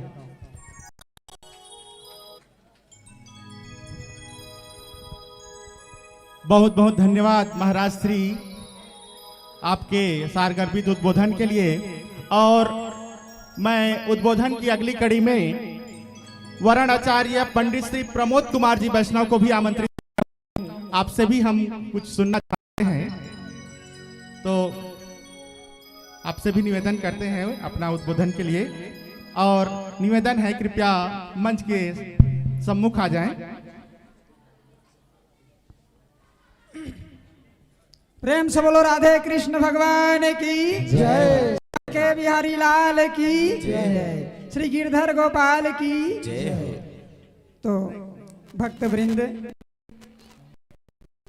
मैं तो आप ही सब लोगों के सानिध्य और कृपा पात्र महापुरुष अमृत रूपी गाथा आज सब लोगों के प्रति प्रदर्शित कर रहे हैं, उन्हीं की कृपा से आज इनके शरण में आया हूँ। पारिवारिक हूँ, परंतु एक छोटा सा बालक हूँ। और वो कहा गया है, कहते हैं जैसे कि आज महाराज जी आचार्य जी ने बताया, वाले महाराज जी ने, कि हुआ ही वही सो राम रचि राखा। भगवान जिनके प्रति कृपा कर देते हैं ना, तो इस संसार में वह चमकता ही चला जाता है, और चमक करके एक नया प्रकाशित जीवन, प्रतिष्ठित जीवन इस संसार में लाकर समाज को बदल देता है। यह सिर्फ बिहारी जी की कृपा है जो आप सब लोगों के मध्य भगवान लक्ष्मी नारायण जी के अमृत रूपी धारा का प्रभाव देखने को मिल रहा है। मैं इस कार्यक्रम और भागवत कृपा और नाना प्रकार के श्रम प्रदान कर बैठकर अपना उचित समय दे रहे समस्त श्रद्धालुओं का अभिनंदन करता हूं, स्वागत करता हूं, तहे दिल से धन्यवाद देता हूं। साथ ही साथ बांके बिहारी जी का भी मैं नमस्कार करता हूं और आचार्य महाराज व्यासपीठ जी का भी नमस्कार करता हूं। किसी तरह समस्त भक्तों का कल्याण, भक्ति में मन लगाता रहे। बोलो राधे कृष्ण भगवान की जय, राधे कृष्ण भगवान की जय, राधे राधे राधे राधे, जय जय श्री राधे, जय जय श्री राधे। बहुत बहुत धन्यवाद महाराज श्री। और उद्बोधन के अगले क्रम में मैं श्री मोहनीश वैष्णव जी महाराज रैकोना वाले से भी निवेदन करता हूं, कृपया आएं और हम सबको संबोधित करें। श्री मोहनीश वैष्णव जी महाराज रैकोना वाले, और आप भी भागवत के आचार्य हैं, आपके द्वारा भी भागवत कथा किया जाता है। मैं निवेदन करता हूं आप भी हम सबको संबोधित करें। श्री मोहनीश वैष्णव जी। बोलिए बाके बिहारी लाल की जय, बाके बिहारी लाल की जय, सुखदेव जी महाराज की जय, व्यासदेव महाराज की जय। प्यारे, इस दुनिया में ऐसे बहुत से लोग हैं जो भागवत का अध्ययन करना चाहते हैं, लेकिन हर किसी को भागवत का अध्ययन करना असंभव है। कई ऐसे व्यक्ति हैं जो गुरुकुल में जाकर भी भागवत का अध्ययन नहीं कर सकते। भगवान की कृपा जिसके ऊपर हो वही व्यक्ति भागवत का अध्ययन कर सकता है। महाराज, मेरा बड़ा सौभाग्य है कि आज ग्राम कैथा में हमारे व्यासदेव महाराज श्री कांति कमल वैष्णव जी महाराज मुझे इस काबिल समझे और अपने भागवत में बुलाकर वर्ण आचार्य का पद प्रस्थान किया। हमें पद देकर बड़ा ही संबोधन किया। महाराज, बड़े ही सुन था और आयोजक परिवार को तहे दिल से धन्यवाद देना चाहता हूँ। बोलिए बाके बिहारी लाल की, बाके बिहारी लाल की। बहुत बहुत धन्यवाद महाराज श्री। और एक बार जोरदार जय हो जाए। बोलिए प्रेम से, बोलिए वृंदावन बिहारी लाल की जय। मंदिर में जो बच्चे हैं हल्ला कर रहे हैं, कृपया निवेदन है शांतिपूर्वक बैठे रहें। और आप सभी श्रद्धालु भक्तजनों से भी निवेदन है, कहते हैं कि वो 6 दिन तक कथा ना सुने, वो अंतिम दिन यदि आ जाते हैं तो उनको वो पूरे पुण्य फल प्राप्त होते हैं। मैं निवेदन करता हूँ आज पूरी कथा सुनकर जाएंगे और पुण्य लाभ अर्जित करेंगे। मैं महाराज श्री से निवेदन करता हूँ आगे की कथा प्रारंभ करेंगे। बोलिए बाके बिहारी लाल की जय। आइए एक छोटा सा हरि नाम संकीर्तन, तत्पश्चात कथा में प्रवेश करेंगे। बहुत देर हो गया, स्वागत समारोह चल रहा है, थोड़ा से हरि नाम संकीर्तन कर ले ताकि हमारा मन भगवान के पावन चरणों में आकर के विराजमान हो जाए। फिर इसके बाद कथा का आनंद लेंगे। प्रेम से बोलिए बांके बिहारी लाल की जय हो, सावरे सरकार की जय हो। आइए एक छोटा सा भजन, फिर कथा। बोलिए बांके बिहारी लाल की जय, श्री राधे रानी सरकार की जय। मेरी लगी वो मेरी लगी श्याम संग प्रीत, ये दुनिया क्या जाने। मेरी लगी श्याम संग प्रीत, दुनिया क्या जाने। मेरी लगी श्याम संग प्रीत, ये दुनिया क्या जाने। मेरी लगी श्याम संग प्रीत, दुनिया क्या जाने। क्या जाने कोई क्या जाने, क्या जाने कोई क्या जाने। क्या जाने कोई क्या जाने, क्या जाने कोई क्या जाने। मुझे मिल गया, ओ मुझे मिल गया, ओ मुझे मिल गया मन का मी, दुनिया क्या जाने। मुझे लगी श्याम संग प्रीत दुनिया क्या जाने। दुनिया क्या जाने।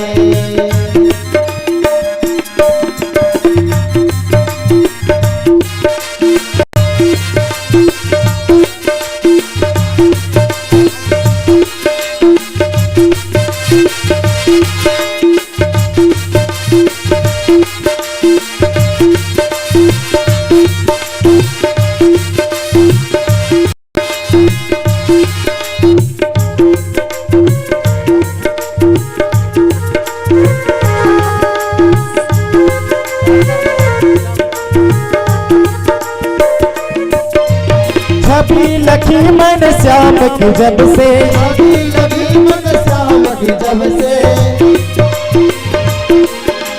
छवि लगी मन श्याम की जब से, लगी मन श्याम की जब से, भाई बाबरी मैं तो तब से, भाई बाबरी मैं तो तब से, बांधी प्रेम की डोर मुहंग से, बांधी प्रेम मोहर मोहन से, नाता तोड़ा मैंने जग से, नाता तोड़ा मैंने जग से। ये कैसी जय हो, ये कैसी पागल प्रेम, ये दुनिया क्या जाने। मेरे लगी दुनिया क्या जाने। मेरे लगी श्याम संग प्रीत ये दुनिया क्या जाने।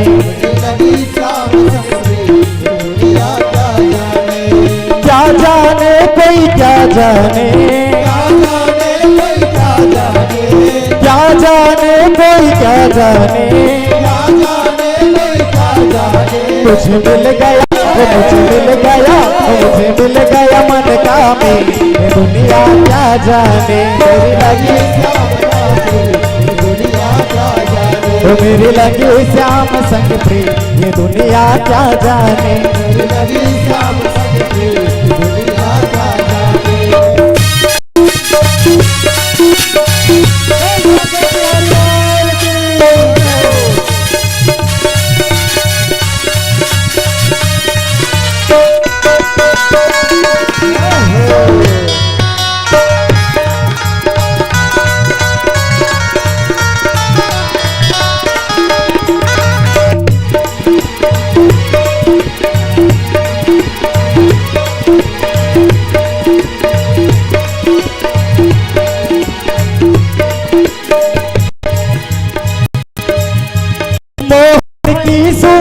सूरतिया, मोहन की सुंदर सूरतिया, मन में बस गई मोहनी मूर्तिया, मन में बस गई मोहनी मूर्तिया, ओढ़ी श्याम चुनरिया, सबसे श्याम चुनरिया, लोग कहे मैं भाई बावरिया, लोग कहे मैं भाई बावरिया, मैंने छोड़े ओ मैंने छोड़े जग के लिए दुनिया का जा।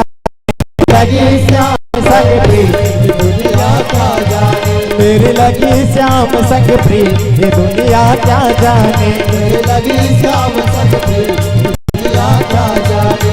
क्या जाने कोई क्या जाने, क्या जाने कोई क्या जाने, क्या जाने कोई क्या जाने। क्या जाने कोई क्या जाने। मुझे मिल गया, ओ मुझे मिल गया, ओ मुझे मिल गया मी, ये दुनिया क्या जाने। लगी श्याम दुनिया क्या जाने। मेरी लगी श्याम संग प्रीत ये दुनिया क्या जाने। लगी श्याम दुनिया क्या जाने। ओ मेरी लगी श्याम संग प्रीत ये दुनिया क्या जाने। लगी श्याम दुनिया क्या जाने। बोल भाग्य बिहारी लाल की प्रेम से बोलिए भक्त वत्सल भगवान की जय हो। जय हो। राधे राधे। राधे राधे। आवाज नहीं आ रही, एक बार जोर हाथ आके राधे राधे राधे हरि लाल की। आइए कथा में प्रवेश करते हैं।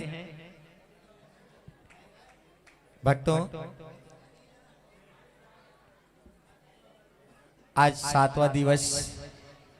आज अभी आपको सुदामा चरित्र सुनाया जाएगा। जैसा कि हमारे जो पाठकर्ता आचार्य हैं ने बताया, भले 6 दिवस की कथा में नहीं आए, लेकिन आज अंतिम दिवस की आप आए हैं। आप इस कथा का रसपान करके जाइए, पूरा कथा श्रवण कीजिए। आज की ये 1 दिवस की कथा ही पूरे 6 दिवस की कथा का सार है। भक्तों, जैसा कि मैंने शुरू में बताया कि अभी तक के 6 दिवस की कथा में हमने कौन कौन से चर्चा किए, कौन कौन से चरित्र का श्रवण रसपान किया। भक्तों, एक ही दिवस में आज सारे चरित्रों का आज की कथा में आपको मिलेगा। ये एक ही दिन की कथा में। भक्तों, वैसे तो एक भाव आता है कि 6 दिवस की कथा और 1 दिवस की कथा दोनों में कैसे समानता हो सकती है। इसका एक भाव आप समझिए, यदि हम सामर्थ्य हैं, स्वस्थ हैं, हमारे पास सामर्थ्य है, सामर्थ्यवान है, तब हम चल के गंगा जी जा सकते हैं। गंगा जी क्यों जाते हैं? गंगा जी स्नान करने से तन पवित्र हो जाता है, मन पवित्र हो जाता है, सारी पाप समाप्त हो जाती है ना। गंगा स्नान के बाद सारे पाप धुल जाते हैं। लेकिन जो असमर्थ होते हैं उनके लिए क्या करते हैं? मरणासन पे हैं, उनके लिए उनके मुख में 2 चम्मच भी गंगा जल डाल देते हैं, तो भी उनका उद्धार हो जाता है। तो ये अवस्था के ऊपर है। यदि आप सामर्थ्यवान हैं, यदि आप सक्षम हैं, तो आप प्रथम दिवस से लेकर के अंतिम दिवस तक की कथा श्रवण करिए। लेकिन भाई, सबके पास तो उतना समय है नहीं कि 7 दिवस तक आके यहाँ पर विराजमान हो। लेकिन हमारे इस गांव में मैं देखा, यहाँ पे रसिक बड़े प्यारे हैं। जितनी देर से कथा प्रारंभ होती है, आज 7वां दिवस है, भीड़ कम नहीं हो रहा है, भीड़ बढ़ते जा रहा है, जगह छोटी पड़ जा रही है। इतने भागवत भक्त देख करके मन आनंदित हो जाता है। तो भक्तों, ये आज की कथा उनके लिए है जो कि 6 दिवस की कथा में कोई कारणवश नहीं पहुंच पाए। लेकिन यदि आज आ गए हैं तो आज की कथा आप पूरी कथा श्रवण करिए। भक्तों, आज की यह कथा बड़ा ही मनोरम है। इसमें भगवान के परम मित्र जो सखा हैं, वास्तव में मित्र क्या होते हैं, उनके चरित्र का आप रसपान करेंगे। तो आइए कथा में प्रवेश करें। प्रेम से बोलो बांके बिहारी लाल की। भक्तों, सुखदेव स्वामी जी कहते हैं कि पौंड्रक का वध करने के बाद एक बार द्वारिकापुरी में एक दूत आया जो जरासंध की अत्याचार से पीड़ित राजाओं का समाचार लेकर के प्रभु के पास आया था। प्रभु से आकर के कहने लगा कि प्रभु, जरासंध ने 20,000 राजाओं को बंदी बना लिया है और वो सभी राजा आपकी शरणागति हैं। प्रभु, आपसे सहयोग चाहते हैं, सभी आपसे विनती कर रहे हैं, हे नाथ उनकी रक्षा करिए। जिस तरह से आपने कन्याओं की रक्षा की, जिस तरह से आपने कंस का वध करके मथुरा वासियों को मुक्त किया, हे प्रभु जरासंध के उत्पात से पीड़ित इन राजाओं को भी आप मुक्ति प्रदान करें। प्रभु ने आश्वासन दिया कि मैं जरासंध से उन राजाओं को मुक्त अवश्य कराऊंगा। अब उनको वचन देने के पश्चात कुछ समय पश्चात ही हस्तिनापुरी से निमंत्रण आ गया। हस्तिनापुरी से वसुदेव जी राजसु यज्ञ करना चाहते थे। अब राजसु यज्ञ है तो यज्ञ में तो जाना ही जाना है। भगवान बोले ठीक है आएंगे। उद्धव जी से कहने लगे भैया दोनों को आने का समय एक ही है और न्योता हम स्वीकार कर लिए हैं, दोनों को आने का वचन भी दे दिए हैं, अब जाएं तो जाएं कहां।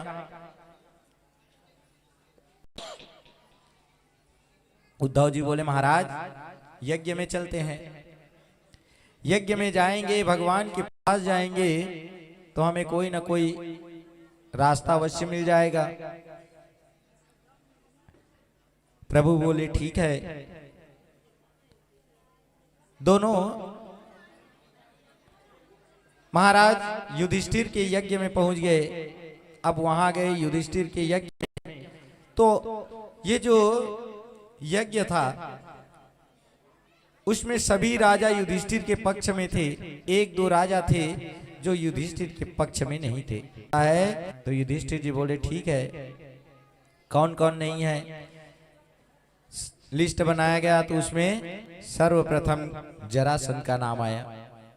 भगवान बोले जरासंध तब तो मेरा काम भी बन गया, यहाँ आना सफल हो गया। भगवान बोले कि ये जरासंध के पास हम लोग जाएंगे। अर्जुन और भीम जी को अपने साथ रखे भगवान जरासंध के धाम पहुंच गए। जैसे ही वहां पहुंचे जरासंध अपने महल में यज्ञ पूजन करवा रहा था। जरासंध का एक नियम कि जब वह पूजा करके उठे यदि कोई याचक उसके सामने आ जाए तो उसकी याचना वो कभी मना नहीं करते। आज भगवान ब्राह्मण के वेश बना करके छद्म वेश में जरासंध के पास पहुंचे हैं। कहने लगे कि महाराज हम याचक बन के आपसे युद्ध की कामना करने आए हैं, हमें युद्ध चाहिए।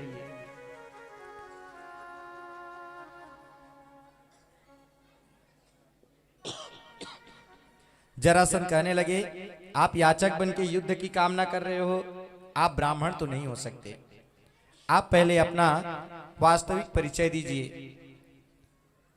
भगवान अपने वास्तविक रूप में आए। जरासंध ने कहा मैं जानता था कि तुम ऐसे ही करोगे, क्योंकि तुम मुझसे डर करके भाग गए थे और आज फिर आए हो तो भी रूप बदल के, सीधा सीधा सामने तुम नहीं आ सकते।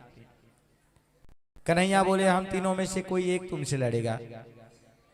जरासंध बोला तुम जैसे भगौड़े से कौन लड़े, पता चला अभी लड़ाई शुरू हुई कि तुम भाग गए, ये बेचारे आफत में आ जाएंगे। अर्जुन तो दुबला पतला सा है, इससे भी लड़के कोई फायदा नहीं। महाराज मैं तो इससे लड़ूंगा, ये हट्टा तगड़ा लग रहा है, हट्टा कट्टा ये लग रहा है। ठीक है भाई, भीमसेन को लड़ने के लिए बुलाए। अब दोनों के बीच घमासान युद्ध शुरू हो गया।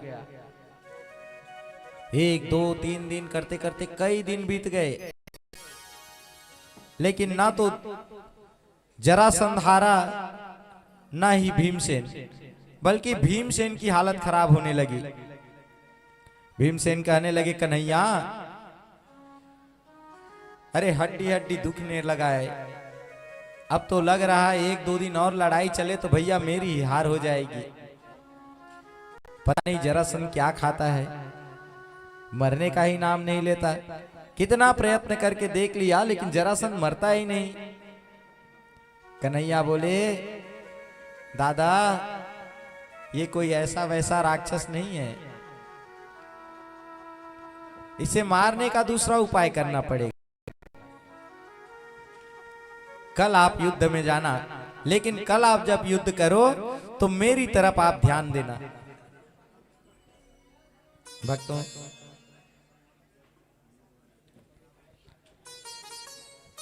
प्रातः फिर युद्ध शुरू हुआ और जैसे ही युद्ध प्रारंभ हुआ, थोड़ी देर बाद कन्हैया भीम दादा को इशारा करने लगे, बोले कि दादा इधर देखिए। लड़ते लड़ते भीमसेन ने जैसे ही कन्हैया की तरफ देखा, कन्हैया ने एक तिनका उठाया, उसको चीर करके एक हिस्सा इधर एक हिस्सा इधर फेंक दिया। भीमसेन समझ गए। जैसे ही जरासंध भीम के ऊपर आक्रमण किया, भीम ने उसे ऊपर उठाया, ऊपर उठा करके घुमा करके नीचे धरती पर पटका और एक पैर को दबा करके हाथों से उसके पैर चीर करके फिर एक बाईं तरफ एक दाईं तरफ अलग अलग दिशा में दोनों भाग फेंक दिए। आज जरासंध का गोविंदाय नमो नमः हो गया। भीम से बोलो भक्तवत्सल भगवान की जय। भक्तों, सुखदेव जी जब इस कथा को सुनाए, परीक्षित जी कहने लगे महाराज ये अलग अलग दिशा में फेंकने का क्या मतलब है? सुखदेव जी महाराज कहने लगे राजन, यदि अलग अलग दिशा में नहीं फेंकते तो यह पापी मरता नहीं। ये जन्म से ही दो हिस्से में था, अलग अलग हिस्से में, दो हिस्से में, बीच से ये कटा हुआ था जन्म से ही। इसको जरा नाम की राक्षसी आकर के ऐसी जोड़ी है कि जब से इसका शरीर बीच से फट जाता वो अपने आप आकर के जुड़ जाती है। इसीलिए इसको मारने के बाद अलग अलग फेंकना पड़ा। भक्तों, प्रभु आज कारागार में गए, कारागार में जाकर के सब सैनिक मुक्त कराया। सभी सैनिक जैसे ही कारागृह से बाहर आए, सुंदर भगवान की स्तुति गाने लगे। कृष्णाय वासुदेवाय हरिये परमात्मने प्रणतः क्लेशनाशाय गोविंदाय नमो नमः। नमस्ते देव देवेश प्रपन्नाति हरो व्यय प्रपन्नान पाइन कृष्णा निर्विण्णान घोर संस्कृते। कहने लगे कि हे प्रभु, आपने सत्याचारी से हमारी रक्षा की, आपका बहुत बहुत धन्यवाद। प्रभु, हम आपके जीवन पर्यंत आभारी रहेंगे। कन्हैया ने कहा भैया आप अभी को जाओ, अपना राज्य संभालो और जो भी आपका आभार है वह आभार इस राष्ट्रीय यज्ञ में आकर के व्यक्त करो। भक्तों, आज जरासंध के साथ इस धरती से इसी राष्ट्रीय यज्ञ में प्रभु ने शिशुपाल को मुक्ति प्रदान की। शिशुपाल जो भगवान का पार्षद है, उनकी बुआ का पुत्र बन के जो जन्म लिया था, यही शिशुपाल माता रुक्मिणी से विवाह करना चाहता था।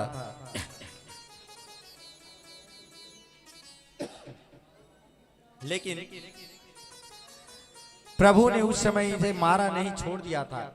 इसके बुआ को वचन दिए थे कि मैं इसके 100 अपराध क्षमा करूंगा। और कैसे अपराध? जो मृत्यु तुल्य, जिस अपराध को करने के बाद मृत्यु देना चाहिए, ऐसे मृत्यु तुल्य अपराध 100 अपराध क्षमा करने के वचन दिए थे। आज शिशुपाल उसी राष्ट्रीय यज्ञ में सभा के मध्य भगवान के प्रथम पूज्य होने की बात को लेकर के भगवान को गालियां देना शुरू कर दिए।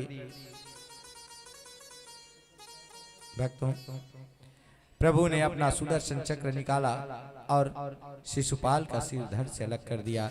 प्रेम से बोलो बांके बिहारी लाल की जय।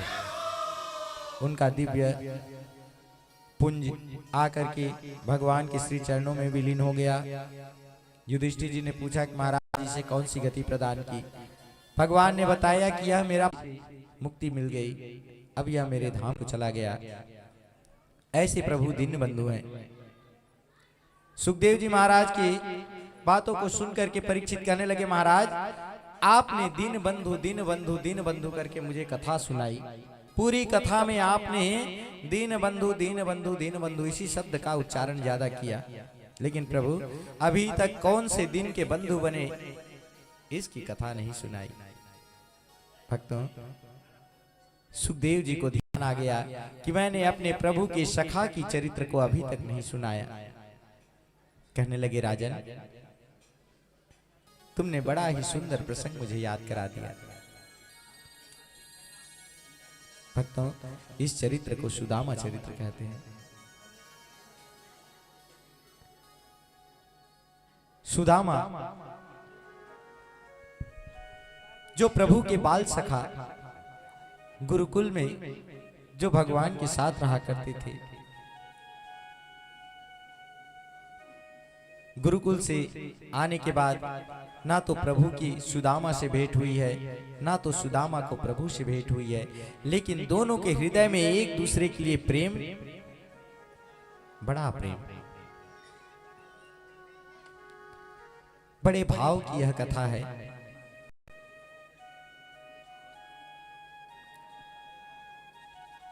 सुखदेव जी महाराज बड़े प्रेम से परीक्षित जी से कहते हैं, राजन इस कथा को श्रवण करना, इस कथा में पता चलेगा कि प्रभु कैसे बंधु हैं,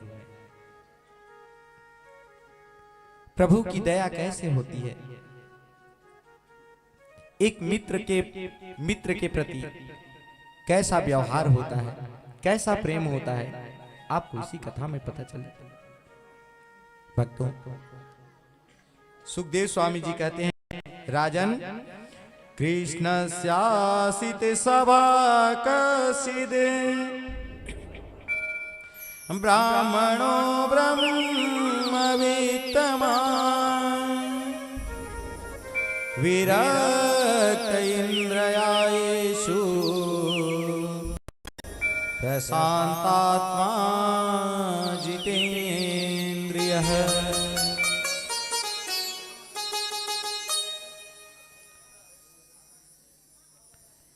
वंश कृष्ण के साथ चले जाते हैं। यदि कहते कि आज पूजन के लिए फूल लाना है तो हाथों में टोकरी लेकर के कृष्ण जी पहले निकल जाते। यदि गुरु माता इनको सुलाती तो कन्हैया और सुदामा जी दोनों एक साथ सोते। गुरु माता से कहती कि माता जैसा व्यंजन आप, जैसा भोजन आप सुदामा के लिए बना रहे हैं, वैसा भोजन मेरे लिए भी परोसिए। भक्तों, अटूट मित्रता,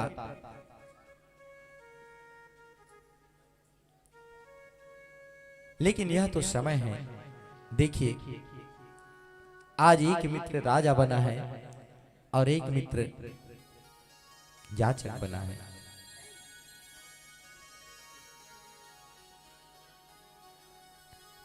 परीक्षित जी कहने लगे, महाराज आप मुझे ये जो कथा सुना रहे हैं, महाराज कृपा करके पात्र का नाम तो बताइए, उन महाशय का नाम बताइए, और महाराज कैसे उनकी मित्रता थी, कैसे दोनों एक दूसरे से दोबारा ना मिल सके, इन सब कथाओं को बताइए। भक्तों, सुखदेव स्वामी जी कहते हैं कि राजन,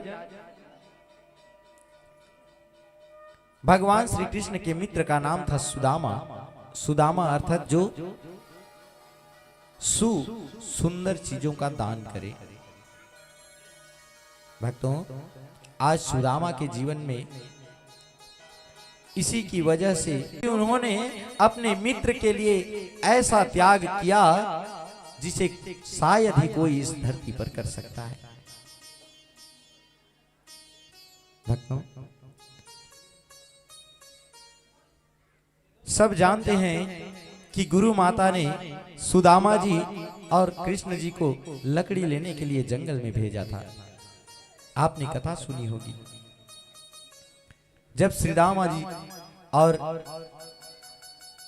भगवान श्री कृष्ण लकड़ी लेने के लिए जंगल में गए, गुरु माता ने कहा कि जंगल जा रहे हो बेटा, कब लौटोगे ना कब, ये साथ में चना ले जाए रहो, जब भूख लगे तो चना खा लेना।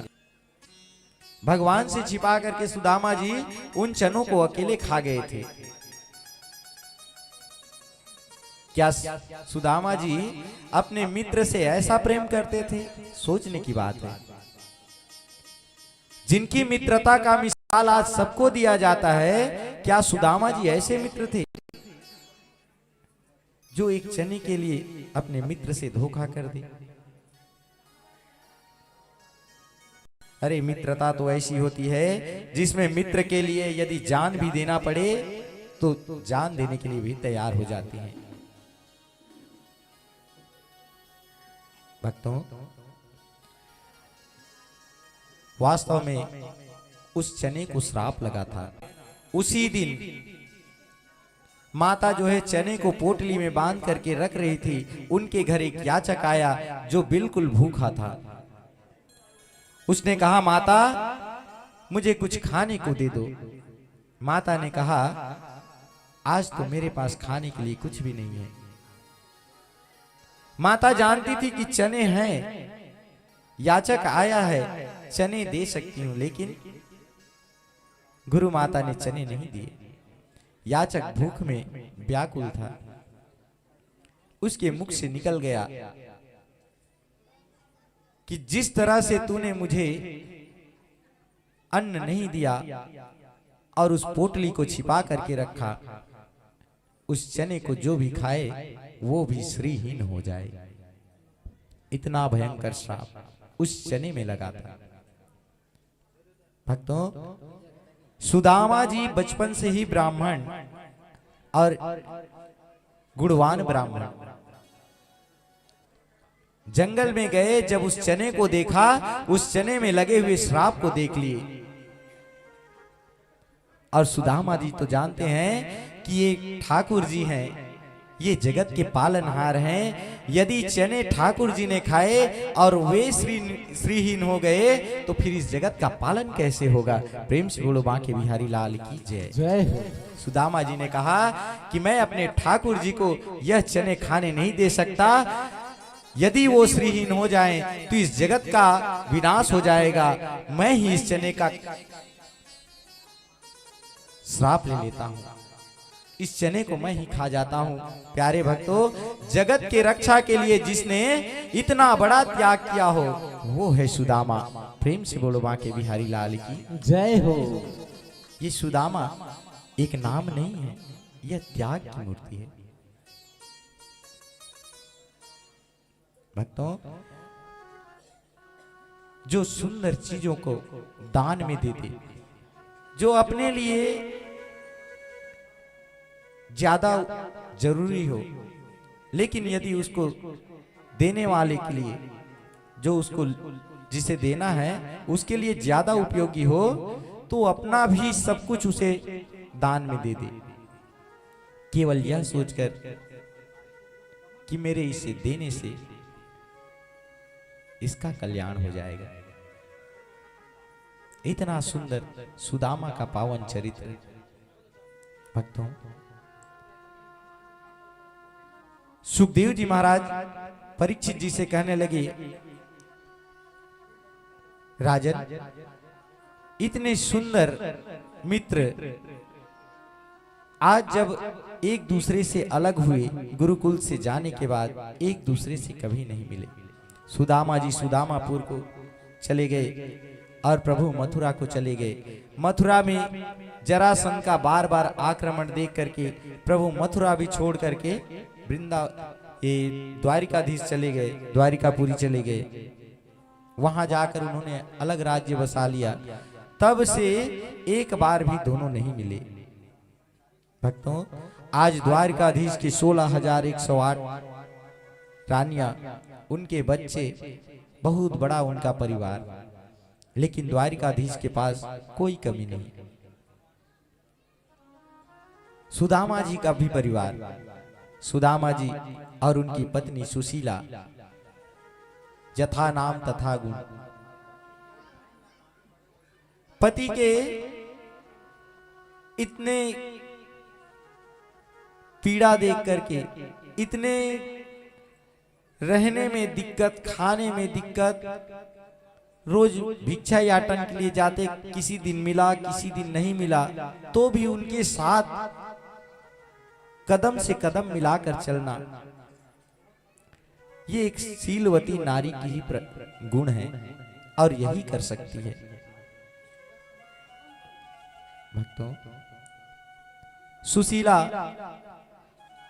अपने पति से कभी कोई शिकायत नहीं करती, ना ही भगवान से शिकायत करती। सुदामा तो भगवान के भजन में लीन रहते। सुशीला अपने बच्चों के लिए जो भी रूखा सूखा सुदामा जी मांग करके लाती, उसी में पालन पोषण करते। 4-5 बच्चे हो गए थे सुदामा जी के। भक्तों, सुखदेव जी बताने लगे, राजन, सुशीला अपने बच्चों को देखती व्याकुल हो जाती, मन में विचार करती, भगवान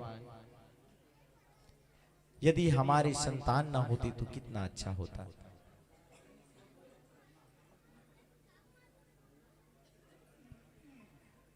हम तो भूखे हैं, हमें तो अब आदत हो गई है,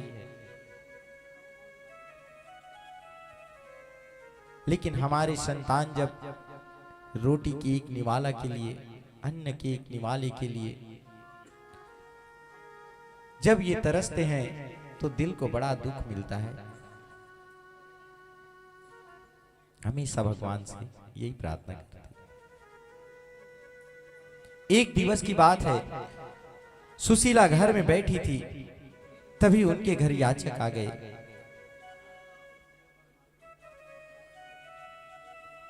याचक आए और आकर के सुशीला जी से लगे, मैया कुछ दान दे दो, कई दिनों से मैं नहीं खाया हूं। सुशीला बाहर आई, कहने लगी, भैया मैं अभी आपको दान नहीं दे सकती। याचक बोले, क्यों मैया?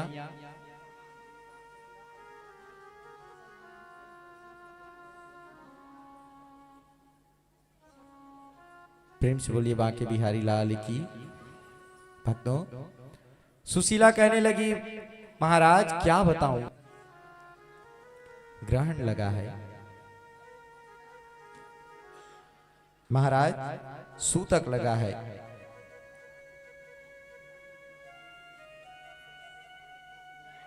इतना सुनते ही वह याचक कहने लगा, मैया कौन सा सूतक लगा है? क्या आपके घर में कोई मर गया या किसी ने जन्म लिया है? सुशीला जी कहने लगी, भैया मेरे घर दरिद्रता ने जन्म लिया है, उसी का सूतक लगा है।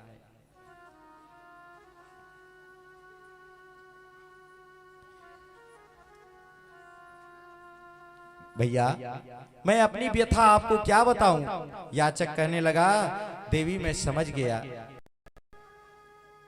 मैं समझ गया, आपकी दुख का कारण मैं समझ गया। भक्तों, कहते हैं ना कि ना जाने कौन से रूप में नारायण मिल जाए। आज भगवान उसी याचक के रूप में देवी सुशीला के पास आए थे। सत्क्रतो प्रपन्नाय तस्मिन इति च याचते। भगवान उसी याचक के रूप में आज सुशीला के पास आ गए। कहने लगे कि देवी एक बात कहूं? जी महाराज कहिए। आप इतने दरिद्र नहीं रहते, ये तो आपके पति देव हैं, जो इसका उपाय नहीं कर रहे। सुशीला कहने लगी महाराज मैं कुछ समझी नहीं। महाराज जरा खुल के बताएंगे तब तो मुझे समझ में आएगा। महाराज मैंने अपने बच्चों की पीड़ा देखी है। भक्तों, सुशीला जी कैसे रहती थी। पड़ोसी के बच्चे जब बढ़िया मेवा मिष्ठान माल पुआ खाते थे, सुशीला के बच्चे आकर के रोते थे कि मैया हमें भी कुछ, एक मुट्ठी चावल भी नहीं जो कि उनको पका के खिलाए। दूध पीने के लिए उनको बुलाती, दूध की जगह उनको जो चावल का आटा होता है उसी आटे को घोल करके उनको पिलाती थी। बेटा लो, और कुछ नहीं मिलता तो पानी ही पिला करके सुला देती थी। उनके घर ज्यादा कुछ था नहीं, एक टूटी फूटी सी झोपड़ी, उसका भी छत फूटा टूटा, उसके नीचे एक फटी हुई चटाई, नीचे में जो घास होता है पैरा बोलते हैं उसको बिछा करके चटाई ऊपर में डाल करके फटी हुई चटाई उसी में सब के सब गुजारा करते थे। एक मटकी का बर्तन, एक गिलास, घर में कुछ भी नहीं। सुदामा जी फिर भी आनंद में रहते, वो हरि भजन में मस्त रहते, उनको कोई फर्क नहीं पड़ता था। लेकिन सुशीला जी तो मां है ना, मां को हर चीज की पीड़ा होती है। यह भी चाहती है और उस संतान के लिए जो पीड़ा होती है वो पीड़ा को भी सहती है। और वही संतान बड़ा हो के फिर होता है, फिर भी सहती है। ये मां है, ये मां की करुणा है। मां कभी नहीं कहती कि तुम जब तक मेरे कोख में थे तब भी तुमने मुझे इतनी पीड़ा दी है, तुम्हें लाने में जो दर्द हुआ उसको भी मैंने सहा है, आज तुम्हें यहां ला करके इस लायक बना दिया कि तू मुझे बुढ़ापे में सहारे दे, उस समय भी तू मुझे पीड़ा दे रहा है। मां यह शिकायत नहीं करती, बल्कि मां हमेशा कहती है कि बेटा तू सदा खुश रहे, जहां भी रहे खुश रहे। मंदिर में जाती है, मंदिर में भगवान से भी प्रार्थना करती है, प्रभु मेरे बेटे को और तरक्की देना। बेटे के लिए तो मांगती है। भक्तों, माता सुशीला अपने बच्चों को देख करके इतना दुखी हो जाती, मन में विचार करती तो मैं इनके लिए कुछ कर भी नहीं पा रही हूं। अब वो जो ब्राह्मण गए, वो ब्राह्मण उनको बताने लगे कि देवी यदि आपके पति चाहते तो आपका दुख कब का खत्म हो गया होता। हाथ जोड़कर पूछने लगी महाराज कैसे। सुशीला ने सुशीला को बताए कि देवी आपका जो पति है ना, ये द्वारिकाधीश के मित्र हैं, भगवान कृष्ण के मित्र हैं। ये आपको अभी तक नहीं बताया होगा। सुशीला जी कहने लगी भैया वो हमसे कुछ भी नहीं बताते, वो तो जानते हैं कितना साधु हैं, शांत हैं, सीधे हैं, सरल स्वभाव के, जिससे काम हो उसी से काम रखते हैं, नहीं तो भजन में मगन रहते हैं। याचक जो आए थे कहने लगे देवी एक बार अपने पति को भगवान के पास भेजो, तुम सबका कल्याण हो जाएगा।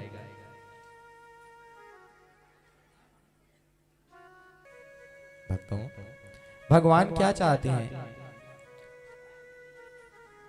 भगवान कुआं है और कुआं कभी प्यासे के पास नहीं जाता, प्यासे को कुएं के पास पड़ता है। भगवान कहते हैं कि तुम एक बार संकल्प करो, बस संकल्प करो, एक प्रयास करो, एक कदम बढ़ाओ। आप एक कदम बढ़ाओगे, मैं 60 कदम आपके लिए चल के आऊंगा। लेकिन पहले आपको आना पड़ेगा। भगवान ऐसे ही नहीं देते, भगवान के लिए याचना करनी पड़ती है, भगवान से प्रार्थना करनी पड़ती है, प्रभु।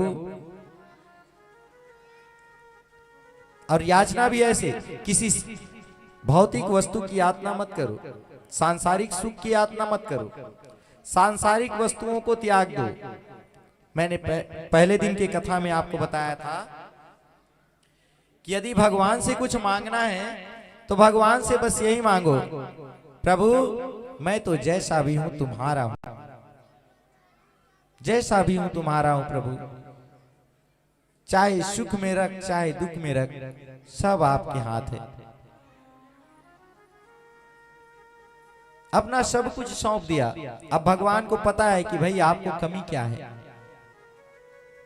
आपने भगवान को सौंप दिया तो भगवान तो यह जानते हैं कि आपको कमी किस चीज की है, क्या आपको चाहिए। भगवान पहले ही उसको पूरा कर देंगे, आपको मांगने की जरूरत ही नहीं पड़ेगी।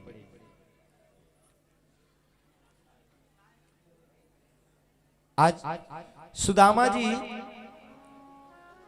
अपना सब कुछ त्याग दिए मित्र के लिए। उस चने को खा करके अपना सब कुछ त्याग दिए प्रभु के लिए। सुदामा जी जानते हैं कि मैं यदि उनके पास गया तो मेरी सारी दुखों का निवारण हो जाएगा। लेकिन ये क्या हो जाएगा? बदले का बदला। जैसा सुदामा जी ने उनके लिए त्याग किया तो कन्हैया उनको दे करके अपने उस ऋण को उतारना चाहेंगे। सुदामा जी मन में विचार करने लगे कि मैं जिन्हें इतना भजता हूं, यदि वो मुझे मिले और उनके मन में ये विचार आए कि मैं इसका ऋणी हूं, तो यह मेरे लिए बड़े दुख की बात होगी। देखिए भक्त कैसा होना चाहिए? भक्त हमेशा भगवान को समर्पित करे, मांगे कुछ नहीं। भक्ति की ये पराकाष्ठा है कि आप भगवान को सिर्फ अर्पित करो, समर्पित करो, तन समर्पित, मन समर्पित, जीवन का हर क्षण समर्पित। हे नाथ मैं पूरा आपको समर्पित हूं, मुझे कुछ नहीं चाहिए। आपको कैसे रखना है आप समझो, मुझे कुछ नहीं चाहिए। अब वो भगवान तो जानते हैं कि इसको इस चीज की कमी है, भगवान पहले से दे देंगे। आपको मांगने की जरूरत ही नहीं है, बस आपको देना है। और क्या देना है? अपना सर्वस्व, अपना भक्ति, आपका भक्ति। भगवान भाव के भूखे हैं, भगवान को किसी चीज से मतलब नहीं है, कोई चीज उनको नहीं चाहिए। अब सुदामा जी उनसे मांग नहीं रहे हैं, ना उनके पास जा रहे हैं। सुदामा जी जानते हैं कि मैं जैसे ही इनके पास गया तो ये मुझे सब चीज प्रदान कर देंगे। ये समझेंगे कि ये मेरे ऋणी हैं। सुदामा जी त्रिकालदर्शी है ना, जानते हैं ये।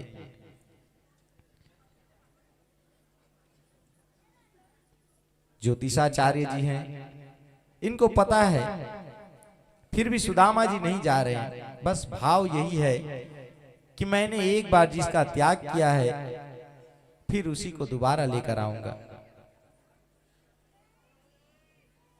भक्तों, आचार्य के जो याचक थे, याचक के कहने से आज सुशीला जी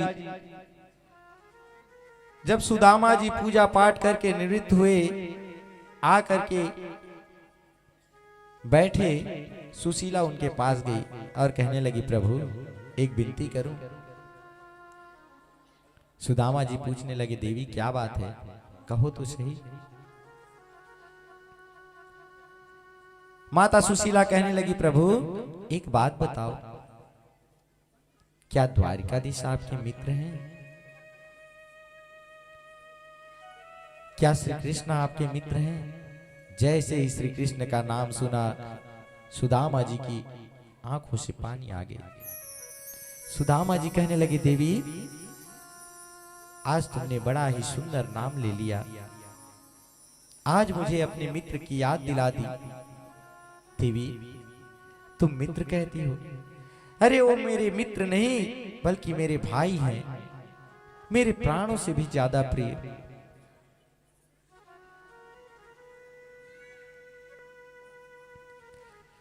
सुशीला देवी कहने लगी, प्रभु जब ऐसी बात है तो आज तक आपने इसका जिक्र क्यों नहीं किया, आपने मुझे बताया क्यों नहीं।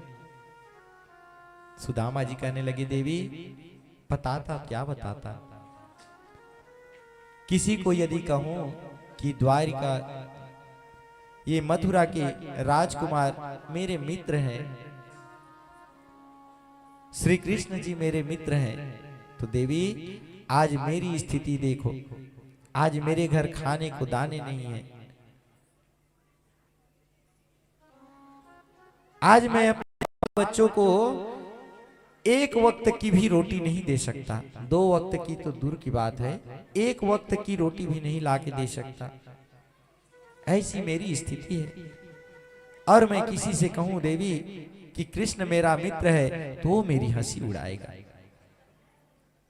और फिर देवी मित्रता तब तक अच्छी रहती है जब तक मित्र से कोई याचना ना की जाए। देवी मित्र से यदि आप याचना करने लग जाओ तो ये पैसा ऐसा चीज है कि यह बड़े बड़े मित्रता को भी सेंध लगा के तोड़ देता है। प्रेम से बोलो बांके बिहारी लाल की, ये माया ऐसी है। इसीलिए देवी मैंने बताना जरूरी नहीं समझा। और वैसे भी जब तक हम गुरुकुल में थे, साथ में थे, गुरुकुल से निकलने के बाद वो मथुरा को चले गए, मैं अपने घर आ गया। अब उसके बाद वो कहाँ है मुझे पता नहीं।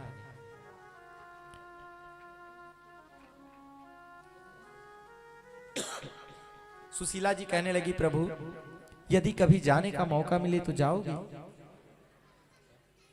सुदामा जी बोले, देवी उसकी एक झलक पाने के लिए नैना तरसती हैं। अब तो सुदामा जी के मन में कृष्ण प्रेम जाग गया। कैसे? नाम सुनने से और उनकी जगह का ज्ञान हो जाने से सुदामा को बचपन की सारी आंखियां आंखों के सामने दिखाई देने लगी।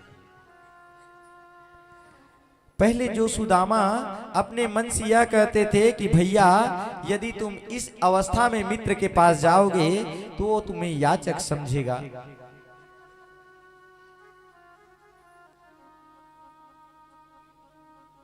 लेकिन जैसे ही कृष्ण का ध्यान सुशीला ने कराया, सुदामा के मन में वही बचपन की झांकी आ गई। जहां गुरुकुल में एक साथ रहते, एक साथ खेलते थे, एक साथ सोते थे, एक साथ खाते थे। जैसे गुरुकुल में कोई बड़ा कोई छोटा नहीं होता। भक्त सुदामा जी अपनी पत्नी को गुरुकुल का पूरा किस्सा सुनाने लगे। कहने लगे कि देवी हम लोग गुरुकुल में ऐसे थे, हम लोग गुरुकुल में ऐसे थे। सुशीला जी कहने लगी, प्रभु जब आप उनकी इतनी प्रशंसा कर रहे हो तो एक बार चले तो जाओ। उसी को तो मैं पूछ रही हूँ कि यदि आपको जाने का मौका मिला तो आप जाओगे?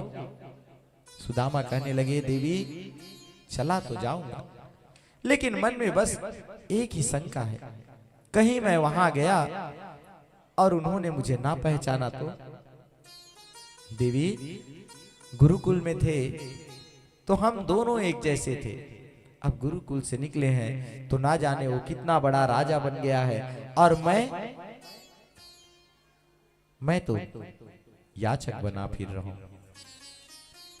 और वो भी छोटा मोटा नहीं। देवी आज मेरी स्थिति देखो, यदि मैं जाऊंगा भी तो उनके लिए क्या लेके जाऊंगा?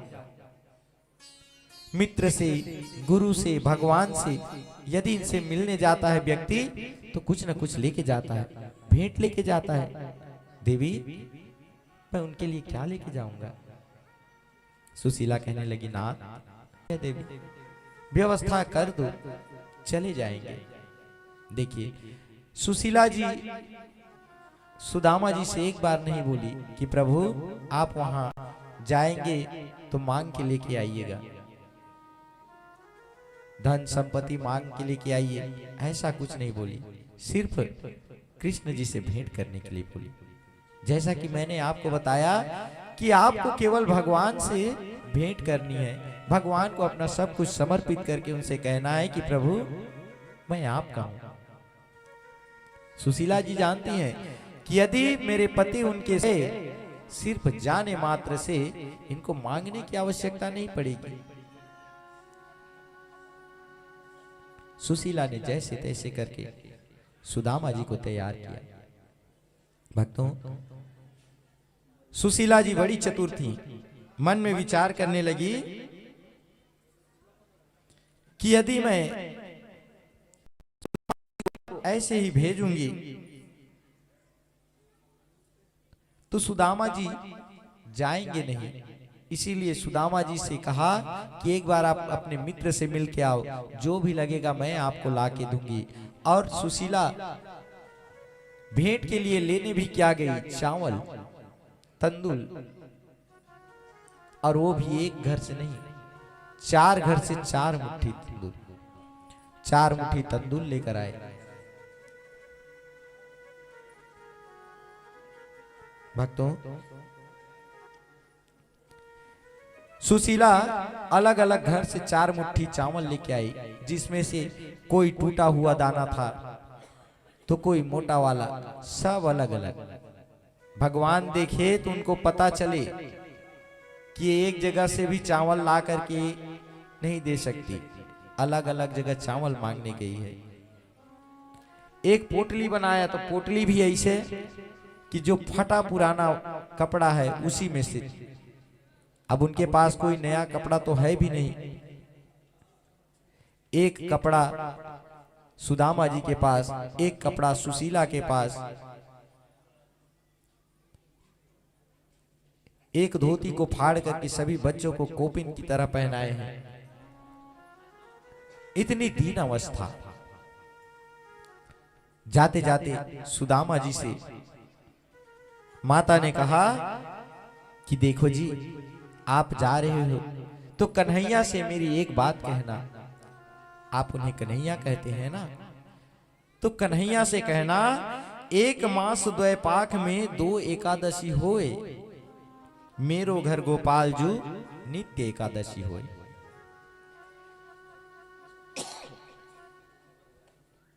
एक भाव में समझा दिया। कहने लगे कि 1 माह में 2 पाक, कृष्ण पक्ष और शुक्ल पक्ष, 2 पक्ष में 2 एकादशी। आपके बनाए हुए इस महीनों में 1 माह में 2 पाक और 2 पाक में 2 एकादशी। लेकिन हे नाथ, आपने मेरे लिए ऐसा महीना बना दिया कि मेरे घर रोज ही एकादशी। आप उनसे कुछ भी मत कहना, बस इतना ही कह देना। सुदामा जी बोले, देवी वो तो जाने की खुशी में मगन थे। सुदामा जी ध्यान नहीं दे इस बात को, जाने की खुशी में मगन थे। कहने लगे ठीक है देवी, समय मिला तो बोल दूंगा। सुदामा जी चले गए। भक्तों, सुदामा जी जैसे ही अपने घर से निकले, मन में विचार करते जा रहे हैं कि इतने दिनों के बाद मैं गोविंद के दर्शन kरूंगा, पता नहीं पहचानेंगे कि नहीं पहचानेंगे। अब तो बड़ा राजपाट वाला हो गया है। सुदामा जी कई प्रकार के उनके लीलाओं का ध्यान करते करते जा रहे हैं। भक्तों, सुदामा जी मन ही मन सोच रहे हैं कि यदि मैं उसके पास जाऊं तो उन्हें क्या दूंगा, क्या भेंट करूंगा।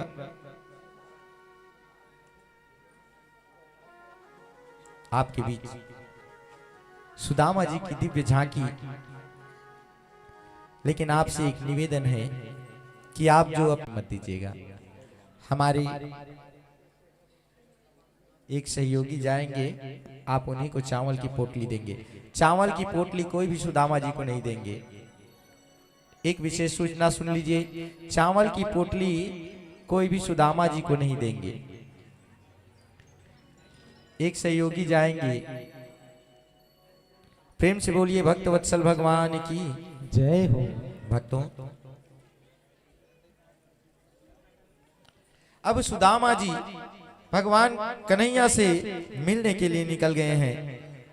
आइए हम भी भजन के भाव से उस वृंदावन की ओर चलें।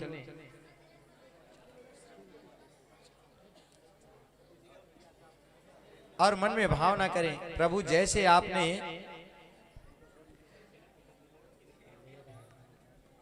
सबको सुंदर अपनी लीला की झांकी दिखाई, आज हमें भी अपने उस पावन धाम में जाने का अवसर प्रदान करें जहां पे आपकी दिव्य बाल लीला है।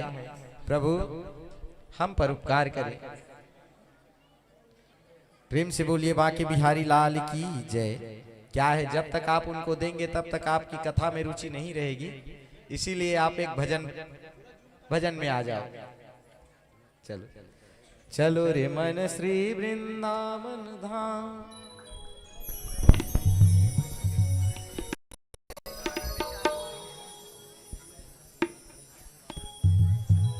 बोलिए बांके बिहारी लाल की जय। Hello hello hello. कुछ श्रद्धालु भक्तगण यहाँ उपस्थित है। मैं निवेदन करता हूँ, कृपया आकर पूज्य महाराज श्री से आशीर्वाद ग्रहण करेंगे। श्री बोधराम जी साहू, बोधराम सोनाडुला, श्री जीतराम जी सोनाडुला, श्री जयराम जी सोनाडुला, श्री नरेंद्र कुमार साहू जी आरक्षक, प्रधान आरक्षक ग्राम कैथा, सब परिवार महाराज श्री से आशीर्वाद ग्रहण करें। श्री पुरुषोत्तम लाल जी साहू, पूर्व सरपंच प्रतिनिधि, सब परिवार पूज्य महाराज श्री एवं व्यासपीठ से आशीर्वाद ग्रहण करें। श्री कौशल प्रसाद जी साहू, सब परिवार आपसे निवेदन है व्यासपीठ का आशीर्वाद ग्रहण करें। श्री खीकराम साहू, सब परिवार धनबाद, आपसे भी निवेदन पूज्य महाराज श्री से आशीर्वाद ग्रहण करें।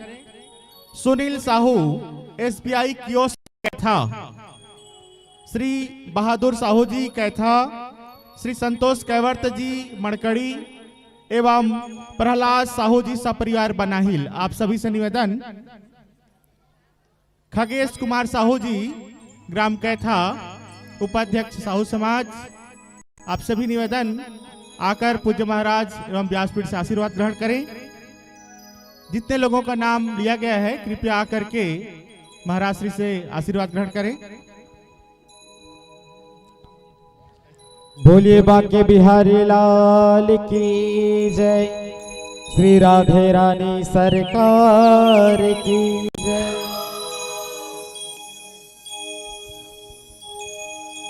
मत होना मन बावरे उदास, ये सांवरा जरूर आएगा। मत होना मन बावरे उदास, ये सांवरा जरूर आएगा। मन में रखना विश्वास, ये सांवरा जरूर आएगा। मत हो रखना विश्वास, सांवरा जरूर आएगा। मत होना मन बावरे उदास, ये सांवरा जरूर आएगा। मत होना मन बावरे उदास, ये सांवरा जरूर आएगा। मन में रखना विश्वास, ये सांवरा जरूर आएगा। मन में रखना विश्वास, ये सांवरा जरूर आएगा।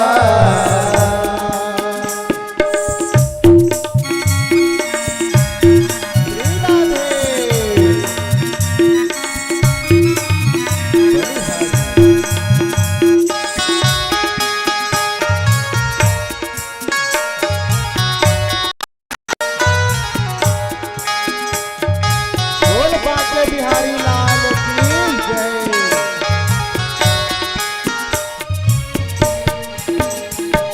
डोले नैया तेरी हाथों में न पतवार हो, राहें अनजानी और घोर अंधकार हो। डोले नैया तेरी हाथों में न पतवार हो, राहें अनजानी और घोर अंधकार हो। राहें अनजानी और घोर अंधकार हो। ऐसे अंधेरों में बन के प्रकाश हो, ऐसे अंधेरों में बन के प्रकाश ये सांवरा जरूर आएगा। मत हो ना बावरे उदास, ये सांवरा जरूर आएगा। मन में रखना विश्वास ये सांवरा जरूर आएगा। मन में रखना विश्वास, ये सांवरा जरूर आएगा। श्री राधे।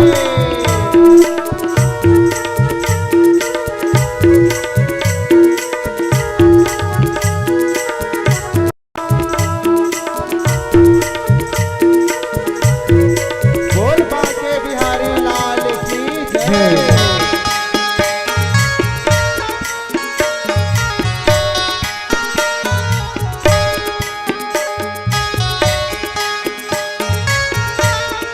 लाज नहीं जाने देगा इतना तू जाने ना, कसौटी पे डटे रहना हार नहीं मानना।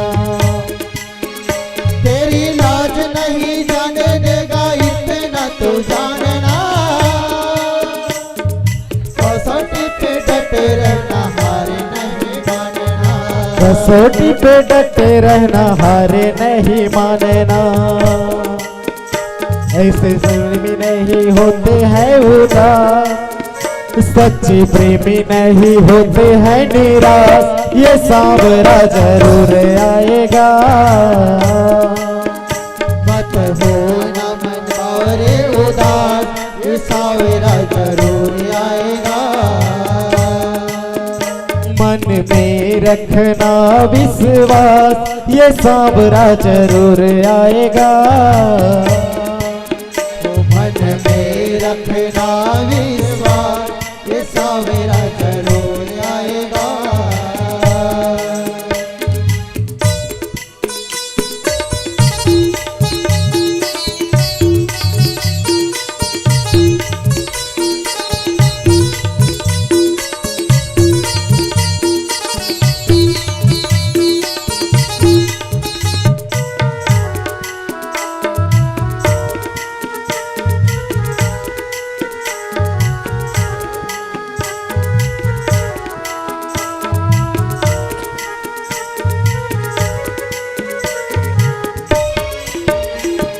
मीरा पी गई थी प्याला इसी विश्वास में,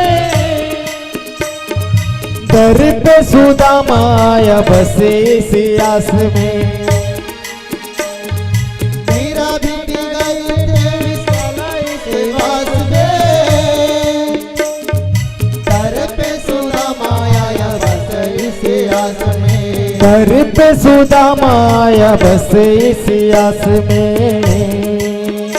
ऐसे रजनी को भी एहसास है, रजनी को भी एहसास ये सांवरा जरूर आएगा। ओ मत होना मन बावरे उदास, ये सांवरा जरूर आएगा।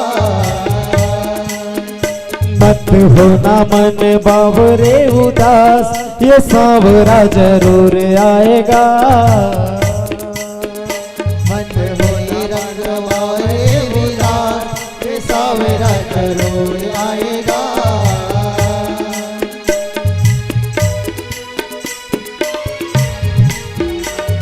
बोलो राधे राधे।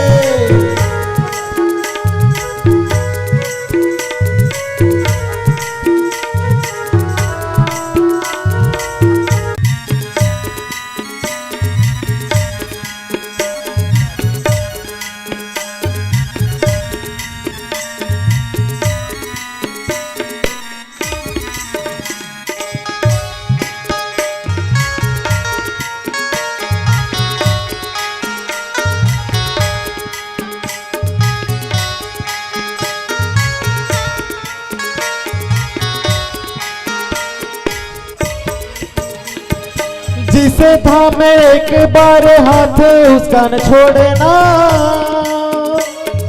भक्तों का श्याम भरोसा नहीं तोड़ता। जिसे थामे एक बार हाथ उसका न छोड़ना, भक्तों का सावेरा भरोसा नहीं तोड़ना। भक्तों का श्याम भरोसा नहीं तोड़ता। सुनो दिल में रखना, ये सांवरा जरूर आएगा। अब आरती है तो महिलाएं निवेदन है माताओं से सुनना है, विशेष निवेदन। अभी और कथा बाकी मन है। में रखना विश्वास, ये सांवरा जरूर आएगा। मन में रखना विश्वास, ये सांवरा जरूर आएगा। मत होना मन बाबरे उदास, ये सांवरा जरूर आएगा। मन में रखना विश्वास, ये सांवरा जरूर आएगा। ये सांवरा जरूर आएगा। माताओं बहनों से ये सांवरा निवेदन है, जरूर अभी कथा और आएगा। बाकी है, कृपया आरती लेकर ना आए अभी। मत होना विशेष मन निवेदन। बाबरे उदास, ये सांवरा जरूर आएगा।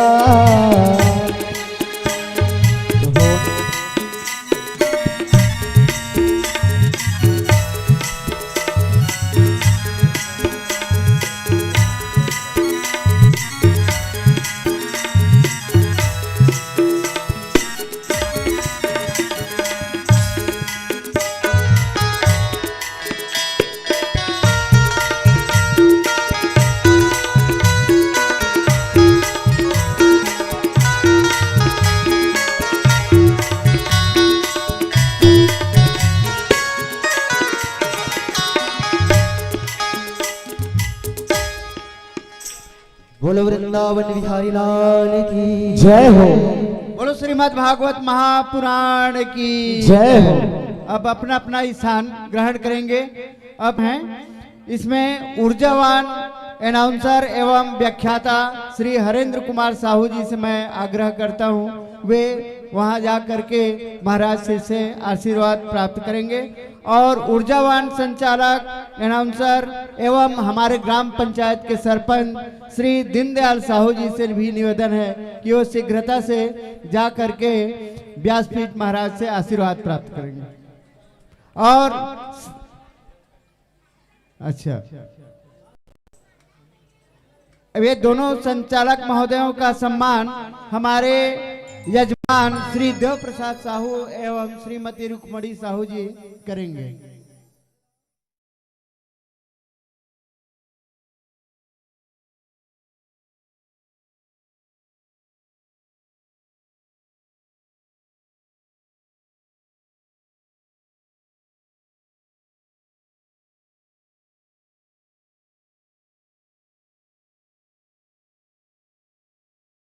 भगवान के श्री चरणों में अर्पित किए हैं। जोरदार भगवान तालियों उनके के साथ मना स्वागत करें। करें सब।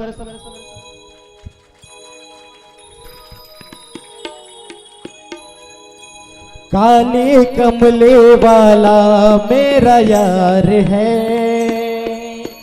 मेरे मन का मोहन तो दिलदार है। हो कमले वाला मेरा यार है, तो दिलदार है। काले कमले वाला मेरा यार है, मेरे मन का मोहन तू दिलदार है। काले कमले वाला मेरा यार है, मेरे मन का मोहन तो दिलदार है। तू मेरा यार है, मेरा दिलदार है। तू मेरा यार है, मेरा दिलदार है। काले कमले वाला मेरा यार है, मेरे मन का मोहन तो दिलदार है। काली कमली वाला मेरा यार है, मेरे मन का मोहन तू दिलदार है।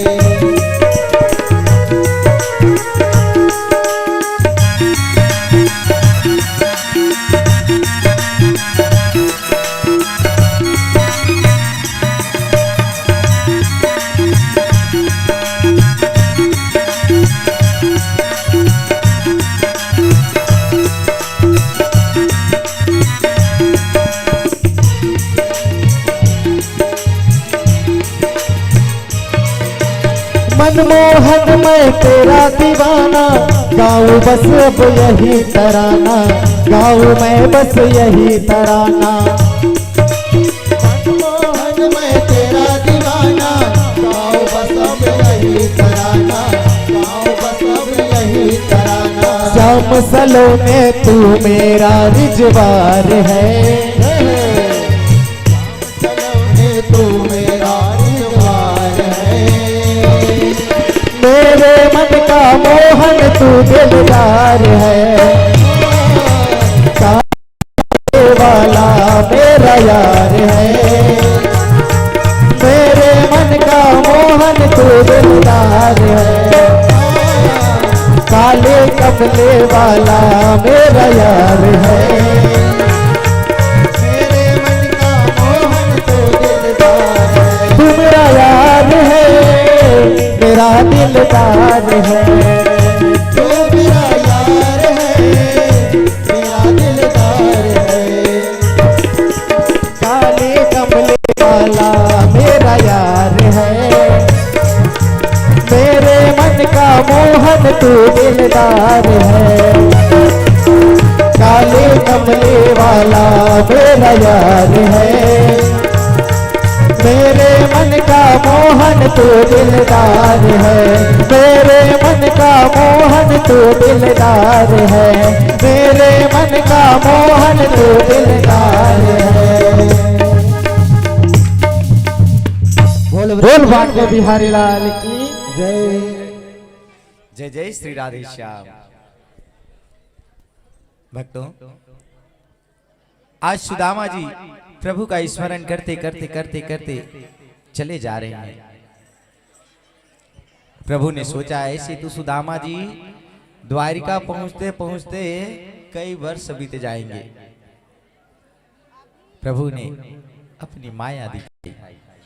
जैसे ही सुदामा जी एक वृक्ष के नीचे थक करके आराम करने लगे, वैसे ही प्रभु ने उनको अपनी माया से सीधा द्वारिकापुरी में ला करके सुला दिया। अब थोड़ी देर विश्राम करने के लिए सुदामा जी वृक्ष के नीचे बैठे थे। आंख खुली तो पता चला कि वो द्वारिकापुरी पहुंच गए हैं। सुदामा जी उठे, उठ करके चले जा रहे थे। एक मित्र से पूछा कि भाई द्वारिकापुरी जाने का द्वारिकाधीश का घर कहाँ है? बोले बाबा आप चलते चलते जाओ, जहां पर आपको दिखेगा एक बड़ा सा महल, वहीं द्वारिकापुरी के मध्य में द्वारिका महल है। भक्तों,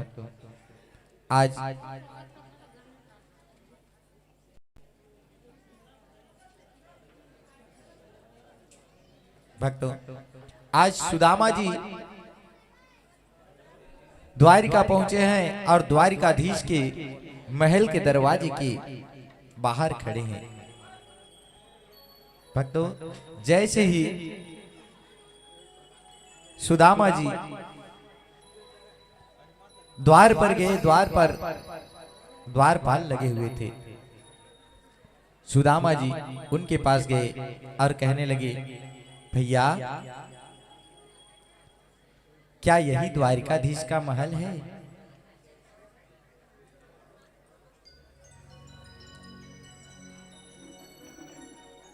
भक्तों, सुदामा जी द्वारपालों से पूछ रहे हैं कि भैया क्या यही द्वारिकाधीश का महल है? द्वारपाल कहने लगे, हाँ बाबा यही द्वारिका का महल है। क्या द्वारिकाधीश हैं? हाँ, भीतर ही द्वारिकाधीश हैं। भैया मेरा एक काम कर दोगे? द्वारपाल कहने लगे, बाबा कौन सा काम है बताओ ना, हम कर देंगे। सुदामा जी कहने लगे, जा करके अपने मित्र से कहना, मेरे कृष्ण से कहना कि उनका मित्र उनसे मिलने आया है। सुदामा आया है। भक्तों, सुदामा जी के बात सुन करके द्वारपाल मन ही मन विचार करने लगे कि हमारे महाराज द्वारिकाधीश श्री कृष्ण जी महाराज और उनके ऐसे भक्त, ये दुर्बल सा ब्राह्मण जो रानी चिथड़े कपड़े पहने हुआ है, यह ब्राह्मण खुद को द्वारिकाधीश के मित्र बताता है। भक्तों, दूसरा द्वारपाल कहने लगा, भैया हमारे द्वारिकाधीश की तो लीला ही निराली है। हमारे द्वारिकाधीश तो ऐसे ऐसी लीला किए थे कि जूठे खाए, जूठे दही भात खाए थे। हो सकता है भैया, कोई अचरज की बात नहीं है, हो सकता है। भक्तों, आज द्वारपाल आपस में बात कर रहे हैं। सुदामा जी कहने लगे, भैया बहुत दूर से आया हूं, यदि तुम मेरा यह काम कर दो तो बड़ा उपकार होगा। भक्तों, द्वारपाल दौड़ते दौड़ते द्वारिकाधीश के पास गया। प्रेम से बोलो बांके बिहारी लाल की जय हो। द्वारिकाधीश भगवान के पास गया और द्वारिकाधीश भगवान के पास जाकर के कहने लगा कि जय हो द्वारिकाधीश की, जय हो जय हो जय हो। प्रभु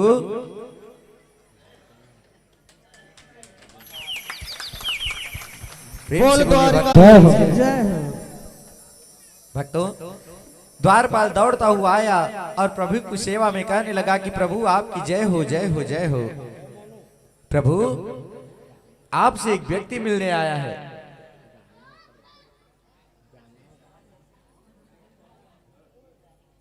प्रभु आपसे मिलने के लिए कोई एक ब्राह्मण आया है जिसकी दशा अति दीन है। प्रभु कहने लगे कि उसने अपना परिचय क्या बताया।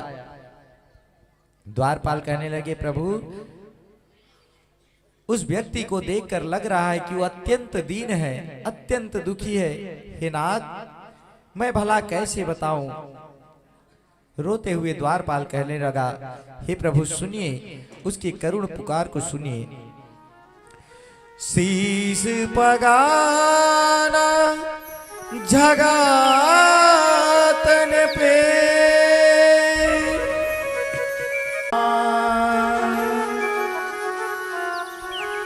धोती फटी सी लटी दुपटी सी अरु पायो पाहन की नहीं श्यामा द्वार खड़ो द्विज दुर्बल रहे चकी वसुधा। दीन गरीब, ना तो उसके पास कोई पहनने के लिए ढंग से कपड़े हैं, ना उसके पांव में कोई पहनने के लिए जूता, ना चप्पल। प्रभु इतना दीन दुखी, ऐसे लग रहा है मानो वर्षों से खाया पिया नहीं। अपना मित्र बताते हुए अपना परिचय देता है कि उनका मित्र सुदामा आया है। प्रभु ने जैसे ही सुदामा का नाम सुना, प्रभु दौड़े दौड़े गए। एक तरफ उनकी पीतांबरी पड़ी रही, एक तरफ उनके मुकुट गिर गए और प्रभु नंगे पैर ही दौड़े जा रहे हैं। प्रेम से बोलो भक्त वत्सल भगवान की जय। सुदामा सुदामा सुदामा, यह पुकारते पुकारते प्रभु दौड़े दौड़े जा रहे हैं। प्यारे भक्तों, आज जैसे ही प्रभु सुदामा के पास गए, सुदामा को अपने गले से लगा लिया। अंक में भर लिया। प्रभु रो रहे हैं, कहते हैं कि मित्र बड़ी देर कर दी आने में। सुदामा जी बोले, मित्र मैंने देर नहीं की, तुमने देर कर दी बुलाने में। अरे प्यारे, तू इतना बड़ा हो गया, मुझे आज कितना आनंद हो रहा है। प्यारे, मैं तो अपने घर गृहस्थी में फंसा हूं। तू चाहता तो तू तो आ सकता था मिलने के लिए, एक बार भी नहीं आया। कन्हैया बोले, सखा परिवार है, मैं सबको देखता हूं, मुझे पता है कब किसे बुलाना है, कब किसके पास जाना है। मित्र अब तो आ गए, चलो भीतर। भक्तों, बड़ा ही सुंदर अद्भुत दृश्य।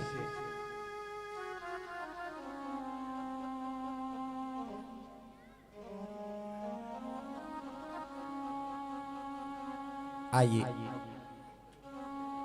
भजन के भाव से सुनते हैं। प्रेम से बोलो भक्तवत्सल भगवान की जय। कैसे सुदामा जी दुखों को भोगते हुए, कष्टों को सहते हुए प्रभु से मिलने आए। आइए भजन के भाव से प्रेम से बोलिए भक्तवत्सल भगवान की जय। देखो देखो ये गरीबी, ये गरीबी का हाल, कृष्ण के दर पे विश्वास लेके आया हूँ। मेरे बचपन का यार है, मैं आस करके आया हूँ।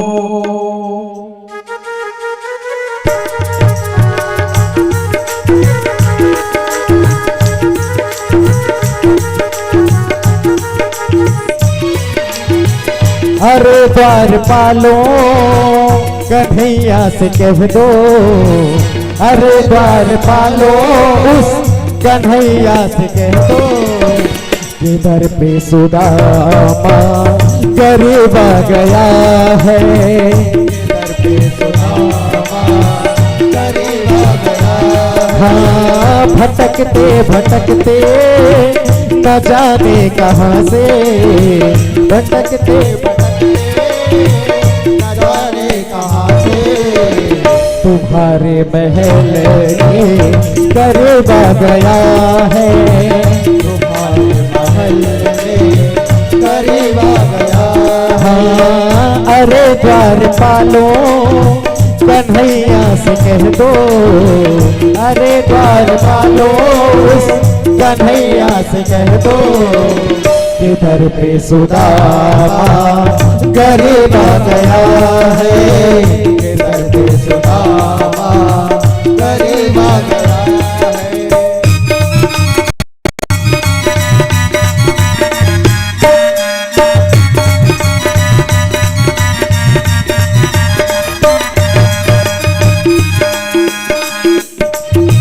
न सर पे है पगड़ी, न तन पे है जामा, बता दो कन्हैया को नाम है सुदामा।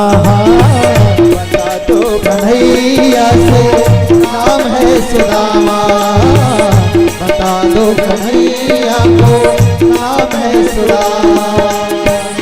न सर पे है पगड़ी, न तन पे है जामा, बता दो कन्हैया को नाम है सुदामा हो। न सर पे है पगड़ी, न तन पे है जामा, बता दो कन्हैया को नाम है सुदामा हो, बता दो कन्हैया को नाम है सुदामा। तुम एक बार मोहन से जा करके कह दो, तुम एक बार मोहन से जा करके कह दो, कि मिलने सखावत नसीब आ गया है, मिलने सखावत करीब आ गया। अरे द्वार पालो उस कन्हैया से कह दो, अरे द्वार पालो कन्हैया से कह दो,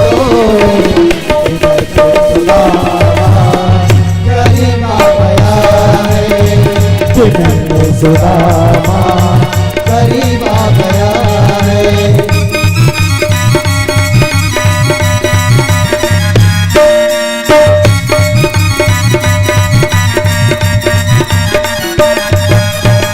सुनते ही दौड़े चले आए मोहन, लगाया गले से सुदामा को मोहन, हाँ लगाया गले से सुदामा को मोहन, वो सुनते ही दौड़े चले आए मोहन, लगाया गले से सुदामा को मोहन, हाँ दौड़े चले आए मोहन, लगाया गले से सुदामा को मोहन, हाँ लगाया गले से सुदामा को मोहन। हुआ रुक्मणी को बहुत ही अचंभा, हुआ रुक्मणी को बहुत ही अचंभा, ये मेहमान कैसा अजीब आ गया है, कैसा अजीब आ गया है।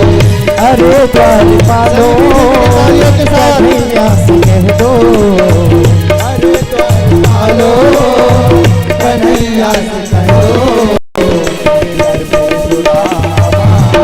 करीब आ गया है, ये दर पे सुदामा करीब आ गया है।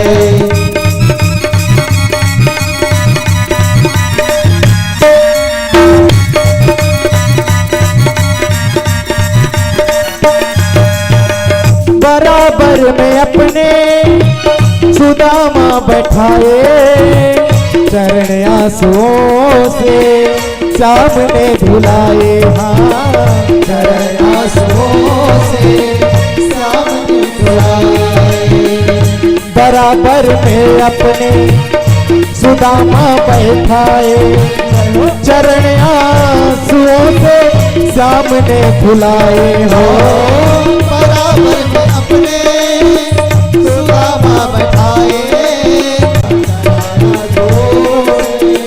सामने धुलाए, न घबराओ प्यारे जरा तुम सुदामा, न घबराओ प्यारे जरा तुम सुदामा, खुशी का समा तेरे करीब आ गया है, खुशी का समा तेरे करीब आ गया है।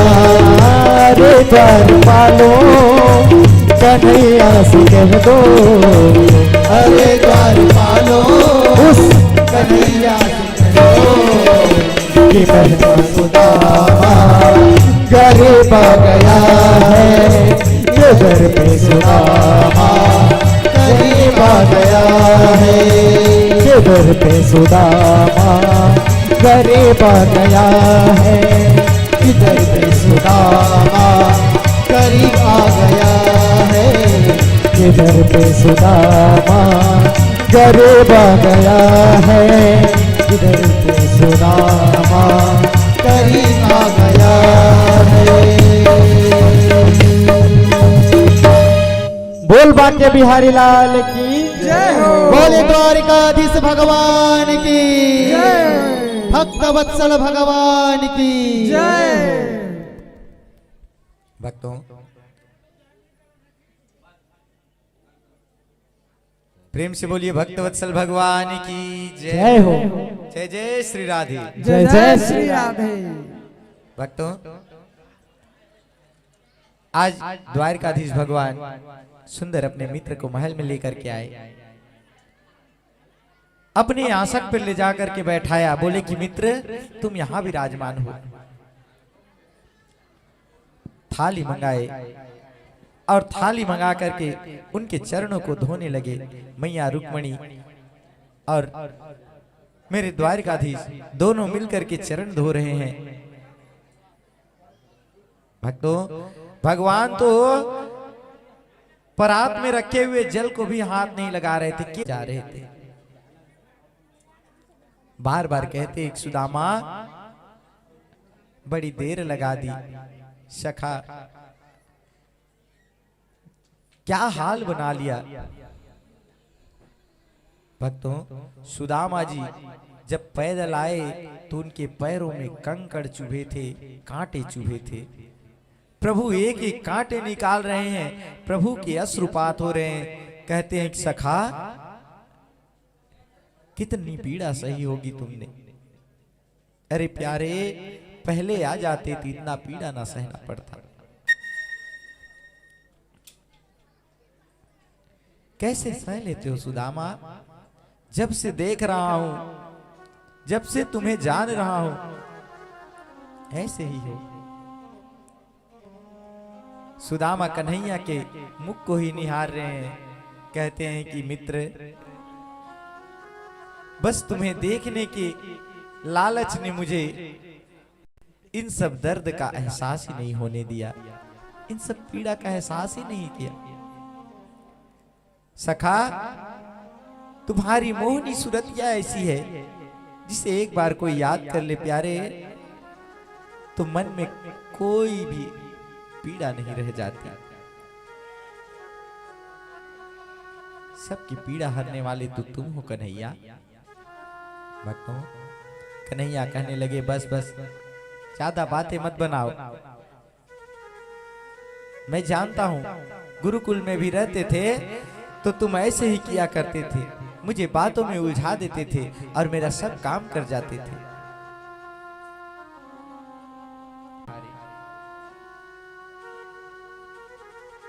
बोले कि मित्र, कितनी दूर से आ रहे हो, चलो कुछ जल पान ले लो। सुंदर जल पान ला करके दिया। सुदामा ने बड़े प्रेम से खाया। फिर सुदामा जी को नहलाए धुलाए, नया वस्त्र ला करके दिए पहनने को। सुदामा जी जब नए वस्त्र ला करके उनको दिए, पहन के नहा धो के तैयार हो गए। भक्तों, अब भोजन करा करके फिर दोनों मित्र आसन पर विराजमान हुए और आसन पर विराजमान होकर के हंसी ठिठोली करने लगे। रुक्मणी मैया देख रही हैं कि ये कैसा मित्र है। हमारे प्रभु के भी कैसे कैसे मित्र होते हैं। सुखदेव स्वामी जी कहते हैं, राजन, एक दीन है और एक उसका बंधु है, यही तो दीन बंधु है। प्रेम से बोलो बांके बिहारी लाल की जय हो। राजन, अब जैसे ही सुदामा जी भोजन करके बढ़िया आराम करने बैठे, कन्हैया बोले, देवियों ली थी, अब इधर पीछे लाइन लगी थी। सुदामा जी जब रुक्मणी मैया को आशीर्वाद दिए तो पूरा वेदोक्त मंत्र पाठ करके स्वस्ति न इंद्रो विधस्वाहा स्वस्ति वाचन करके उनको आशीर्वाद दिए। अब रुक्मणी जी चली गई। उनके बाद आई जामवती। जामवती आई फिर तो इस बार थोड़ा मंत्र कम होने लगा। अब जामवती के बाद आ गई सत्यभामा। अब उनके बाद लगातार लाइन लगा है, आते जा रहे हैं, आते जा रहे हैं, आते जा रहे हैं। सुदामा ने 100-150 तक बढ़िया आशीर्वाद दिया। अब 100-150 तक आशीर्वाद देते देते देते देते सुदामा जी के हाथ और कमर दोनों साथ छोड़ने लगे। अब जो आशीर्वाद स्वस्ति वाचन से शुरू हुआ था, सौभाग्यवती भव सौभाग्यवती भव, इतना तक आया। धीरे धीरे धीरे धीरे करते करते 2-4 साल और आगे। अब इतने में सुदामा जी के श्वास भी फूलने लगे। अब सिर्फ भव भव भव, अब इतना ही निकलने लगा। अब तो ऐसा हो गया कि श्वास ही फूल गया, अब शब्द ही नहीं निकल रहा है, ना तो हाथ जा रहे हैं। बोले कन्हैया, अरे पानी दे भैया। कितनी पत्नियां हैं तेरी? कन्हैया बोले क्यों? अरे भैया ये तेरी है कि पड़ोस की भी लेके आ गया है? कन्हैया बोले सब मेरी है। कितनी है? 16,108। राम राम। एक काम कर भैया, सबको इकट्ठे बुला ले, मैं सबके ऊपर पीला चावल छिड़क के आशीर्वाद दे दूंगा। बुलाए, सबको आशीर्वाद दिया। कहने लगे कन्हैया इतने सारे विवाह कर लिए? कन्हैया कहने लगा मित्र क्या बताऊं, समय ही ऐसा पड़ गया कि जितने भी विवाह हुए किसी को मैं न्योता देना तक मेरे पास न्योता देने का भी समय नहीं बचा। भगवान के सारे विवाह ऐसे ही तो हुए थे। रुक्मणी जी को लाए तो हरण करके लाए, जामवती उनको गुफा में मिली, सत्राजीत अपने अपमान को छिपाने के लिए अपनी बेटी दे दिए। भगवान का कोई विवाह ढंग से हुआ ही नहीं, भगवान के खानदान में कोई विवाह ढंग से नहीं हुआ। जहां तहां जो हुआ था देवकी वसुदेव जी का हुआ था बस।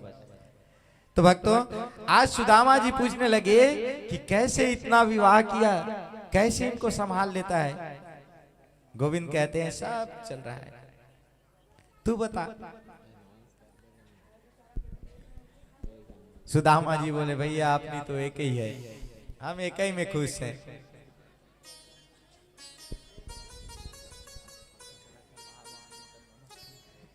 अब बारी आई कन्हैया की।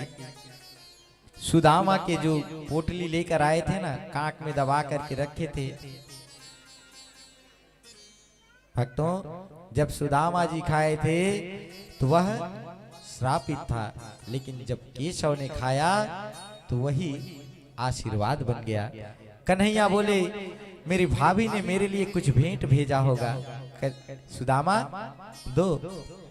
सुदामा छिपाने लगे, नहीं कन्हैया कुछ भी तो नहीं भेजा। दे रही थी लेकिन मैं लाना भूल गया, बहाना बना रहे। कन्हैया तो नटखट सीधे चढ़ गए, कहने लगे बचपन की आदत अभी तक नहीं गई सुदामा छिपाने की। छिपा के मेरे चने खाए थे, आज छिपा करके भाभी द्वारा भेजे चावल भी रखे।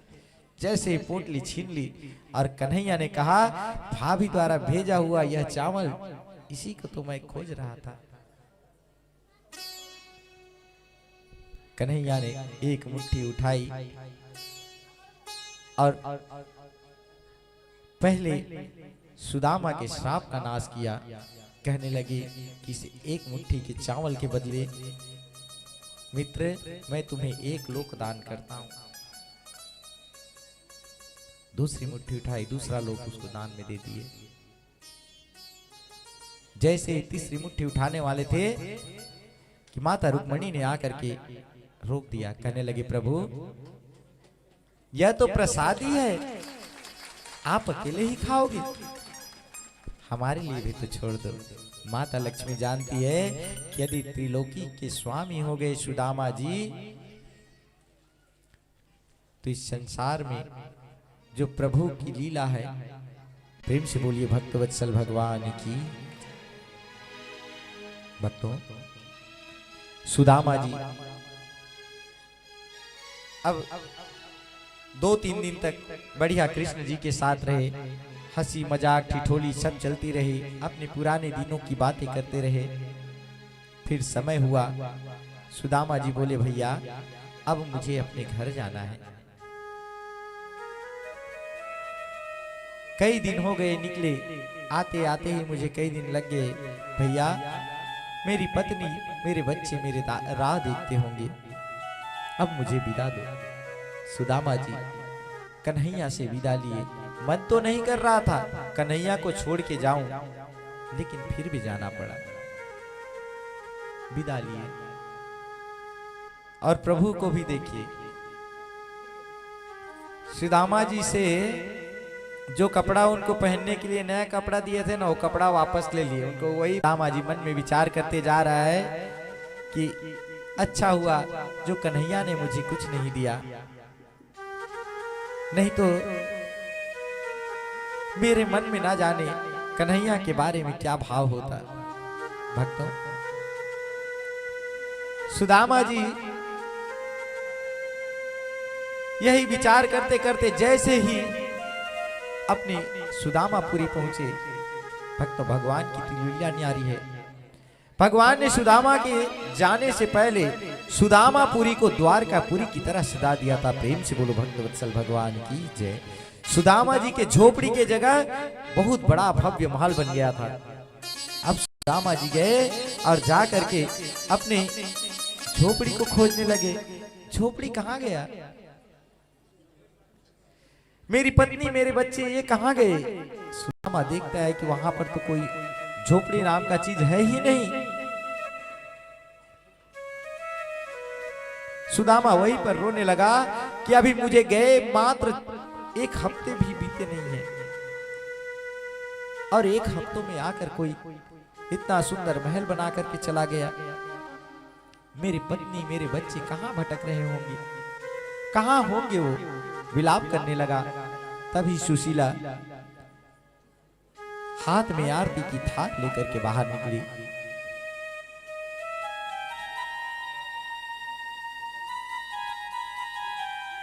जैसे ही सुशीला की नजर सुदामा जी पर पड़ी, दौड़ती हुई आई, कहने लगी, स्वामी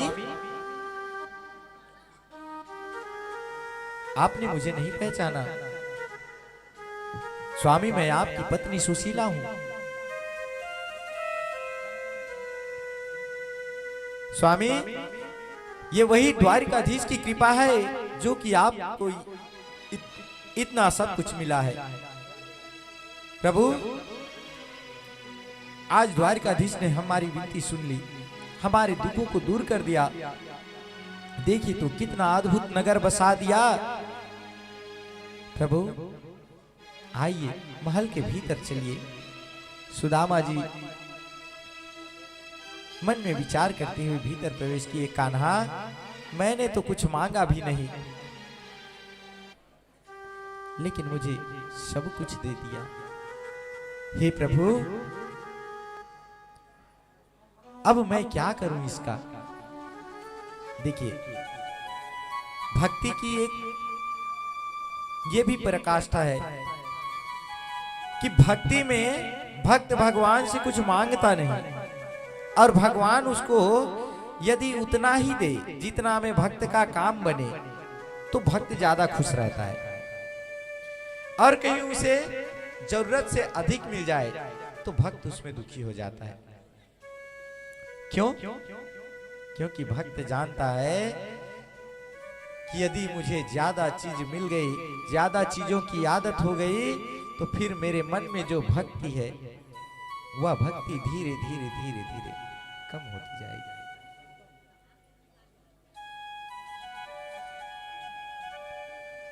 ये तो माया है।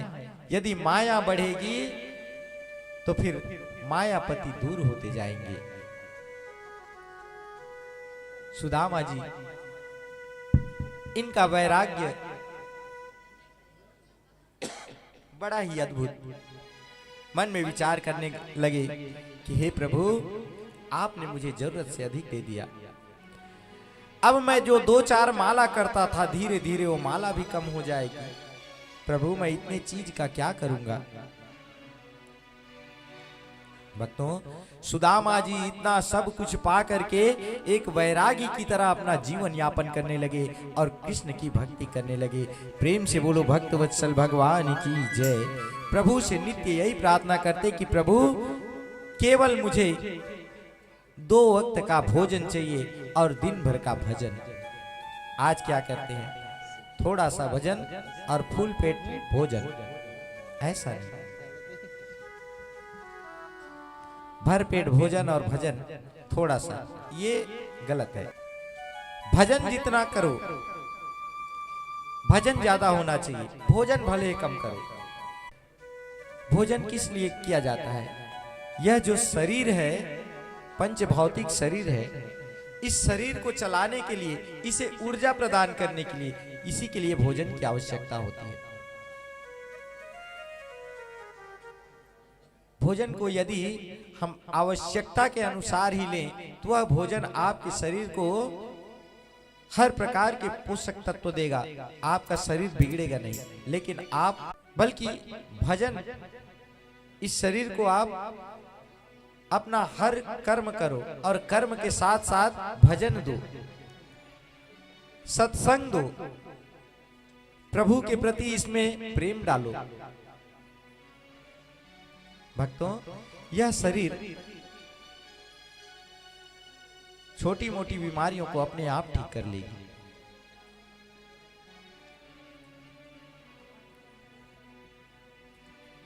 इस शरीर को है जो पंच प्राणवायु, ये कौन है? ये भगवान के ही तो बनाए हुए हैं, भगवान ही इसे चला रहे हैं, भगवान ने अपना अंश इसके भीतर भरा है। तो क्या हम उसका गुणगान करेंगे तो उस शरीर को स्वस्थ नहीं रखेंगे? रखेंगे। तो इसको भोजन का हेतु मत बनाओ, भजन का हेतु बनाओ।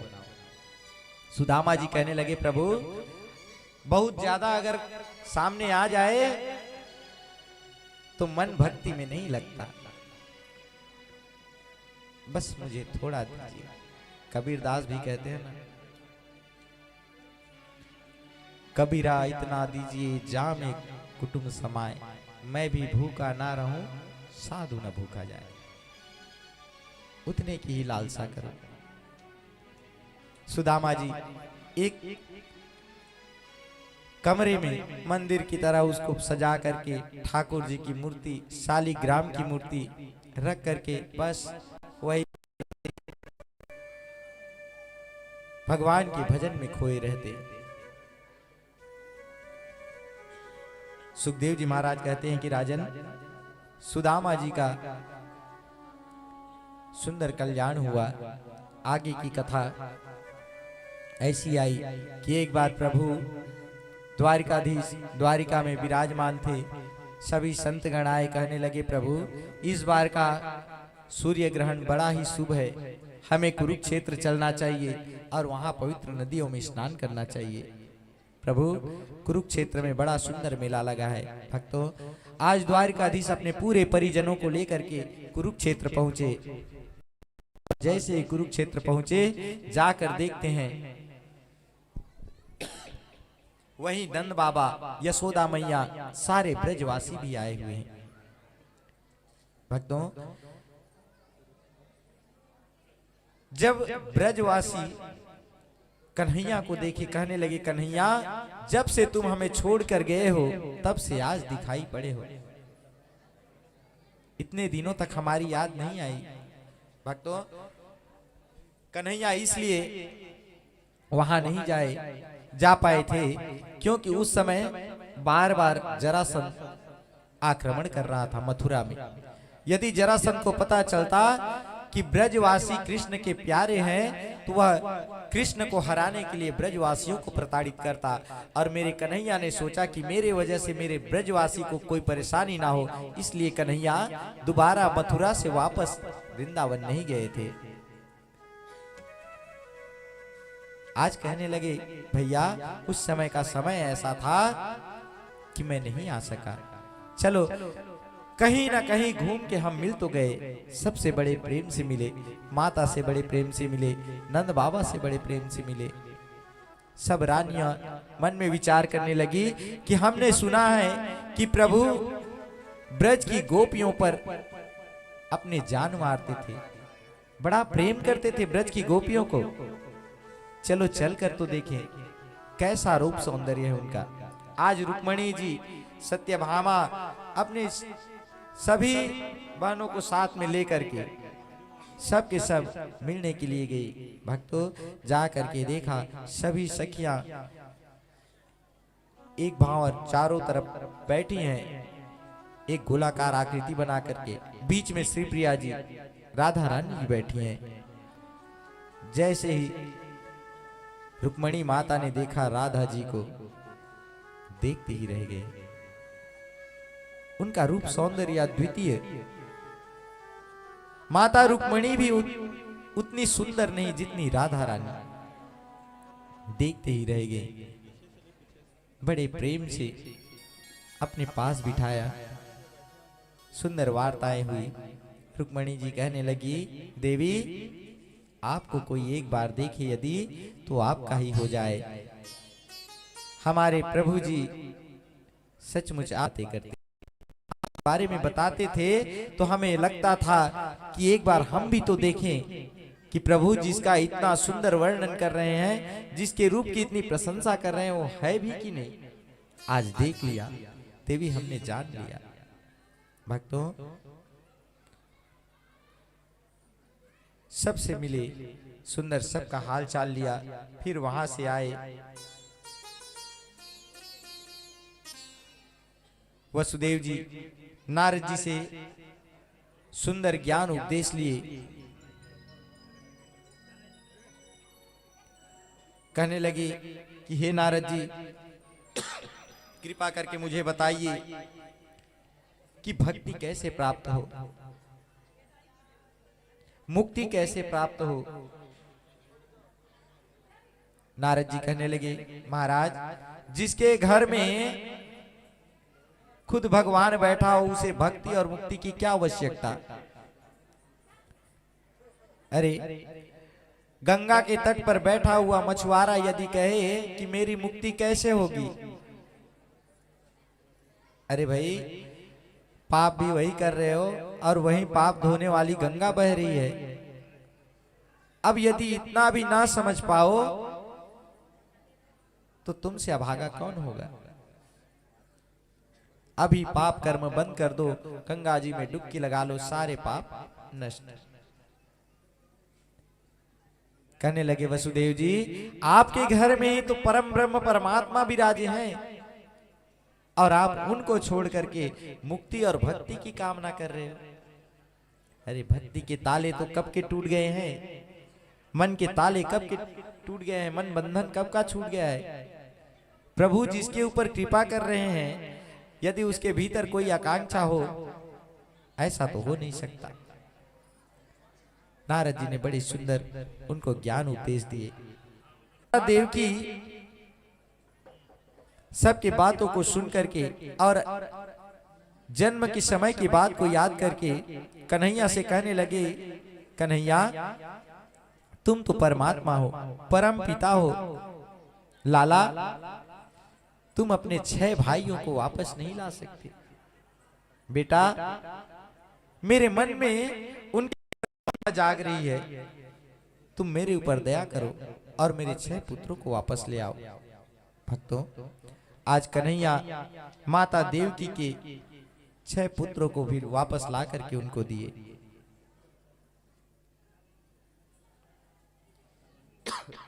आगे कथा आई जिसमें प्रभु ने अपनी बहन सुभद्रा का विवाह अर्जुन जी से कराया। यह भी हरण द्वारा ही हुआ। भगवान ने ही अर्जुन जी से सुभद्रा हरण के लिए कहा। बलराम जी सुभद्रा का विवाह दुर्योधन के साथ करना चाहते थे। कन्हैया ने अर्जुन को कहा, तुम आओ और आकर के लेके जाओ, लेकिन ध्यान रहे जिस समय तुम आओगे और सुभद्रा का हरण करके ले जाओगे, उस समय तुम पीछे बैठना और सुभद्रा को लगाम थमा देना, बाकी मैं संभाल लूंगा। अर्जुन वहां आया ब्राह्मण के रूप में, ब्राह्मण के रूप में आया, खूब भविष्यवाणियां की। बलराम जी उनको अपने घर लेकर आए। दूसरे दिवस अर्जुन सुभद्रा को लेकर के जाने लगे।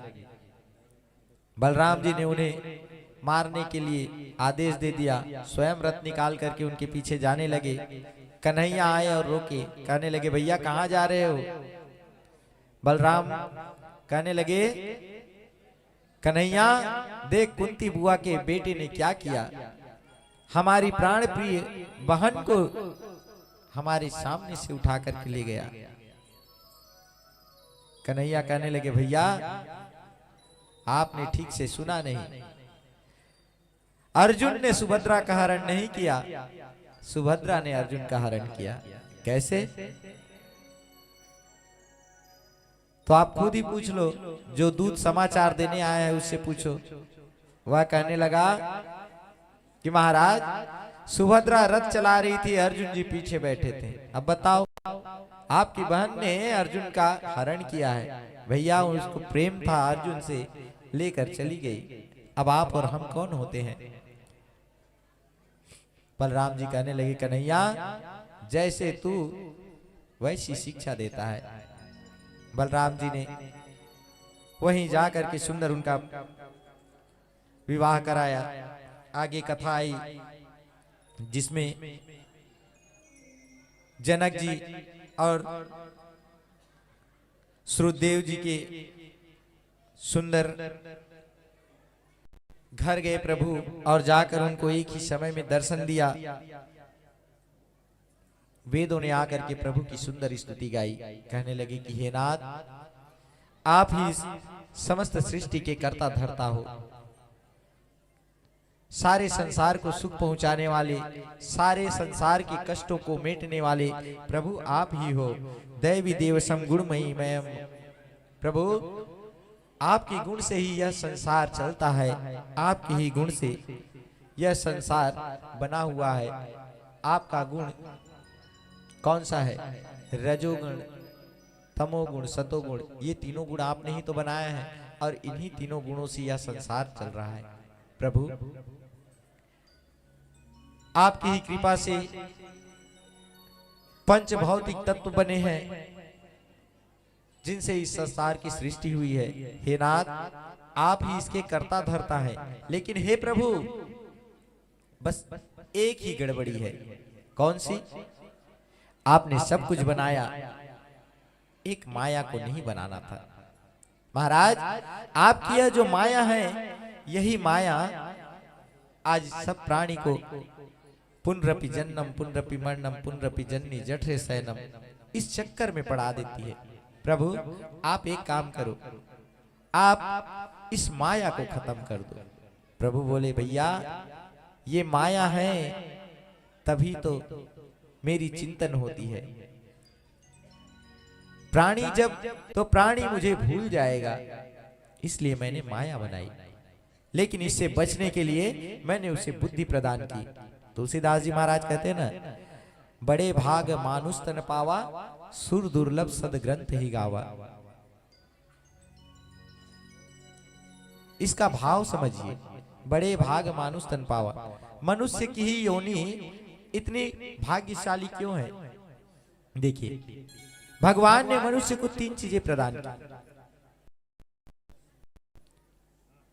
विद्या, बुद्धि और विवेक। ज्ञान, बुद्धि और विवेक, ये तीन चीजें केवल मनुष्य को प्राप्त है। बाकी अन्य योनियों में ये तीनों एक साथ आपको नहीं मिलेगी। बाकी सबको ज्ञान प्राप्त है, केवल विवेक एक ऐसा है जो इस योनि में, मनुष्य योनि में मनुष्य को प्राप्त है। ज्ञान और बुद्धि बाकी ये दोनों सब योनियों में है। आज गाय को देखिए, गाय को पता है कि किस चीज को खाना चाहिए, है ना? किस चीज को उसको खाना है उसको पता है, कैसे खाना है उसको ये भी पता है। क्यों? क्योंकि उसे बुद्धि और ज्ञान है, लेकिन विवेक नहीं है।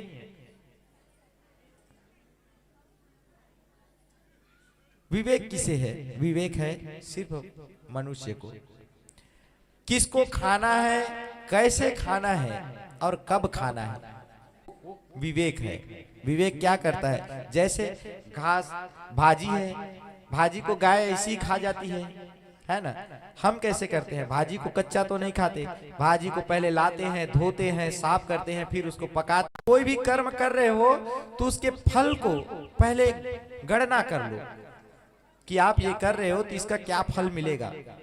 ये गणना करने का जो कार्य है विवेक करती है।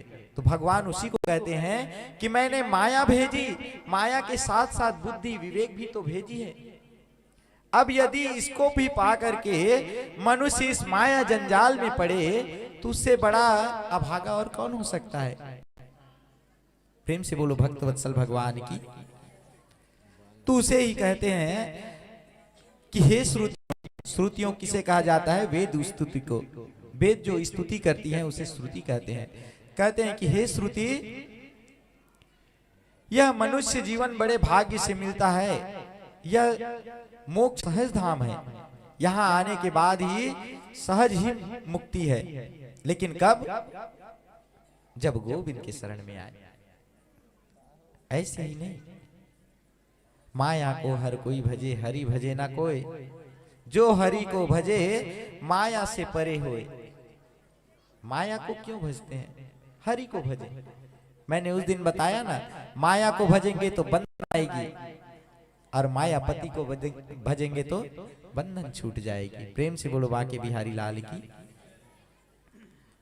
भक्तों, इसके बाद आगे कथा आई जिसमें भगवान शंकर जी भस्मासुर को वरदान देते हैं, और भस्मासुर भगवान शंकर को ही भस्म करने के लिए दौड़ता है। भगवान आकर के उनकी सहायता करते हैं। शंकर भगवान की रक्षा करते हैं। शंकर भगवान से कहते हैं कि प्रभु आप ऐसे वरदान मत दिया करो। शंकर भगवान कहने लगे, नाथ हम तो भोलेनाथ हैं, जैसा भक्त ने मन में चाहा हम दे देते हैं। अवघड़ बाबा है। ठीक है महाराज।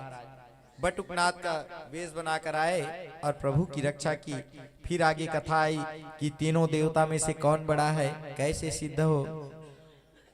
सभी ऋषि मुनि इकट्ठा हुए, मन में विचार करने लगे कि कैसे पता चले कि ब्रह्मा विष्णु महेश से श्रेष्ठ कौन है। परीक्षा लेनी चाहिए। भृगु जी बोले, मैं लूंगा परीक्षा। ब्रह्मा जी के पास गए, क्या बाबा दिन भर ये बनाओ वो बनाओ, कभी तो और भी कुछ कर लिया करो।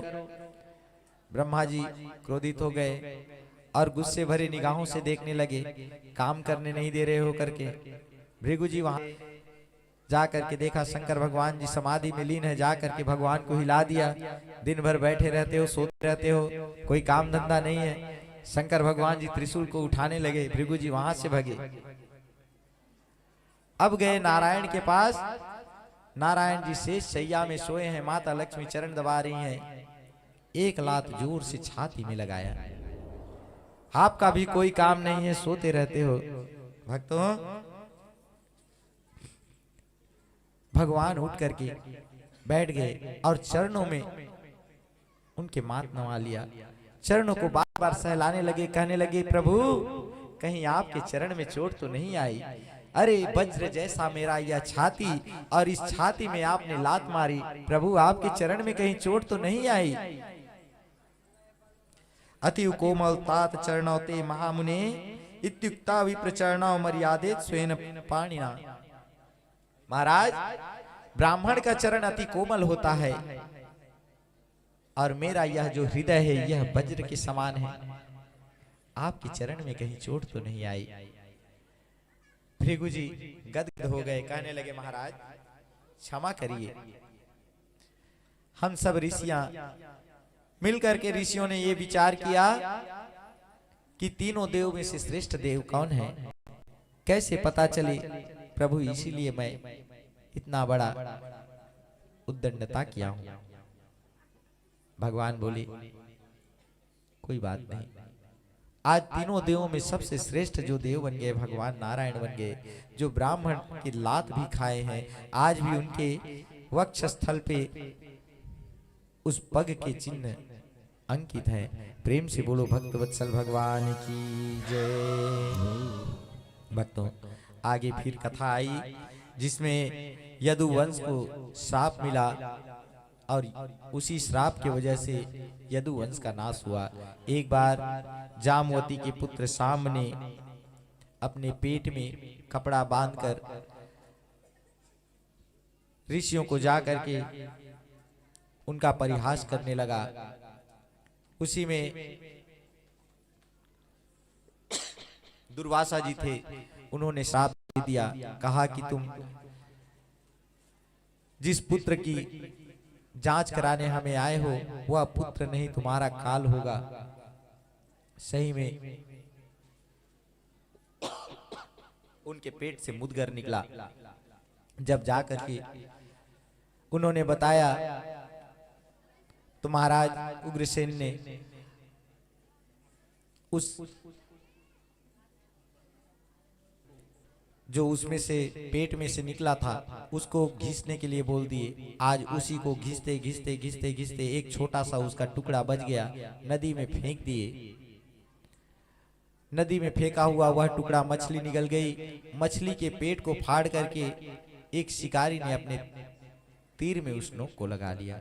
भक्तों, आज वही उसमें का घिसा हुआ लोहे का कण एक ऐसा घास बना जो इतना धारदार था कि उसमें किसी को काट दिया जाए तो कट जाए।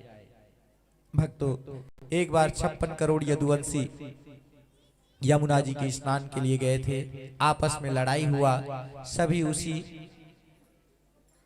घास में एक दूसरे को काट करके मार दिए, देश प्रदान किए। अब मेरे जाने का समय आ गया। प्रभु के जाने का समय जान करके उद्धव जी बड़े दुखी हो गए। कहने लगे कि हे नारे रहने का विनाश हो जाएगा। यदि भक्त जाए तो भगवान आए और भगवान जाए तो भक्त को आना चाहिए। एक जने रहना चाहिए। भक्तों को मार्गदर्शन देने के लिए उद्धव तुम्हें यहाँ पे रहना पड़ेगा। भगवान ने उद्धव को सुंदर भागवत का ज्ञान कराया। कहने लगे कि उद्धव, हर जीव में मैं समाया हूँ। मैं पहले भी था, मैं अब भी हूँ और मैं कल भी रहूंगा। इसलिए तुम चिंता हो। हरि व्यापक सर्वत्र समाना। भगवान सब जगह है, कण कण में विराजमान है। तुम इस बात का ध्यान रखना। जब भी तुम मुझे अपने भीतर देखोगे, मैं तुम ज्ञान उपदेश उद्धव जी को दिए। भक्तों, इधर यदुवंश का विनाश हुआ। उसके बाद एक वृक्ष की छाया में बैठे थे और अपना पैर हिला रहे थे। भगवान का पैर इतना सुंदर, कोमल और गुलाबी रंग का दिख रहा था, मानो हिरण का मुख हो। उस शिकारी ने हिरण के धोखे में बाण चला दिया। तीर जाकर के सीधा पैर में लगा। भगवान जोर से चीख पड़े, हार अनजाने में मुझसे बड़ी भूल हो गई। भगवान कहने लगे, तुम्हारी कोई गलती नहीं भैया, यह सब तो मेरी ही इच्छा है। मेरी इच्छा से ऐसा हुआ। भक्तों, भगवान अपने धाम को गए।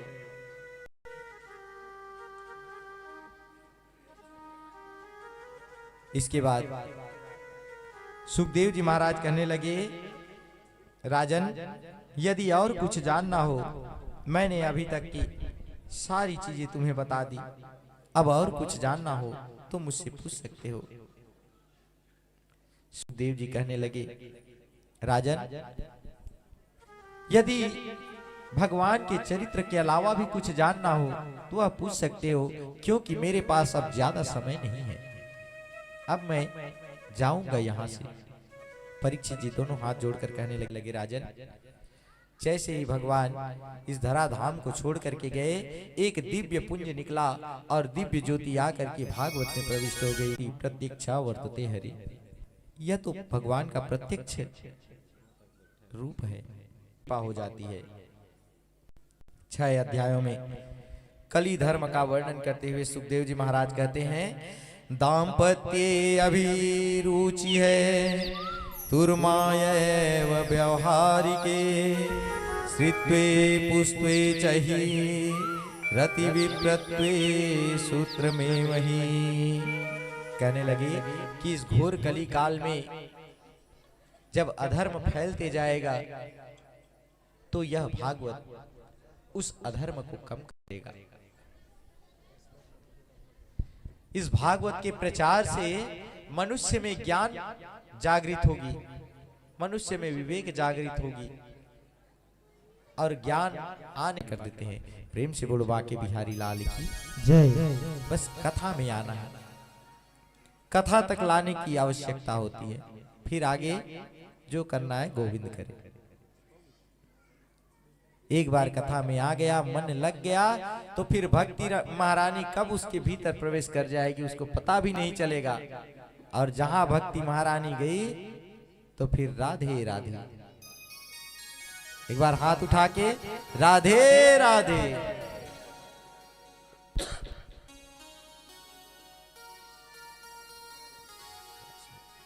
प्रेम से बोलिए भक्तवत्सल भगवान की जय। सुखदेव स्वामी जी कहते हैं कि राजन, हर युग में भगवान का अवतार हुआ, कलयुग में भी भगवान का अवतार होगा। कलयुग में भगवान का अवतार होगा। संबल ग्राम मुखस्य ब्राह्मणस्य महात्मना भवेन विष्णु यश कल की प्रादुर्भविष्यते। विष्णु यश ब्राह्मण जी के घर संभल ग्राम में, सीतापुर जिले मुरादाबाद जिले में संभल ग्राम में विष्णु यश ब्राह्मण के घर भगवान का कल की अवतार होगा, जिसमें भगवान का रूप होगा श्याम वर्ण श्वेत अश्व पे। और ये कब आएंगे? जब कलयुग की आयु केवल 800 वर्ष बचेगी, तब भगवान आएंगे और पुनः धर्म की स्थापना करेंगे। भक्तों, अभी कलयुग की आयु चल रही है लगभग 5100 वर्ष के कुछ अभी बीते हैं। 4,32,000 कलयुग की आयु है। अभी तो घोर कलयुग आना है। तो इसी को सुखदेव स्वामी कहते हैं कि कलयुग में धर्म की स्थापना के लिए ही प्रभु ने अपना श्री विग्रह इस भागवत में छोड़ करके गए हैं, ताकि मनुष्य का कल्याण हो सके। आज ज्यादा से ज्यादा भागवत भक्त निकलते जा रहे हैं, यही तो इसकी प्रभाव है। भागवत धर्म का प्रचार हो रहा है। सबके मन में आज इस बात की बड़ी इच्छा हो रही है कि वो भी कथा में जाए, वो भी श्रवण करें। भक्ति बढ़ते जा रही है। आज हमारा भारत बदल रहा है। बड़े ही खुशी की बात है कि आने वाले 22 तारीख को हमारे रामलला की मंदिर की पूजा भी है। तो आज से ही आप सबको व्यासपीठ की ओर से रामलला के सुंदर जन्म स्थली के लिए बधाई, बहुत बहुत बधाई। प्रेम से बोलो राजा रामचंद्र की जय हो। जय जय श्री राम। बोलो अयोध्या धाम की जय हो। श्री रामचंद्र भगवान की जय हो। भक्तों, आज सुखदेव जी महाराज परीक्षित जी से कहने लगे कि राजन, अब और कुछ तो नहीं बचा तुम्हें बताने के लिए। सुखदेव जी बोले, महाराज मैं धन्य हो गया। आपने मुझे इतना सब कुछ इतने सरल भाषा में और इतने विस्तार से बताया। प्रभु आज मैं धन्य हो गया। सुखदेव जी कहने लगे, ठीक है भैया, अब जो आपको कथा सुनाई उसके लिए जय श्री राधे श्याम, अब मैं चलता हूँ। सुखदेव जी महाराज टूटे हुए मन से कहने लगे, अब आप जाइए महाराज, हमारा क्या, अब कल तो हमें तक्षक आकर के डसेगा, हमारी मृत्यु हो जाएगी।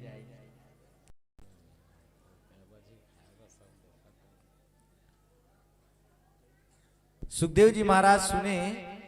सुखदेव जी महाराज क्रोधित हो गए, कहने लगे, अरे मैंने अभी तक तुम्हें इतना सब चीज सिखाया, फिर भी तेरे मन से मृत्यु का भय नहीं हटा। अरे तू पागल है क्या? कैसे पशुओं जैसे दिमाग लगा रहा है? तू मरेगा नहीं, तू अब अमर हो गया। कैसे? तुमने अमर कथा का रसपान कर लिया है, और जो एक बार इस कथा का रसपान कर ले वह अमर हो जाता है। प्रेम से बोलो भक्तवत्सल भगवान की जय। त्वं तु राजन मरीसेति पशु बुद्धि मिमां जाहि, न जात प्राग भूतेद्यम देवत्वं नाक्षयसि। राजन, तुम यह मरने की सोच रहे हो ना, ये मरने की बात नहीं है। इसमें तुम मरोगे ही नहीं, तुम तो सीधे भगवान के पास जाओगे, तुम्हारी मुक्ति हो गई। राजन, तुम इस बात को, इस ध्यान को छोड़ दो, त्याग दो कि तुम मरने वाले हो। भक्तों, ऐसा ही हुआ। सुखदेव जी चले गए। सुखदेव जी के जाने के बाद राजा परीक्षित उत्तर दिशा की ओर मुख करके बैठ गए और तक्षक नाग छद्म वेश बना करके फूल में छिपा हुआ आया। जैसे ही फूल माला परीक्षित के गले में पड़ी, तक्षक निकला और तक्षक ने परीक्षित को डस लिया। परीक्षित का प्राणांत हो गया, जलकर उसका शरीर भस्म हो गया। परीक्षित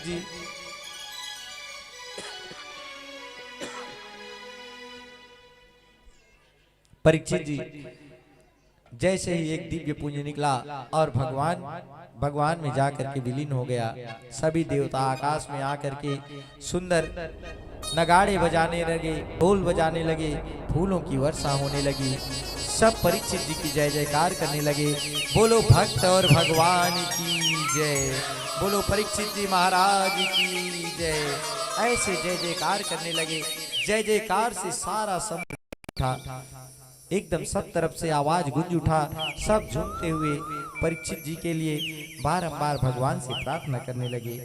बोले कि हे नाथ, जो गति आपने परीक्षित जी को प्रदान की, वही गति आप इस कथा में प्रेम करने वाले समस्त प्राणियों को करना। ऐसे सुंदर सबने प्रार्थना की। भक्तों,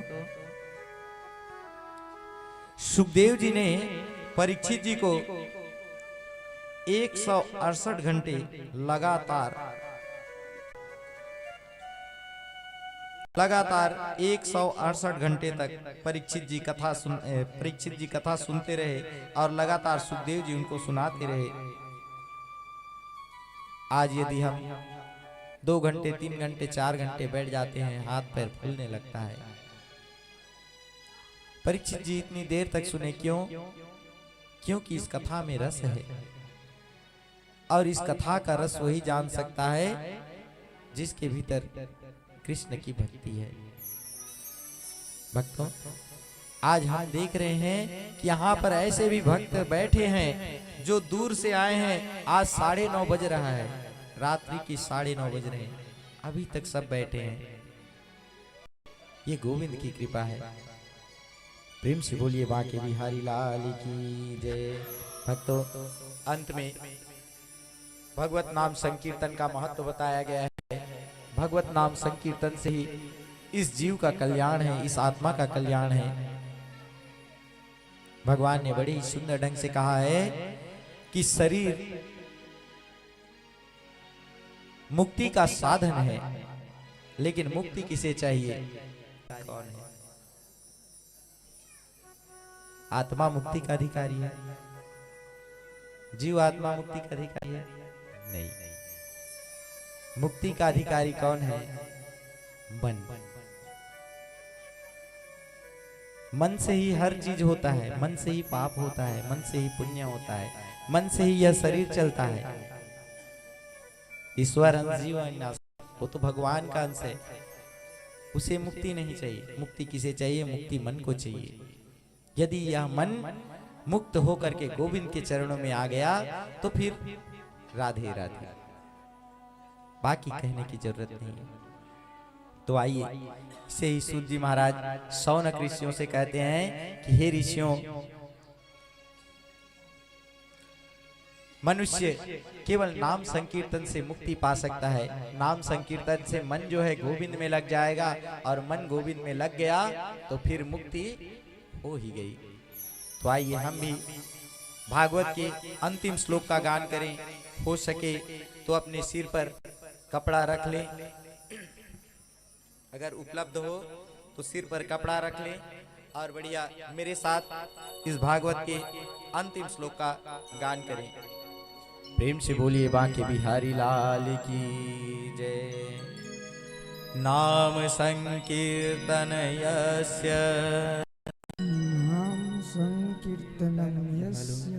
सर्व पाप प्रणाशन प्रणामो दुख समनस्तम नमामि हरिं परम। प्रेम से बोलिए भक्तवत्सल भगवान की जय हो। जिस भगवान का नाम संकीर्तन सब पापों से हमें मुक्त कर सकता है, आइए हम भी उन्हीं का नाम संकीर्तन करते हैं। तत्पश्चात आज की आरती होगी और आरती के पश्चात आप प्रसाद लेकर ही घर जाएंगे। भक्तों, आज कथा की अंतिम सोपान में आपसे मैं भी दो शब्द कहना चाहता हूं। भक्तों, वैसे तो हरि अनंत हरि कथा अनंता, कहीं सुनाई बहुविधि सब संता। भगवान की कथा तो अनंत है। यदि इन्हें लगातार भी कहा जाए तो भी भगवान की कथा खत्म नहीं होगी। लेकिन जैसे भी मैंने अपने इस अल्प बुद्धि से आपको सुनाने का प्रयत्न किया, भक्तों मुझसे जैसे भी बना, मैं प्रभु की इस कथा को आपके सामने रखने का प्रयत्न किया। यदि मुझसे कोई भूल हुई होगी तो आप उस पर ध्यान नहीं देंगे, लेकिन यदि इस कथा से आपको एक भी गुण ग्रहण करने लायक मिल जाए तो भक्तों आप उसे ग्रहण कर लेना। मैं खुद को धन्य मानूंगा कि मेरे द्वारा कुछ तो आपको प्राप्त हुआ। यह गोविंद यदि इसके शरण में आए तो जरूर कुछ ना कुछ प्रदान करते हैं। भक्तों, आज इन्होंने मुझे इस जगह पर बैठने का मौका दिया, गोविंद की कृपा है, यह ठाकुर की। आज मैं खुद को धन्य मानता हूं जो कि आप सबकी असीम अनुकंपा और भगवान की कृपा से संभव हुआ है। आज 7 दिवस की कथा मेरी पूरी हुई। इसके लिए आप सबका हार्दिक दिल से अभिवादन। आप सबको मेरी ओर से जय जय श्री राधे, जय जय श्री राधे, जय जय श्री राधे श्याम। प्रेम से बोलिए बांके बिहारी लाल की जय हो, सांवरी सरकार की जय हो, सदगुरुदेव भगवान की जय हो, अपने अपने माता पिता की जय हो, संत समाज की जय हो, आज के आनंद की जय हो, जय जय श्री राधे। जय जय श्री। 6 शास्त्र हैं, इन सब में एक ही सुख दे सुख होए। बस इतना ही प्रयत्न करें कि हमारे द्वारा किसी को दुख ना हो, सबका कल्याण हो। ऐसा कर्म करें, संतों की सेवा करें, वृद्धों की सेवा करें, ब्राह्मणों की पूजन करें। भक्तों, गुरुजनों आचार्यों का सम्मान करें, माता पिता की सेवा करें, माता पिता का मान रखें। कभी भी ऐसा कोई कर्म ना करें जिससे कि उनको दुख हो। बस यही कामना के साथ मैं अपनी वाणी को विराम देता हूँ।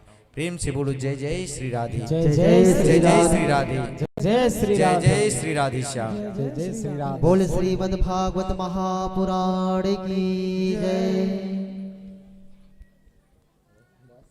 बोलो राधे राधे, राधे राधे।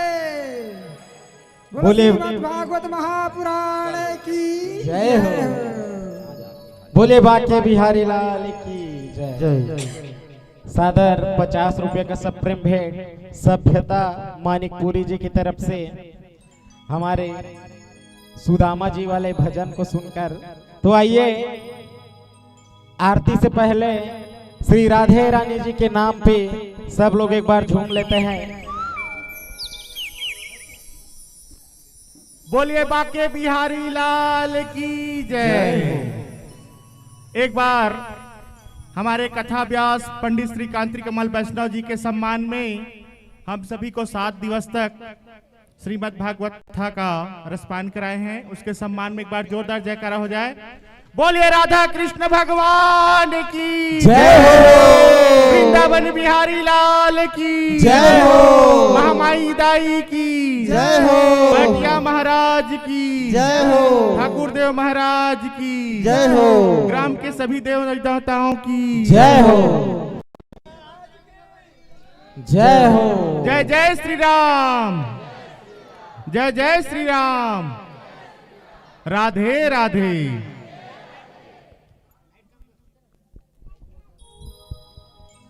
आइए सभी अपने अपने स्थान पे खड़े हो जाइए, बहुत देर से बैठे हैं सभी।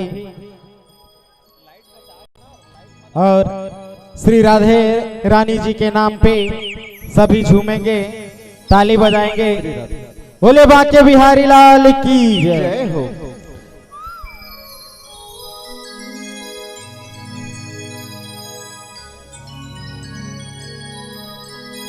श्याम के बिना तुम आधे, श्याम के बिना तुम आधे, तुम्हारे बिना श्याम आधे। बोलो राधे राधे राधे राधे, श्री राधे राधे राधे राधे राधे, राधे राधे राधे राधे, राधे राधे राधे राधे, श्री राधे राधे राधे राधे राधे राधे राधे। श्याम के बिना तुम आधे, श्याम के बिना तुम राधे, तुम्हारे बिना श्याम आधे। बोलो राधे राधे राधे राधे, राधे राधे राधे राधे, श्री राधे राधे राधे राधे, राधे राधे राधे राधे। आठों पहर जो रहे अंग संग, हो पहर जो रहे अंग संग, उस सावरे की एक झलक दिखला दे। बोलो राधे राधे राधे राधे, राधे राधे राधे राधे राधे, राधे राधे राधे राधे, राधे राधे राधे राधे।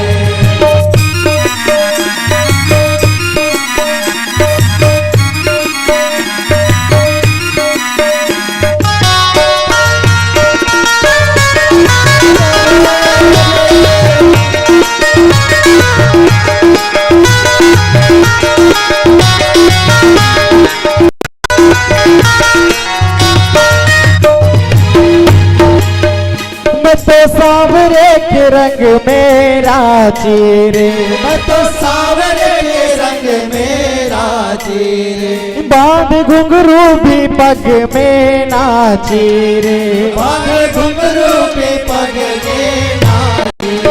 तुम तो सांवरे के रंग मेरा चेरे, मैं तो सांवरे के रंग में नाचे, बांध घुंघरू भी पग में नाचे रे, बांध घुंघरू भी पग में नाचे।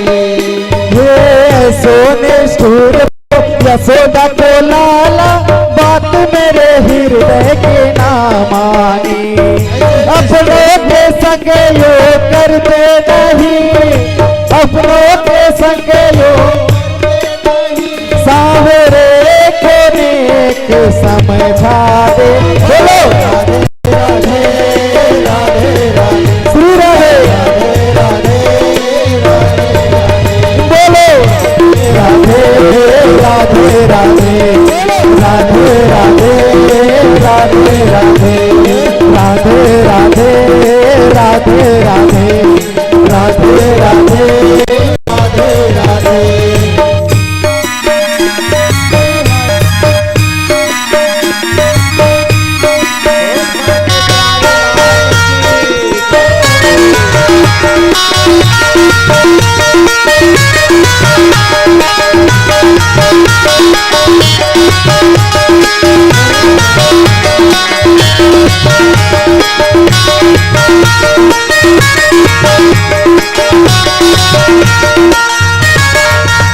छठी शाम की बसाई नई चित्त में, छठी शाम की बसाई नई चित्त में, कड़ी बातें निहारो नित नित में, कड़ी बातें निहारो नित नित में। श्याम श्याम के बिना मोहे कुछ ना सूझे, श्याम के बिना जाऊं कित मैं, कैसे बुझे प्यासे नैनन की, कैसे बुझे प्यासे नैनन की, रसता कोई अब बतला दे। बोले राधे राधे राधे राधे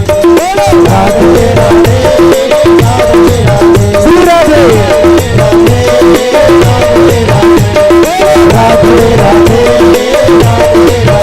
बोलो राधे राधे राधे राधे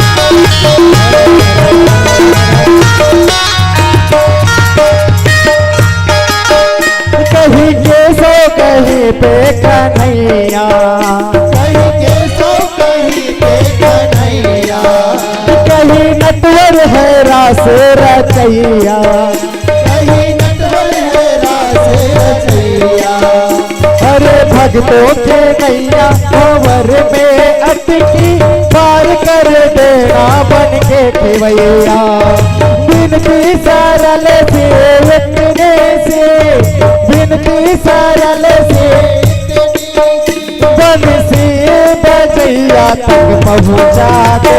बोलो राधे राधे राधे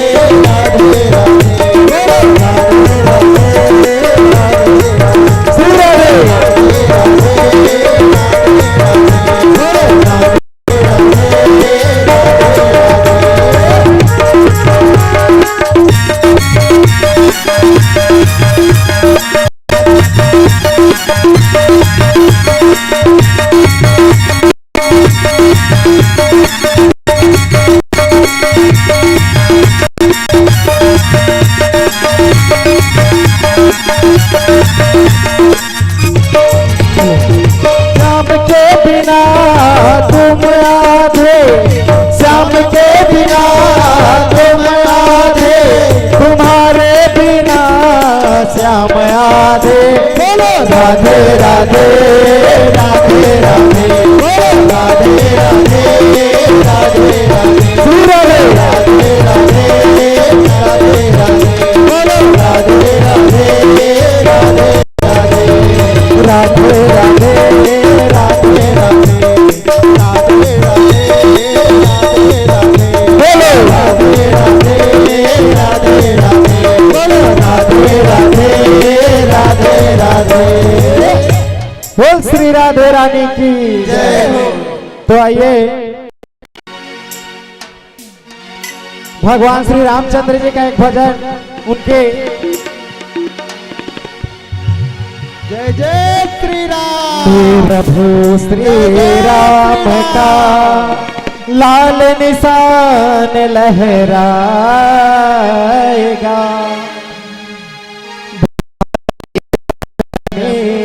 पर अब एक ही नारा छाएगा, हर घर में अब एक ही नाम श्री राम, हर घर में अब एक ही नाम, एक ही नारा गूंजेगा। मेरे भारत का बच्चा बच्चा, मेरे भारत का बच्चा बच्चा, जय जय श्री राम बोलेगा। मेरे भारत का बच्चा बच्चा, जय श्री राम बोलेगा। हर घर में एक ही नाम श्री राम, हर घर में एक ही नाम, एक ही नारा गूंजेगा।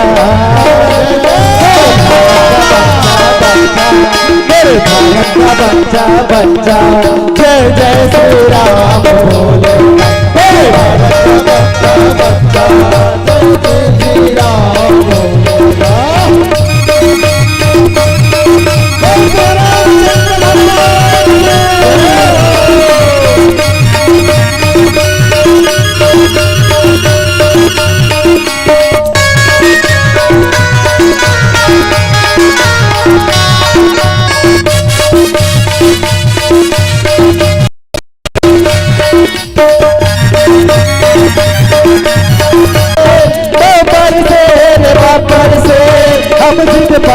जाएंगे तो कर देंगे हम सबको देर,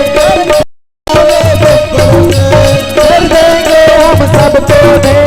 जहाँ राम ने जन्म लिया है मंदिर वही बनाएंगे, मंदिर वही बनाएंगे।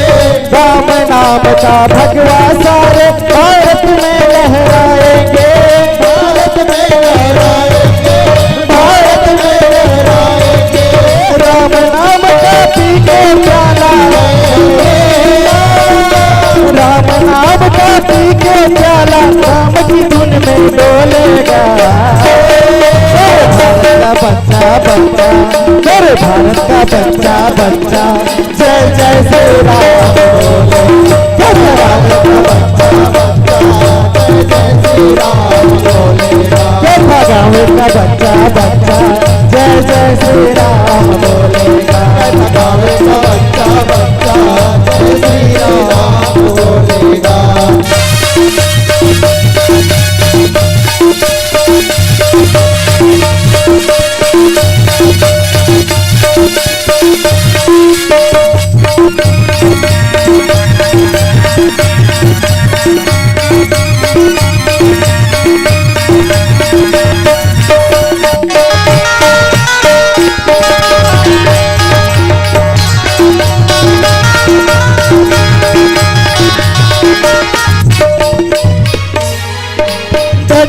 वानर सेना जिसने सेतु को बना दिया, सेतु को बना दिया, सेतु को बना दिया।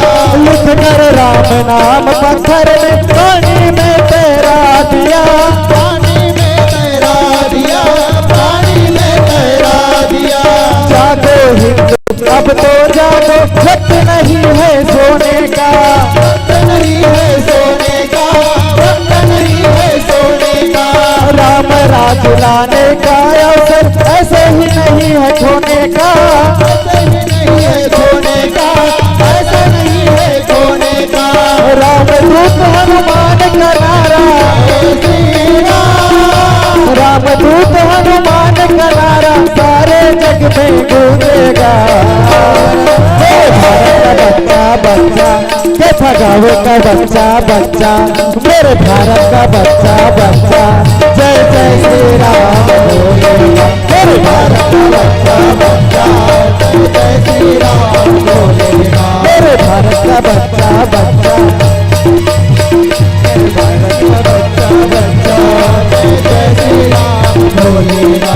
हर घर में एक ही नाम जय श्री राम, हर घर में एक ही नाम एक ही नारा गूंजेगा।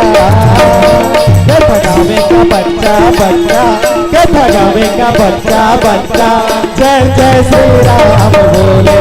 मेरे भारत का बच्चा बच्चा जय श्री राम बोलेगा। मेरे गाँव का बच्चा बच्चा जय जय श्री राम बोलेगा। मेरे गाँव का बच्चा बच्चा जय जय श्री राम बोलेगा। मेरे गाँव का बच्चा बच्चा जय जय श्री राम, श्री रामचंद्र राम बोलेगा। जय जय श्री राम बोलेगा, जय जय श्री राम बोलेगा। बोल सियापति रामचंद्र की जय। बोल श्रीमद् भागवत महापुराण की, अयोध्या धाम की जय हो। चलिए पावन आरती में सभी सम्मिलित होंगे। माताओं से निवेदन, अगरबत्ती नहीं जलाएंगे, दीप से ही। Hello hello hello hello hello hello hello, बोलिए राजा रामचंद्र की जय। 22 जनवरी को श्री रामलला मंदिर प्राण प्रतिष्ठा समारोह के लिए से निवेदन है, अपने अपने घर में कलश, रंगोली एवं दीप से दीपावली मनाएंगे, ऐसा निवेदन है। समस्त श्रद्धालु भक्तजनों से निवेदन है 22 जनवरी को अपने घर को दीपक, ज्योति, कलश से सजाने का कष्ट करेंगे और उत्सव मनाएंगे हम लोग सब ग्रामवासी। आप सभी से निवेदन। जय जय श्री राम। जय जय श्री राम। और हमारे ग्राम कैथा में एक विशेष सूचना, हमारे ग्राम कैथा में 1 फरवरी 2024 से कृष्ण लीला का मंचन होगा, नाग लीला होगा, कंसवध होगा, रुक्मणी मंगल, सभी जो कृष्ण लीला होता है वो 1 फरवरी से प्रारंभ होगा। आप सभी सादर आमंत्रित हैं। जितने भी श्रद्धालु भक्तगण यहाँ उपस्थित हैं उन सभी से निवेदन है आप कृष्ण लीला का आनंद लेने अवश्य पधारेंगे। बोलिए राधा कृष्ण भगवान की जय हो। बोले बांके बिहारी लाल की जय। आज की कथा जिन भी श्रद्धालु भक्तों को देखना है वो हमारी YouTube channel extreme studio live पर देख सकते हैं। बोले बांके बिहारी लाल की जय। प्रेम से बोलो बांके बिहारी लाल की जय। श्रीमद् भागवत महापुराण की जय हो। राधे राधे राधे राधे। लीजिए भक्तों, अब इसी के साथ एक बार फिर से जोर से जयकारा बुलाते हुए मैं आप लोगों को कहूंगा राधे राधे राधे। और आप लोग कहिएगा हाँ जी, श्याम से मिला दे। जय हो। बोलो राधे राधे। श्याम से मिला दे। राधे राधे राधे राधे राधे राधे। बोलो बांके बिहारी लाल की जय। बोल श्रीमद् भागवत महापुराण की जय हो। आइए सभी भक्तजन आरती प्रज्वलित करके भगवान श्री भागवत पुराण की आरती में सम्मिलित हो जाएं। सब जन अपने अपने यथा स्थान खड़े होकर के श्रीमद् भागवत भगवान की आरती आरंभ करते हैं। प्रेम से बोलो राधे कृष्ण भगवान की। बोलो बांके बिहारी लाल की। हरि ओम। चंद्रमा मनसो जाता चक्षो सूर्यो जायत श्रोतायुष्य प्राणस्य मुखादग्निरजायत। मन में बसा कर तेरी मूर्ति उतारूं मैं गिरधर तेरी आरती।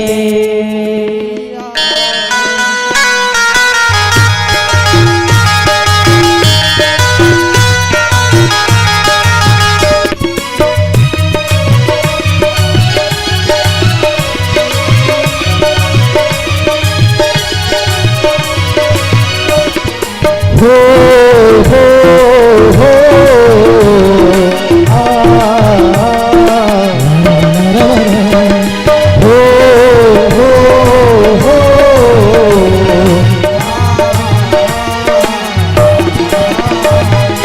मन में बसा कर तेरी मूर्ति, में बसा कर तेरी मूर्ति, मन में बसा कर तेरी मूर्ति, में बसा कर तेरी मूर्ति, उतारूं मैं गिरधर तेरी आरती, उतारूं मैं गिरधर तेरी आरती, उतारूं मैं गिरधर तेरी आरती, उतारूं मैं गिरधर तेरी आरती।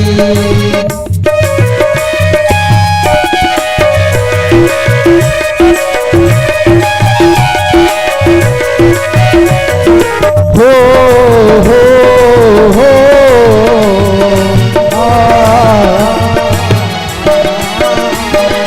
हो हो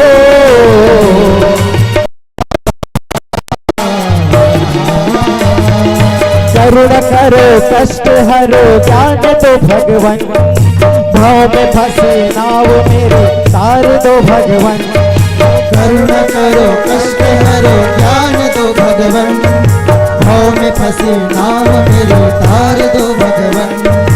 दर्द की दवा तुम्हारे पास है, दर्द की दवा तुम्हारे पास है, जिंदगी दया की है भीख मांगते, मन में बसाकर तेरी मूर्ति, मन में बसाकर तेरी मूर्ति, उतारूं मैं गिरधर तेरी आरती, उतारूं मैं गिरधर तेरी आरती।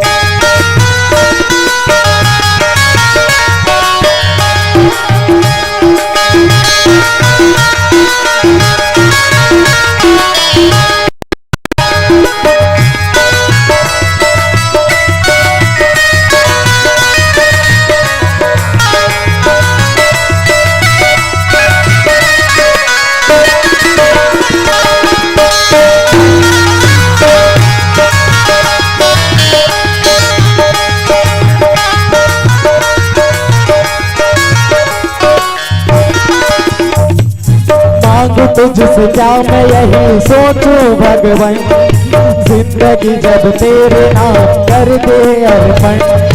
मांग तुझसे क्या मैं यही सोचूं भगवान, जिंदगी जब तेरे नाम कर दी अर्पण।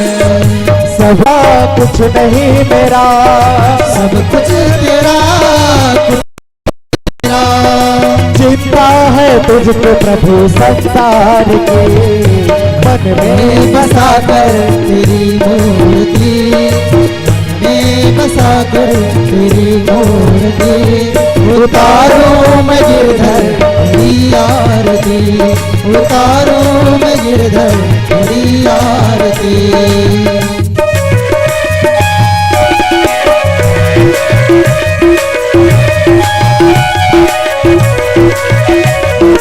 हो हो हो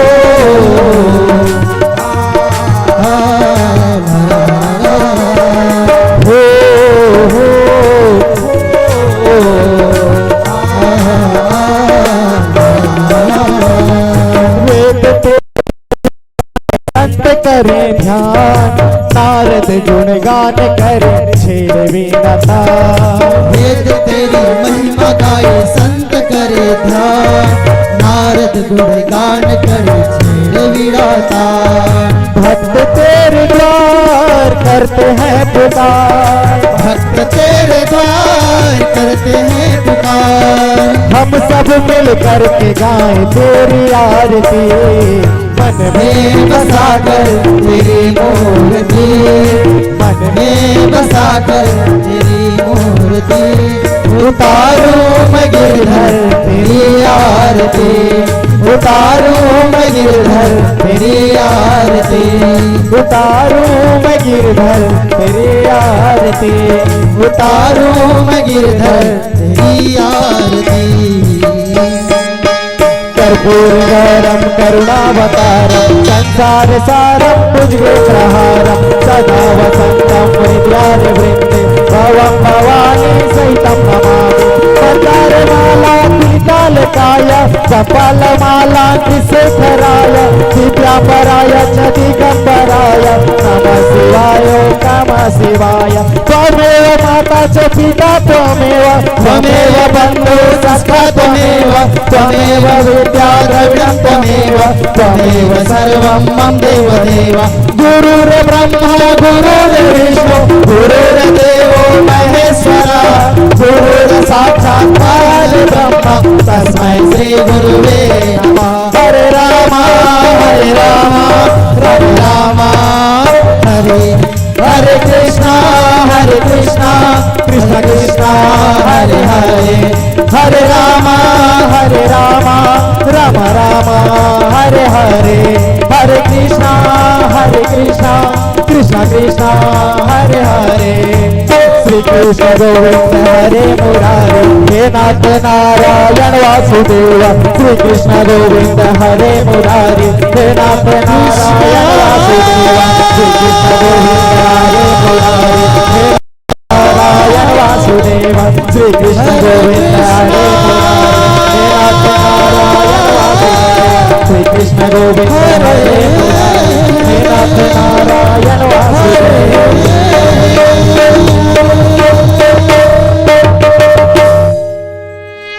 बोल बांके बिहारी लाल की जय, सुखदेव भगवान की जय। बोल महामाया माई की।